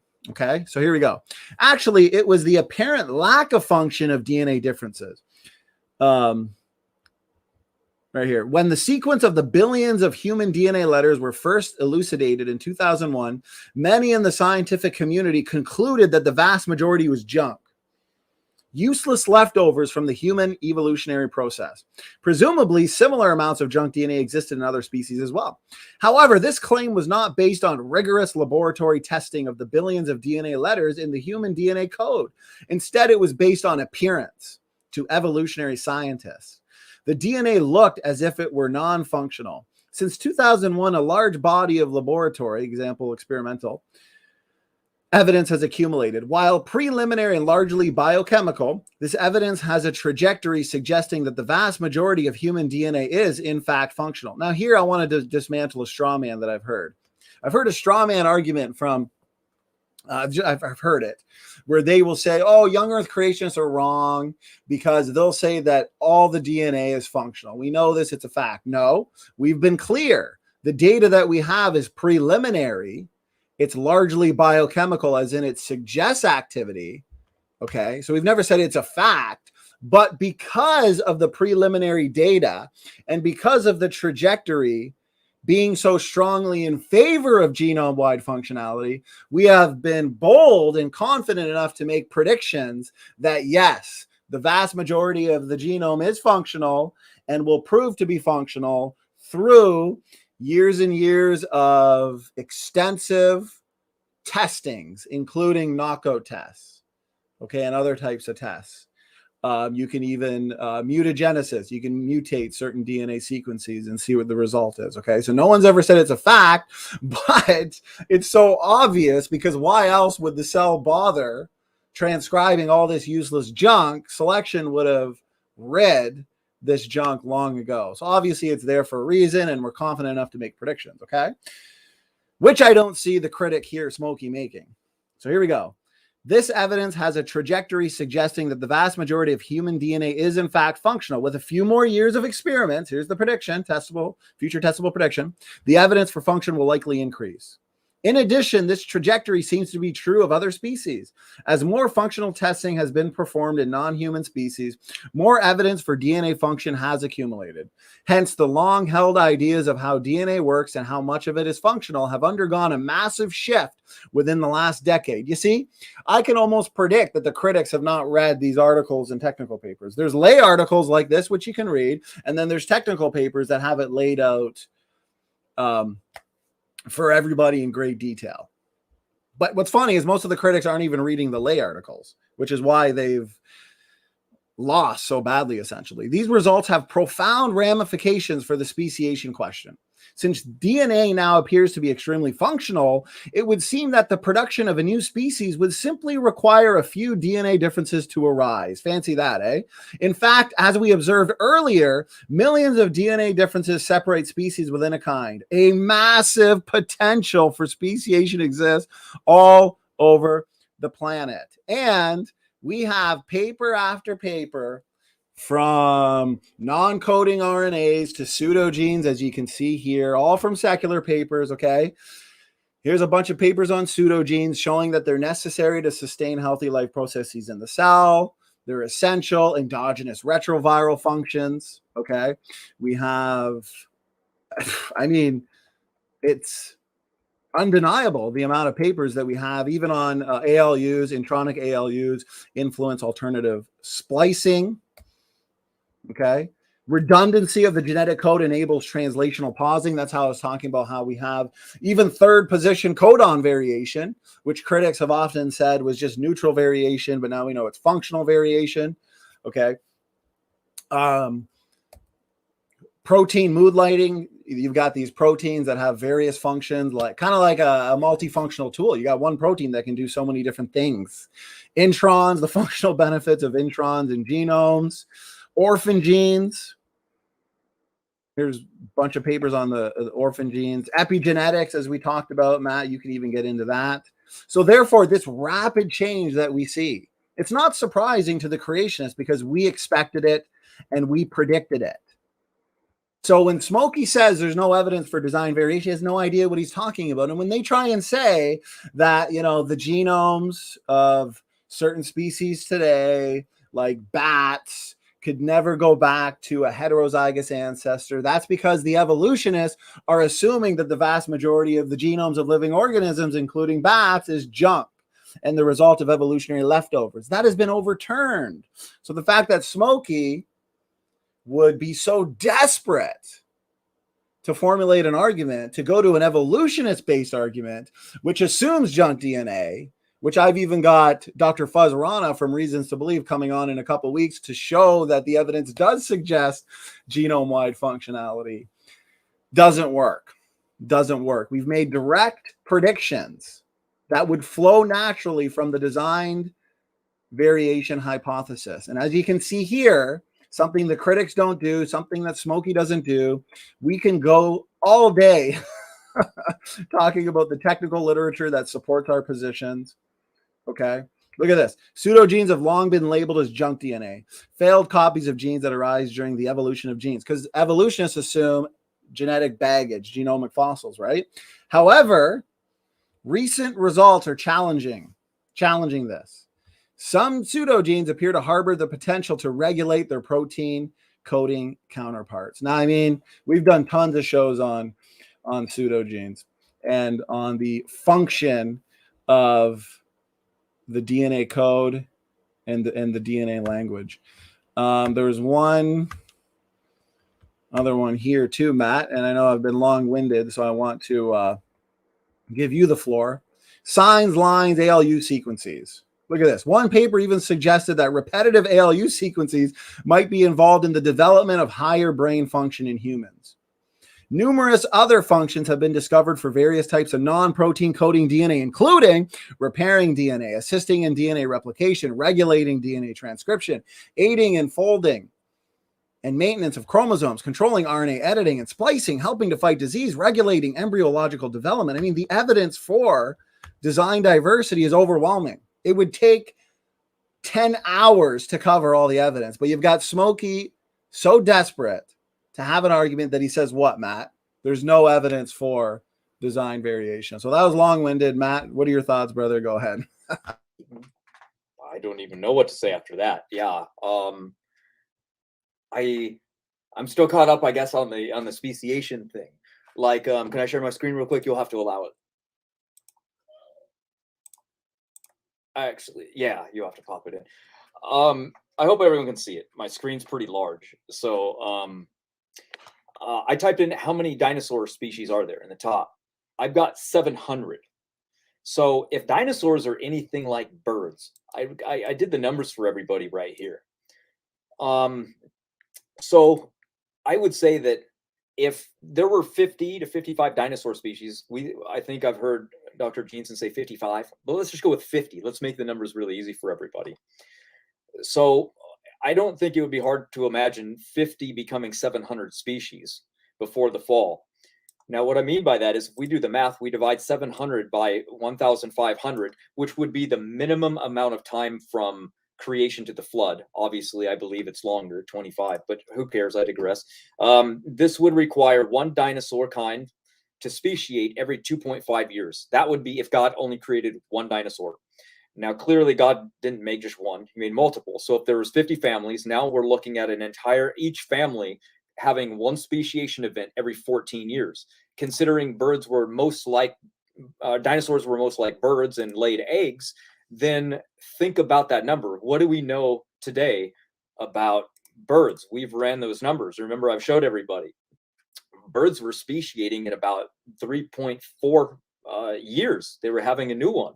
That's more than enough for dinosaurs to speciate. Now, obviously, birds aren't dinosaurs. And not only that, birds don't live as long as dinosaurs. Dinosaurs were much larger, and they lived longer. So it explains why we see less dinosaurs. But birds don't live very long. They have a lower generation time. So we would expect a faster generation time. But the reason I said because they're similar to birds in the fact that they lay eggs, why would they not have a fast speciation rate? I hope that's understandable, SFT. So to me, well, I'm just wondering then, Matt, if you're right, how come there's not thousands of species of finch on the Galapagos Island? Oh, not that again. I just wanted to throw that out there because what's funny is Smokey's the one that made that argument so confidently, and we demolished it. We decimated it for 2.5 hours the other day. He pretended that he never even made that. He didn't even comment on it, didn't even correct himself, didn't even admit, oops, yeah, that's a silly argument. This is what we're dealing with, Matt. But anyways, yeah, keep going, brother. Great points. Great points. Oh, no, I was just saying that if we're only looking at 700 dinosaur species total before they were wiped out, that's a really low number, which goes to show you that, again, when they were counting species, when he gave that number of 250,000, obviously I trust what he says. I didn't look into it, but the number's fine because most species are in life forms that are small. They're worms, they're slugs, they're squid, they're things that don't live long, that live like ants, for example. Look how many ants there are. There's 12,000 species of ants. So most of the species of that 250,000 are insects. So that explains it. It's short-lived life. Did you pop something up on the screen? Yeah, Godzilla Freak. He made a good point. He says, why are speciation rates then, by the measure of 20 years, not resulting in thousands of finches? So he's making a joke again. Sorry to distract you. Oh, okay. Anyways, keep going, brother. Okay. Let me see. I took some notes. Oh yeah, another thing was Yeah, I find that we have a lot of evidence, but we always don't have the complete nail in the coffin. And what I mean by that is, take, for example, Mary Schweitzer. She wanted to say if she's really looking at dinosaur DNA. Now, because DNA corrodes so quickly, she was like, this can't be DNA. So she ran 8 individual tests that were separate to determine if it was dinosaur DNA. All 8 of them passed, meaning it was dinosaur DNA. The only thing that's left to do is something that her lab can't do, which is sequencing data. It's very expensive and her lab can't do it. So they were like, well, every other secular scientist goes, well, it's not dinosaur DNA. She goes, well, it's passed every test I've run. They're like, did you sequence it? She's like, oh, well, no. So they go, yeah, that's not it. So they're not going to sequence it. You see what we're dealing with a lot of times? This has nothing to do with Smokey, but I'm just saying that most people say if it looks like a duck and it quacks like a duck, well, it's a duck. Well, Mary Schweitzer's like, well, not only looks like a duck and quacks like a duck, it tastes like a duck, it flies like a duck, it sits like a duck, it sleeps like a duck, and but it's not a duck. Yeah, so fairly certain it's a duck. But everyone goes, no, it can't be true. But the evidence we keep showing people is, man, we have a lot of evidence on our side, and this is what we're predicting, and this is what we're seeing. And they just keep telling, the evolutionists keep saying no. So it gets really hard to contend with people that just go, I want every bit of evidence. And it's like, we can't supply you with every bit. We can give you a huge chunk, but I mean, how much more do you need? Now, here's a question. If speciation doesn't happen, then how do we have so many dog breeds? Obviously, it's not a speciation event because it didn't happen naturally in the wild, but we literally made these dogs from wolves. Right. So obviously a Chihuahua wasn't on the ark, and if it was, through pre-existing means. Threw it off. What? And through pre-existing means, like pre-existing DNA differences, is how these breeds came about. Exactly. Just take those DNA differences, they artificially select for certain traits. So therefore, if the original archetypes had pre-existing differences as well, which the evidence seems to suggest, then just like we see with the rapid formation of new breeds, just like we see on the farm, as we pointed out last time and got no response to, we've got 700 to 800 breeds of horses and donkeys, and yet only 7 equid species. The 700 to 800 breeds came about during human history. Even the evolutionists would agree with that. But apparently, it took millions of years for the species of equids. But remember, critics, you need the millions of years because you need the millions of years to build up the genetic variation. Sorry, but the evidence suggests the variation was pre-existing. Right. Anyways, go ahead, brother. No, like I was saying earlier, they made a hybrid, which was considered a new species, literally from a male lion and a female tiger, and created the liger. And then they reversed it and used the female lion and the male tiger, and they got the tigon. So they created 2 new species in 1 generation. And then they could let them out in the wild, and you've got essentially a new species walking around. But again, it would be like, I guess they could say that, this is fine. It's just, these are just examples of something that already exists. But I think they believe that our model has a problem because we require a lot of species after the flood, and they don't have to worry about it at all because those species were already there. So we just have a different outlook on that. Not really a contention to say like, this is why old Earth is wrong or anything like that. It's just, it's a different model when it comes to speciation. I would say they have a huge problem because unless they want to say that the creation of animals are also young, go back just 6,000 years based on the barcoding study. But a lot of them will say, okay, humans are young, but animals go back even longer. Well, now they have a problem, as we've pointed out, for a number of reasons. Adaptive episodes occur rapidly. So that means when we look at the numbers, as you can see here, there's far too few species. The species correlates perfectly with 4,500 years since the flood. But if some old earthers want to say, no, these species, and their ancestors go back hundreds of thousands to millions of years, then the question becomes, well, based on what we know about epigenetics and the rapid adaptation that can occur through new environments, then they should have more species. And I don't find the old Earth creationists are making any predictions on speciation events, speciation rate. So that's what I would say is their issue. Go ahead, brother. Yeah, I have a question too. Maybe you could answer it for me. My question would be, he said that we have a problem with the genome size, which I'm sure we can get to because you mentioned that about bats. So we're going to answer that. But wouldn't there be hundreds of examples of that if it was actually a problem? Why only a bat? Exactly. And remember that argument, like when I debated CRISPR on it, he's an evolutionist.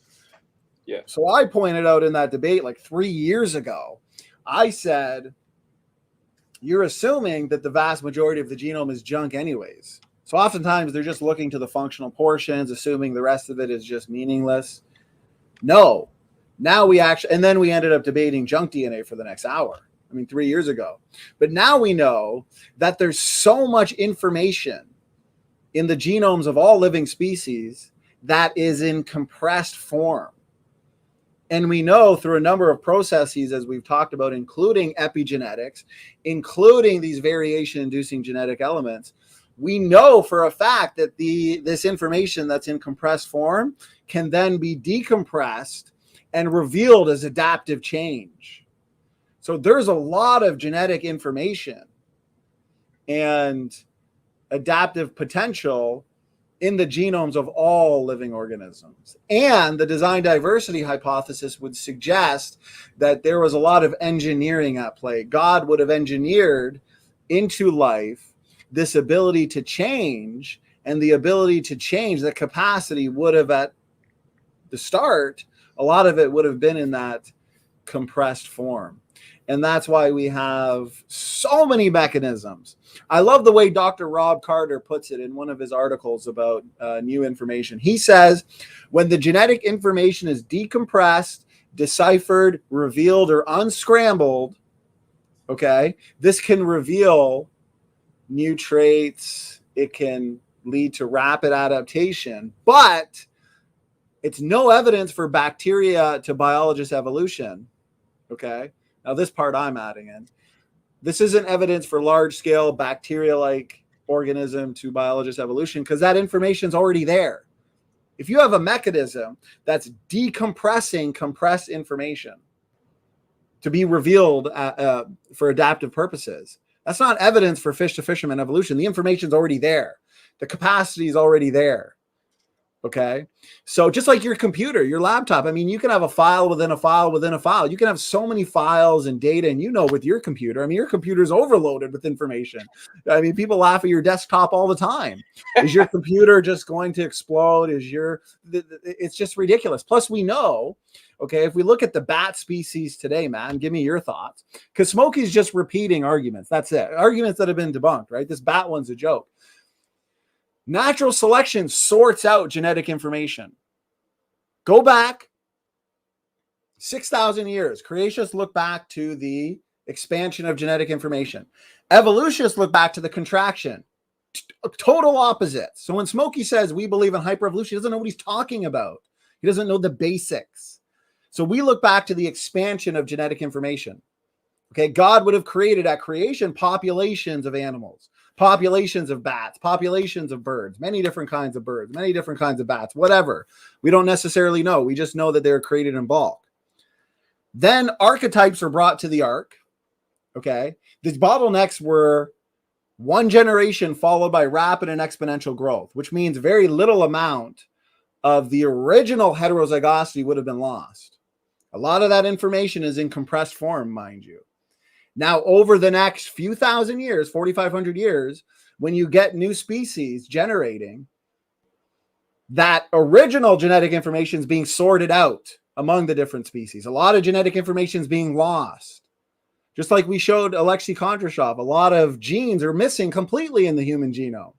So you want to look to the bat genome and make assumptions on how the bat archetype was at the flood, and then making another false assumption on how the original created bats were thousands of years before that. It's a weak argument.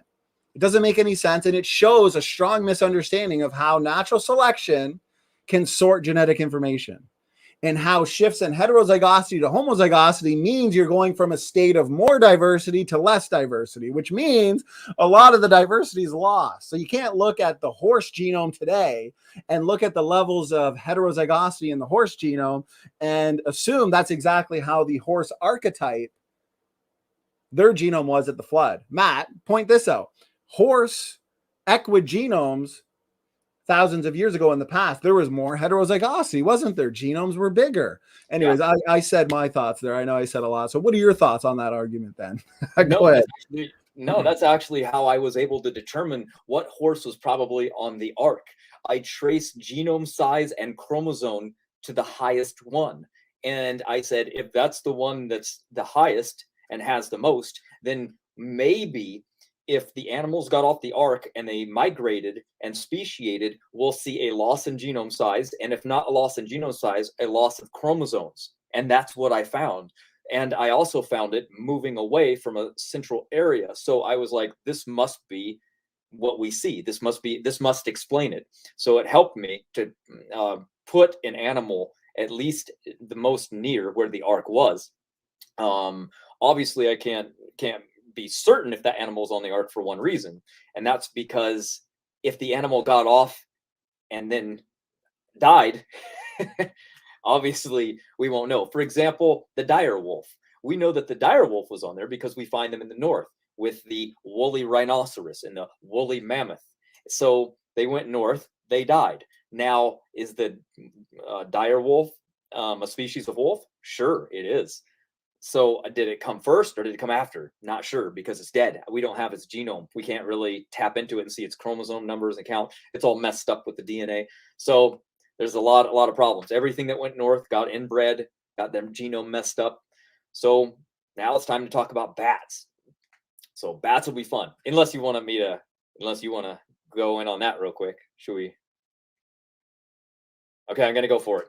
So again, what would cause something like a bat to lose genome size?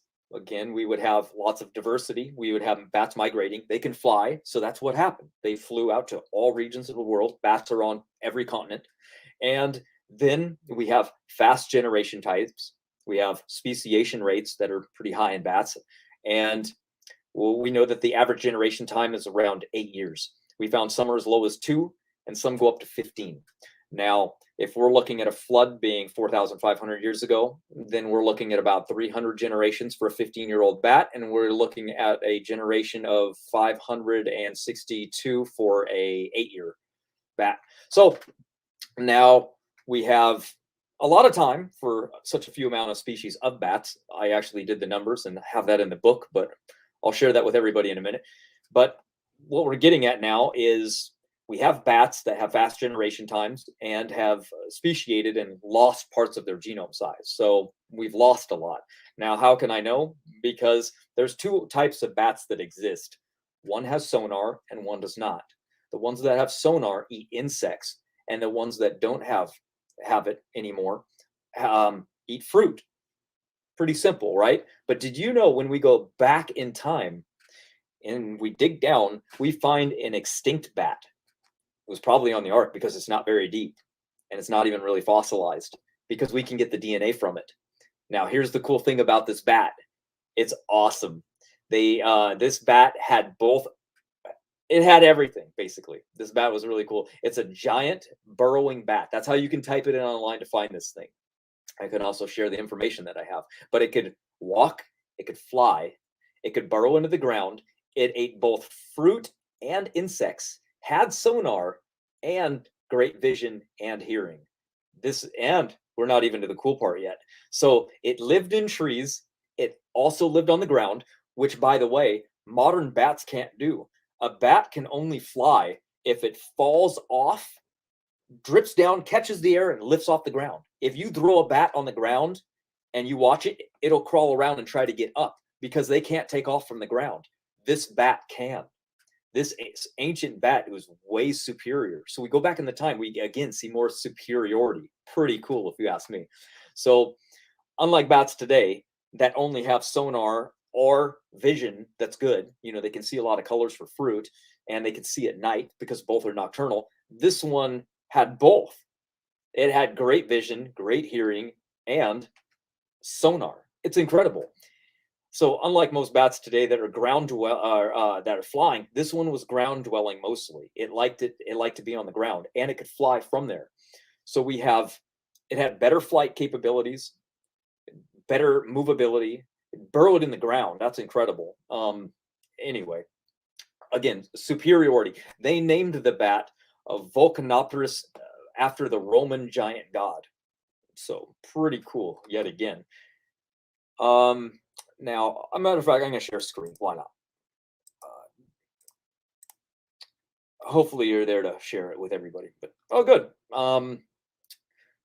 I hope everyone can see this. I think I can make it larger by one more time. Yep, 200.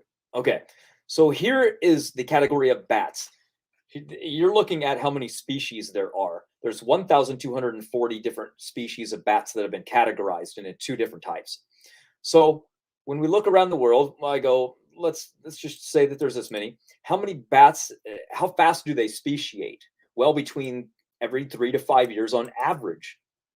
That's okay. Well, if you do the math back to the flood, does that not perfectly line up? I'm going to say this alone destroys non-speciation alone, but it really, really vindicates ours. In 2015, they found 2 bat species. They found 2, these are the types of them. Here's the studies and the links I can share with everybody if you're interested.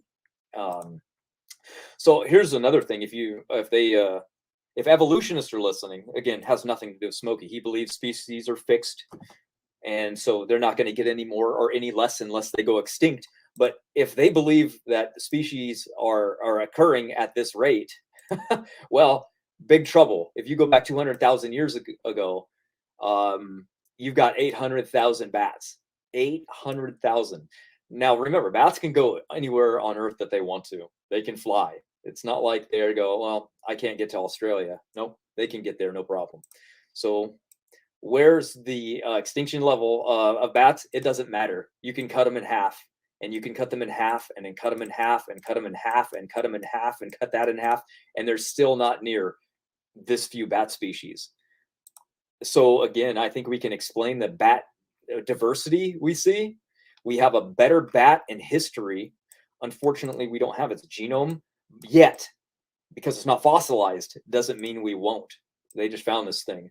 So that's really good for us. What do you think about that news? Amazing data, brother. Amazing. I was just telling the chat that for each one of these arguments that we're demolishing and addressing, as you can see here, it's all backed up by just so much data, right? It's all backed up by the numbers, the technical papers. We've got predictions. It's why we can not devolve our videos into just nonsense. I mean, we go minus the intros and some of the jokes at the beginning of our shows. But once we get into it, Matt, what do? It's hours of nonstop data. It's why they can't address it. It's why they can't play a video and actually address it line by line and match our predictions, match the technical papers we're putting forth.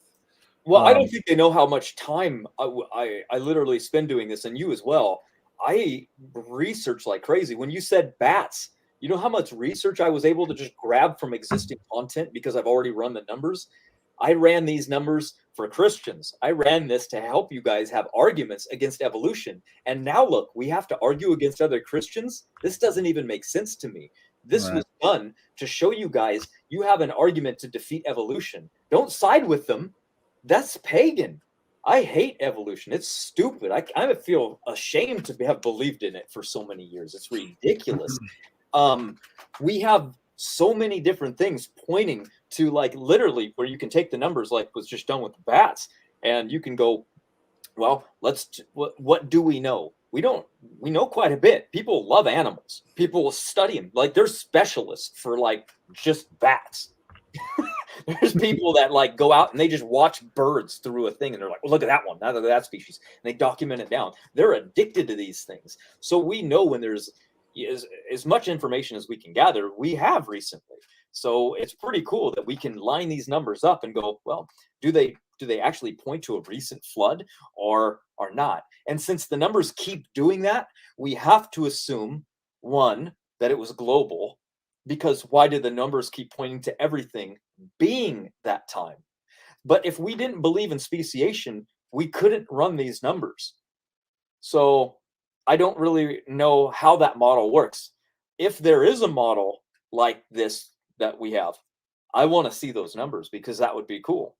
Because other than that, I'm just arguing from my standpoint and always giving them my views rather than them sharing their model with us. Like I said, Old Earth creation is fairly new to me.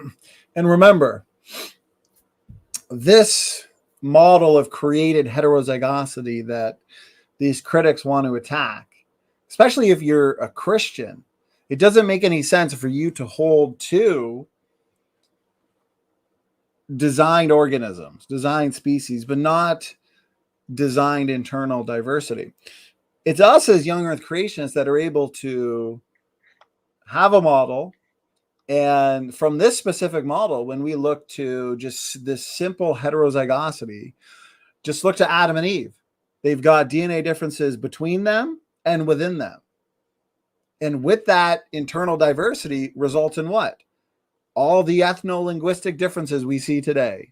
We know that we can produce incredible variation in one generation just due to this built-in diversity. And his claim that something to do with we don't know the archetypes, or I mean something that R.J. Downard said, we don't know the original genomes. Go back to my debate with R.J. Downard. It was Adam and Eve or human evolution on Modern Day Debate. He made that claim.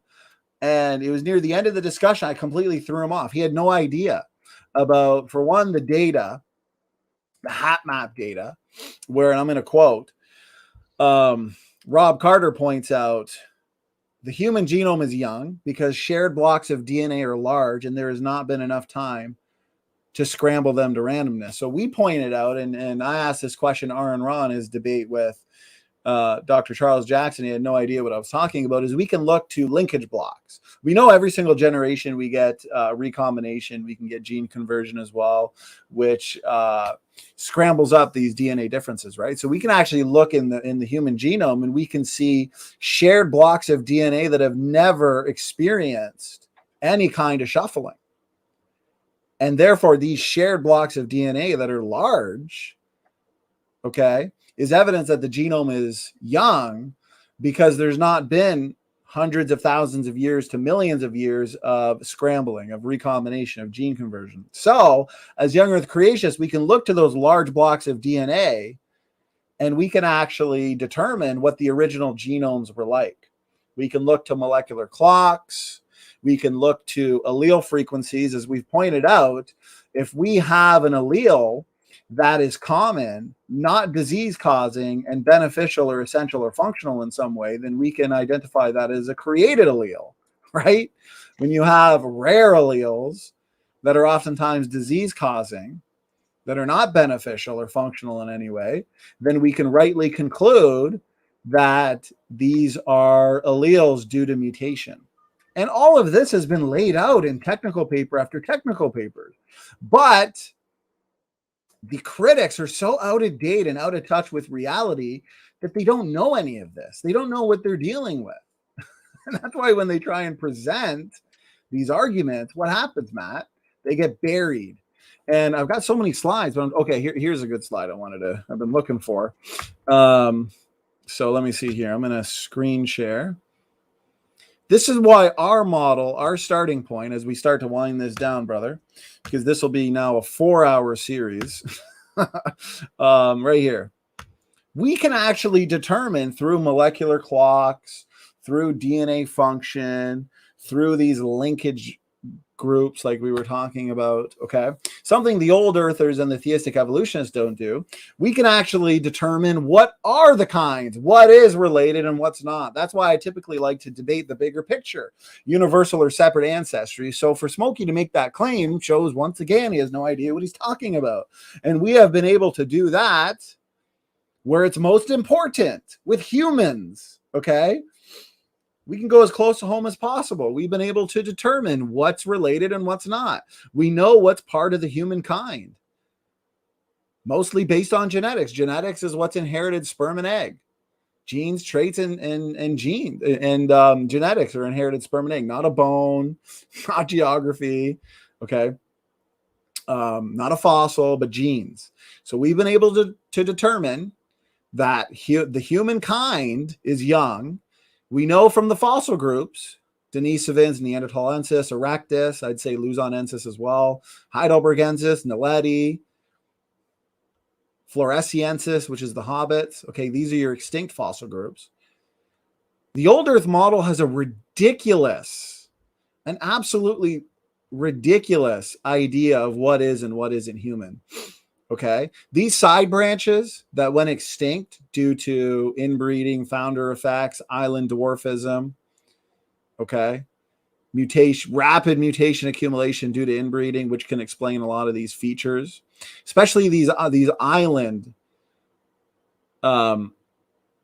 humans that have the island dwarfism, like Naledi, hobbits, Luzonensis. They all have very similar features because that's what happens when you become isolated on an island.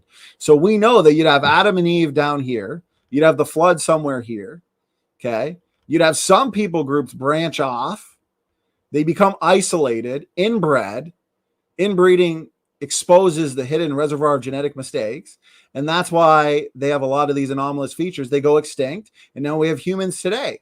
You see, we have a nice coherent model from our starting point. That's why young Earth creationists actually destroy the evolutionists the best, because we actually have a model. Then we can go into your Australopith-like ancestors, orangutan ancestors, chimp-like ancestors, gorilla-like ancestors. We can get into your different Australopithecines like Africanus, Afarensis. We can point out what's artificial like Habilis and Sediba. So we actually can do this. We can do this with species as well, based on molecular clocks and DNA differences, DNA function. I mean, we actually have a model. It's fun to be a young Earth creationist, Matt, right? I mean, are we not always studying? Are we not always improving the model? Are we not always reading a new technical paper? I mean, it really is the most consistent model is the young Earth creation model. And I think that's why young Earth creationists are hated so much. So yeah. Veckel brother, he asks, I have a question. Is there any evidence of human fossils that were involved in the flood? Ooh, Matt, you love that one, brother. You want to answer that? I do, yes. We have a video on the channel. It's probably in the deep history now because of the thousands of videos we have, but it's really good. It's on the Ashley phosphate beds of South Carolina. You see there's only one layer there. I mean, there's a layer of sand, of course, but there's actual one layer of phosphate, and that's all that exists. And if you look in that fossil layer, that single layer, there you will find that they found a human right next to a hadrosaur dinosaur jawbone. And so, I mean, they found more human remains as well, but they were throwing them in the river because they were afraid of their discoveries getting them in trouble. And this is a while ago. This is in the 1800s. So they go into the phosphate beds because it's a great resource for money. And they were getting it because phosphate is used in gardening. And you can use it for growing your garden, and everything grows much faster with the phosphate. So they were harvesting the phosphate. And the geologists went there to go look because they kept finding multiple creatures. I mean, talking like 50-foot shark. I mean, massive creatures. Megalodons. They found mammoth. I think it was anyway. Anyway, they found all kinds of creatures and dinosaurs and man. So there's your no dinosaurs ever been found with a man. Yeah, it has. It's just not very well known. So we have evidence of the footprints and the dinosaur drawings and those things like that, but the real evidence comes to the fossil record, and that would be your best bet. And it's written in a book. Matter of fact, he drew on the cover of the book a man standing next to a hadrosaur dinosaur because the evidence was overwhelming. So pretty good for a secular guy to do that, right? Being worried about being ridiculed and mocked, but they kept finding so many human bones that there was no way to deny it anymore. Sorry, so much noise. Great response. Great response. So that being said, guys, I want to say we're now going on 2 hours. We've done a part 1 and a part 2. So I'm gonna point out that we've taken down all his arguments that were really just repeated talking points. He answered none of our challenges, really nothing.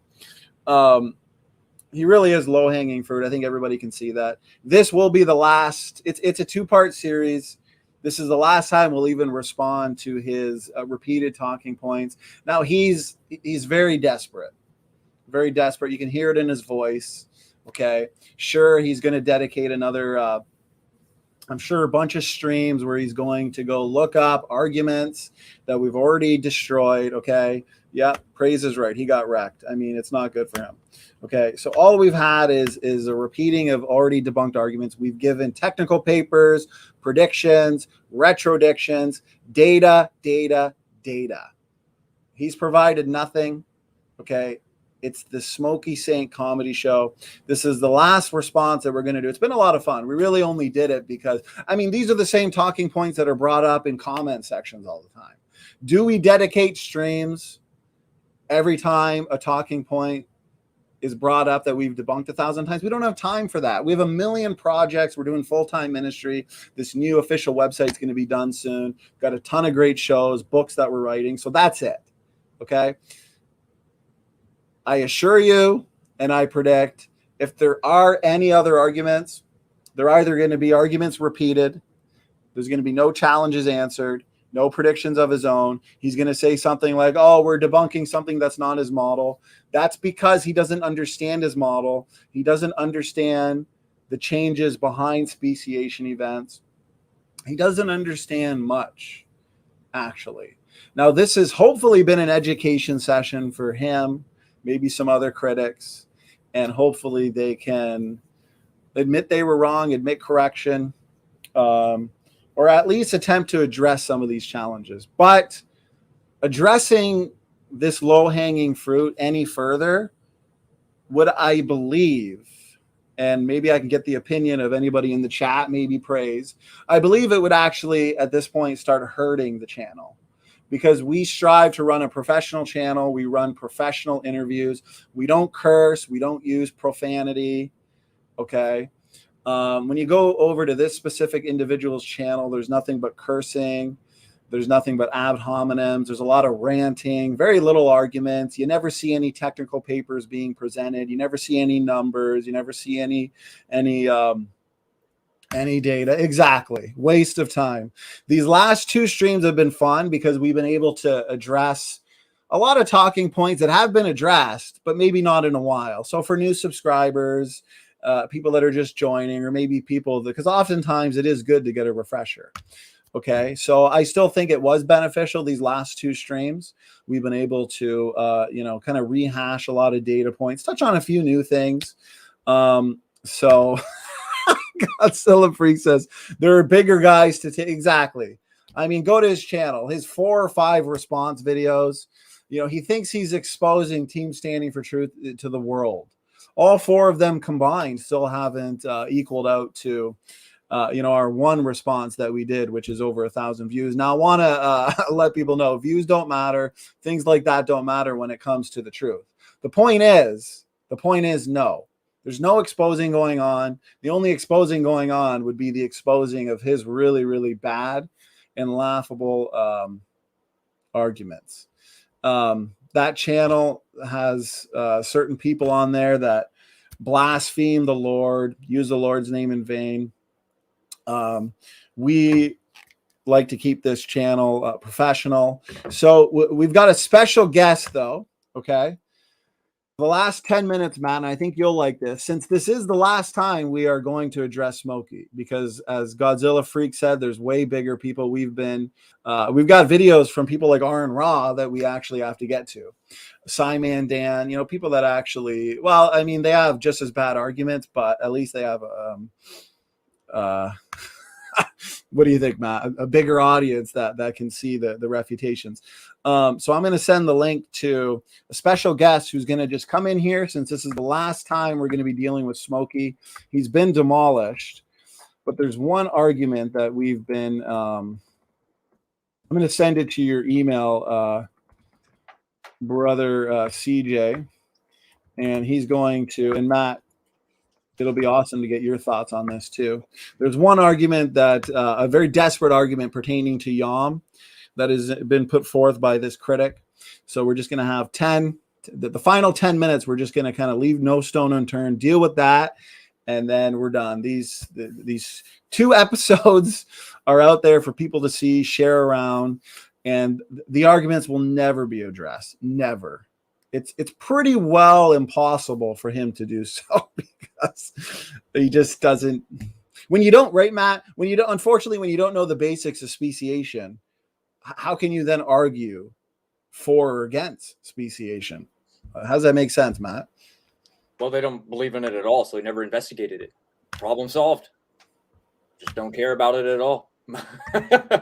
I find it such a weak argument, because even as a young Earth creationist, we would admit that you can link, Canis domesticus, Canis lupus, Canis coyotes. You can link those to a common ancestor. You can link the black bear, the polar bear, the brown bear. You can link these to a common ancestor. Right. Just like humans to another human. It's paternity testing. We can go back, but you notice we don't go back to an ape of any kind. Right.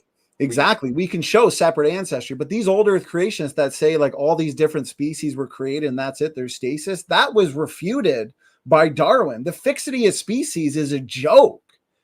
Even young Earth creationists recognize that simple phylogenetic systematics refutes that. That's why a lot of them have to say, well, Neanderthalensis were a separate creation and they were, they were an animal. And there's bestiality going on and all this nonsense. It's like we literally have their genes. We can, through phylogenetic systematics, molecular clock data, DNA function data, we can link house cats, lions, tigers to a common ancestor. But these old earthers, unfortunately, putting forth this fixity of species, Darwin destroyed that himself. We've never believed in fixity of species. Ever-changing environments, Matt, requires ever-changing genomes, requires adaptability. Fixity of species is just, it's indefensible. As we wait for our special guest to join, brother. Yeah, what are your thoughts on that? Yeah, I mean, we can see change fairly quick, even without speciation. I mean, look at the different so-called races of people, right? You can, the ones that went to Africa, well, they better tan really, really quickly to get used to that being near the equator. You move away from the equator, well, guess what? You're going to need some vitamin D. So if you've got dark skin, it better lighten up, because you're going to require it, especially females, for the production of milk. And what do we find? Females everywhere on Earth are always more pale than the men of that region, because they have to be. So we see a natural adaptation from just through environmental factors, right? So seems to me that adaptation is a fairly quickly thing, and we see it right in front of our eyes. You can't deny it, right? And that's why we always say, don't look at the phenotype, look at the genotype. Oh, you believe in hyperevolution? Oh, really? Really? A reduction in genetic information is hyperevolution. Well, I mean, seriously, is this what we're dealing with here? Reduction of evolution. Yeah, go ahead. Oh, no, you have to remember, though, young Earth creation is very scientific. Look at how much we have to study to know it. So if you were to know somebody and tell them about young Earth creation, you could talk to them for probably a day or two. They would go out and not have any idea how to defend it whatsoever. So to become a young Earth creationist and to defend it, it takes a lot. It takes a lot of time, a lot of memorization of things. You have to like multiple fields of science, which if you don't like geology, well, guess what? You're not going to be able to defend a flood ever. You just can't. If you don't like genetics and biology, you're not going to know separate ancestry. There's no way. So I can understand why people don't want to be a young Earth creationist personally, because how do you defeat radiometric dating when you don't know anything about it? It's much easier just to say, well, I guess the Earth is old and humans are young, because we'll just go with the molecular clocks. We'll just go with the pedigree studies and we'll say that humans are young. But the Earth, I don't know how to defeat radiometric dating, so Earth is old. See, you have to really dig in deep in all the different sciences to get young Earth creation, and it's a lot for people. So I can see why they're just fine going, who cares? It's non-salvational. Let's move on. Let's talk about other things. So I can understand it. Which is why there's ministries out there, one being us, where you have people like us who don't mind the full-time study of the scientific data so we can present it to you. And therefore, if you're going up against one of these bullies or anti-YECs and they bring up an argument, we're happy to help. We're happy to give a video, an article, a book. I mean, we do our best to answer all these objections, challenges. We enjoy it. So that being said, we are going on 2 hours. So CJ, good to have you, brother. Always a pleasure. CJ did, and maybe you can kind of, in a nutshell, explain it and then debunk it. You did a video a while back addressing a challenge actually put forth by Smokey. I really enjoyed that video. I really enjoyed your answer. So I wanted to have you on tonight to kind of, I guess, reiterate the argument and then show why the argument fails. And that way, this two-part, I guess, series, you can call it, we feel like we left no stone unturned with the science and then also the scripture, CJ. So thanks for being here, brother. Yeah, absolutely. And I appreciate you sending me the link there real quick. Briefly, for those who don't know, I have a much more detailed takedown of this particular argument on my channel. It's titled Bad Arguments for an Old Earth, Refuting Smokey Saint. And it's the video that Brother SFT was actually just referencing. So if you guys want to check that out, it's like a full 2 hours. Only about 1 hour is dedicated to this argument. The next hour is opening the room. I talk with Rob a lot, but nonetheless, it's a full flesh out of what's going on here. So Smokey has an argument which he believes is a knockdown, single punch, haymaker to the teeth kind of argument that completely obliterates and destroys and demolishes and incinerates and etc. Young Earth creationism. And of course, every argument that Smokey Saint has ever made is that flawless and wonderful, if you haven't heard. But nonetheless, I decided to go after this particular argument. So basically what he says is there are 4 different literal definitions of the word yom, which is the Hebrew word for day.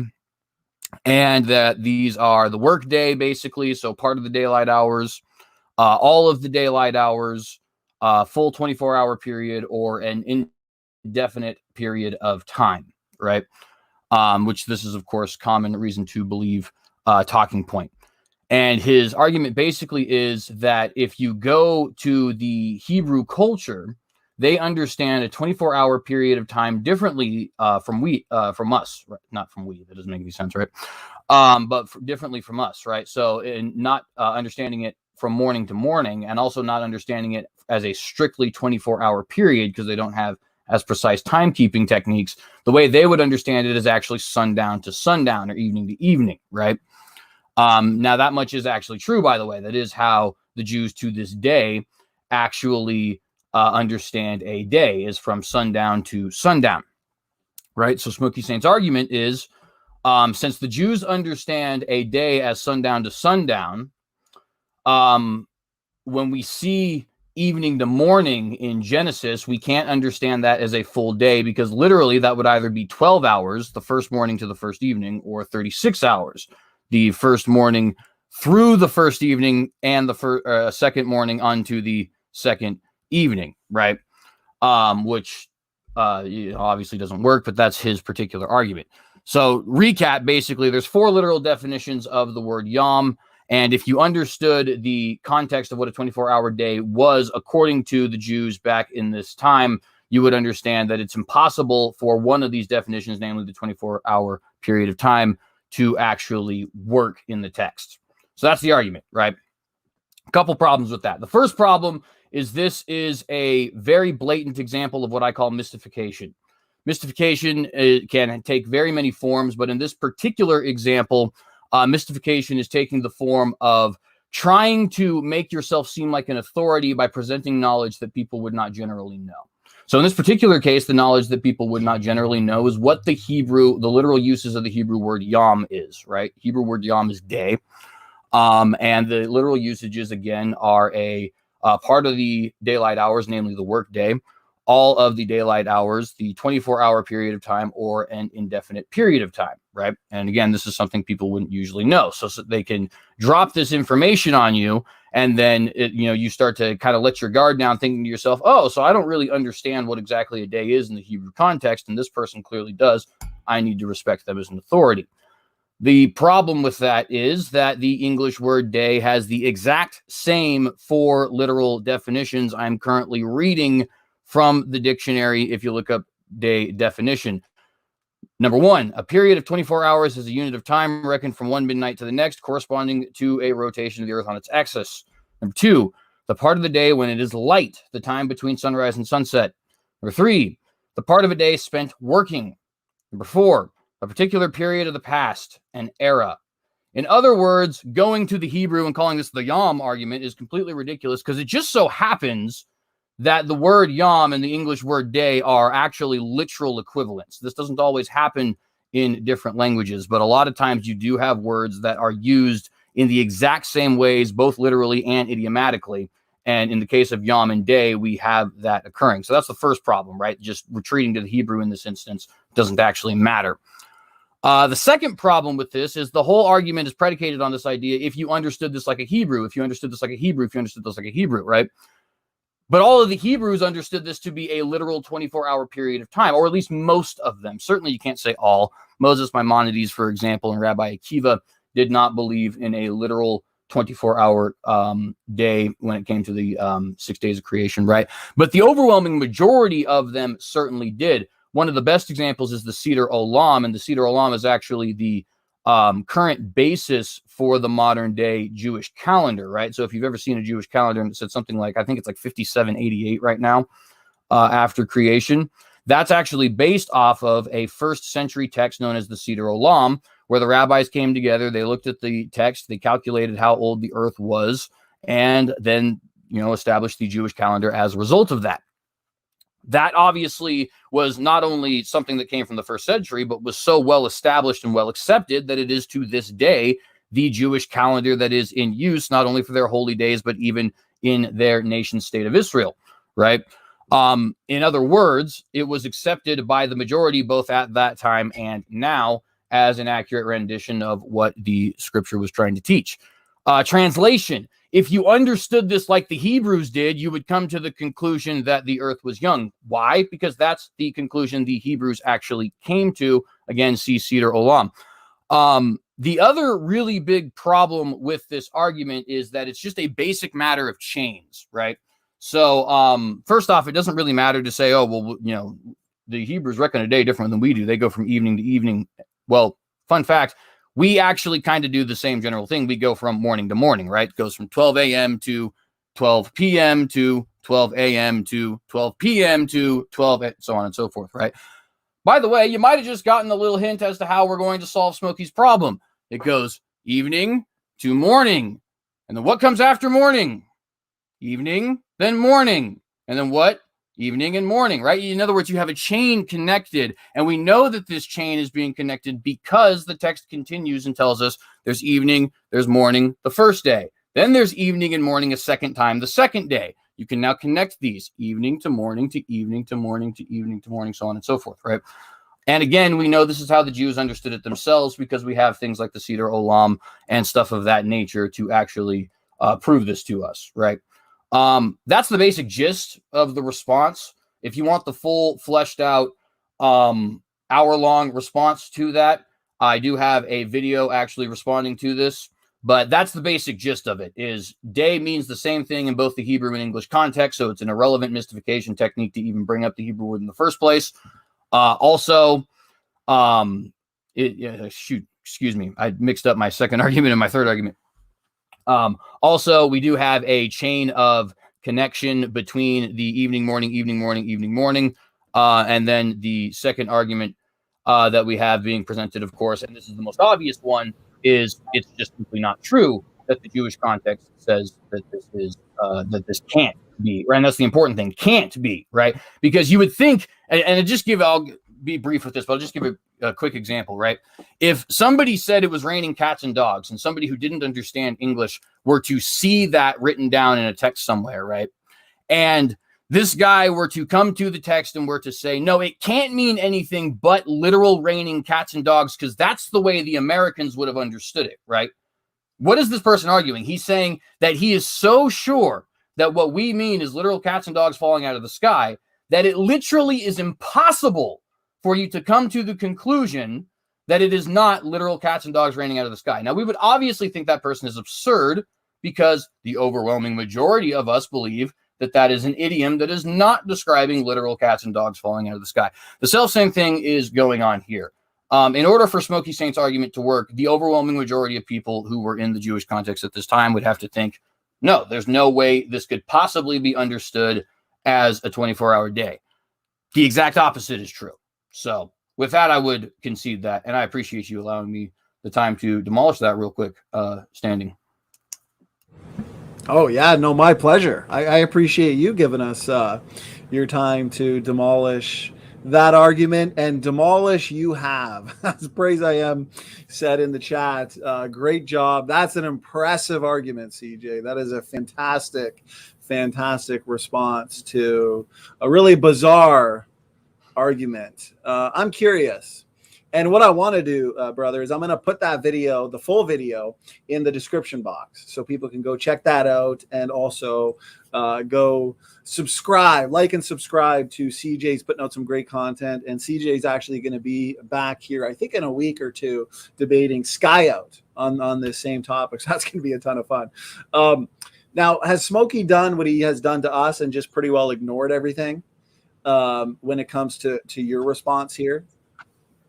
It actually, so I made a prediction at the end of that video, not the end of the video, but the end of my hour where I'm talking about that right before I move on to talking with Rob, where I said we were either going to see Smokey ignore this or go into a tirade reviling me.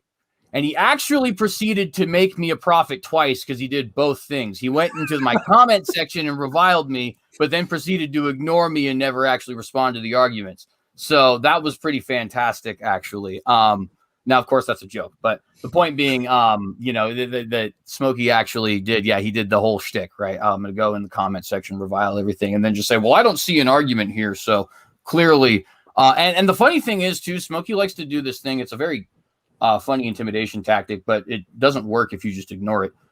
He likes to say this thing where it's like, well, we all have come to the conclusion that you've been debunked, and we all, right, and you're losing your credibility with us. It's like, who's this royal we you're talking about? Yeah, because I got Rob Rowe on my channel, and I'm texting Kenny Rhodes, and I'm about to debate Sky Out and Kent Hovind and Rand. I just wonder who this royal we you're speaking of is. You know what I mean? Yeah. I don't know. Maybe it's Smokey Saint and the voices inside of his head, but it has to be the case. Yeah. Yeah, exactly. Right. Exactly. But you know, here we are. Yeah, I know we have gotten no response to what I've said there. I've gotten one from Kenny Rhodes, I think, in the debate I had with him on your channel. I think we talked about that for a little bit, but we might not have. I seem to remember we did, though, but I can't recall anything that was actually said. Yeah, no, that's a fantastic video you did, and you really laid it out beautifully here. We kind of made predictions as well as to how Smokey would respond or ignore. We made sure we were comprehensive, which is why it was such a blessing to have you as well to kind of finish it off with such an awesome dismantling of that argument. Matt, I'm curious if you've heard that argument, brother, before we kind of wind it down, and if you had any thoughts as well, you know.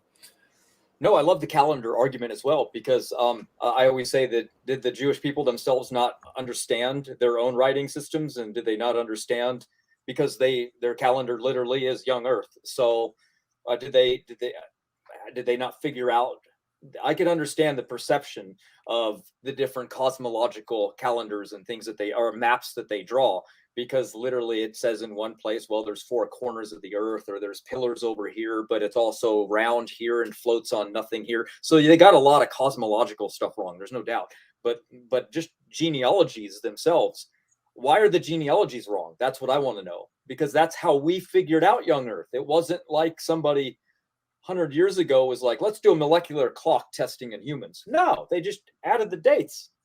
And I think that's pretty much what you were saying too, is the calendar that they did when they read the scriptures was probably adding up the genealogies, right? Yeah, and I do want to actually add really quick. It's important to note, because a lot of the more dishonest, and of course not all of them are dishonest, but a lot of the more dishonest ones will actually make the claim, this whole idea of young Earth creationism is a new American thing, right? You hear that actually quite frequently, unfortunately. It's a new and American thing, right? So not only is it modern, but it's regional, which is funny, actually. Standings in Canada right now, and Ken Ham's in Australia, but apparently it's American at any rate. The funny thing about that is the Seder Olam was written sometime between the years 50 and 150, right? So like, it's possible that when the Seder Olam was being written, Paul was writing his letters, right, at the same time. Like, that's how old this source is that we base this calendar off of, right? So it's like, it's not like this. And in fact, there's an article on Reasons to Believe that I think everybody should absolutely read, because Hugh Ross is not actually a dishonest person, in my personal opinion, at least. He's very wrong, but he's not dishonest. He wrote an article on Reasons to Believe titled "Coming to Grips with the Early Church Fathers' Perspective on Creation." Now, by the title, you can already kind of guess where this is going. The article is basically Hugh Ross admitting not only is day-age theory non-existent amongst both Jewish and Christian circles, but the very first Christian circles to get any old Earth understanding whatsoever are post-Enlightenment. Isaac Newton, Leonardo da Vinci, people of that nature, right? And by the way, it's important to note for both of those figures, they're not actually committed to an old Earth position. They're simply speculating, as the two were oft doing, right? Because they're very intelligent people. The point being, Leonardo da Vinci is an Italian man living 1,500 years after the fact. Are you going to take his word for it, or are you going to take the Jewish word for it and the early Christian word for it, and so on and so forth, right? And yeah, that's all I'd want to add there. No, that's a great point. That's a great point. And Dr. Sarfati points that out in his book that I think I have behind me. Yeah, Refuting Compromise, great book. And I think Hugh Ross even had to go back on that, because I think at one point he was saying that there were some church fathers that that taught it, and Dr. Sarfati pointed out that is wrong. And I just find it out because people like Smokey always to make an argument want to say, well, all the church fathers and all of the church throughout history believed this. But when it comes to this topic, you're saying nobody believed the day age or progressive creationism or theistic. I mean, these are all new inventions. Yeah, not a single one. The only people you can find who have any recollection of it at all are Jews. Which, to be fair, that is something that people will use to their advantage. They'll say, well, because, obviously Jews are 1st, 2nd century, so that's an early source. But then you still have the fact that these sources who did believe this, even though you got to understand, like Rabbi Akiva and Moses Maimonides are some of the most beloved figures in all of Judaism, right? And despite the amazing love that these figures receive in later Judaism, they still, the Jews, I mean, still conclude, yeah, their whole old Earth thing, it's garbage, and they go with the Seder Olam instead, which is written by a virtual nobody.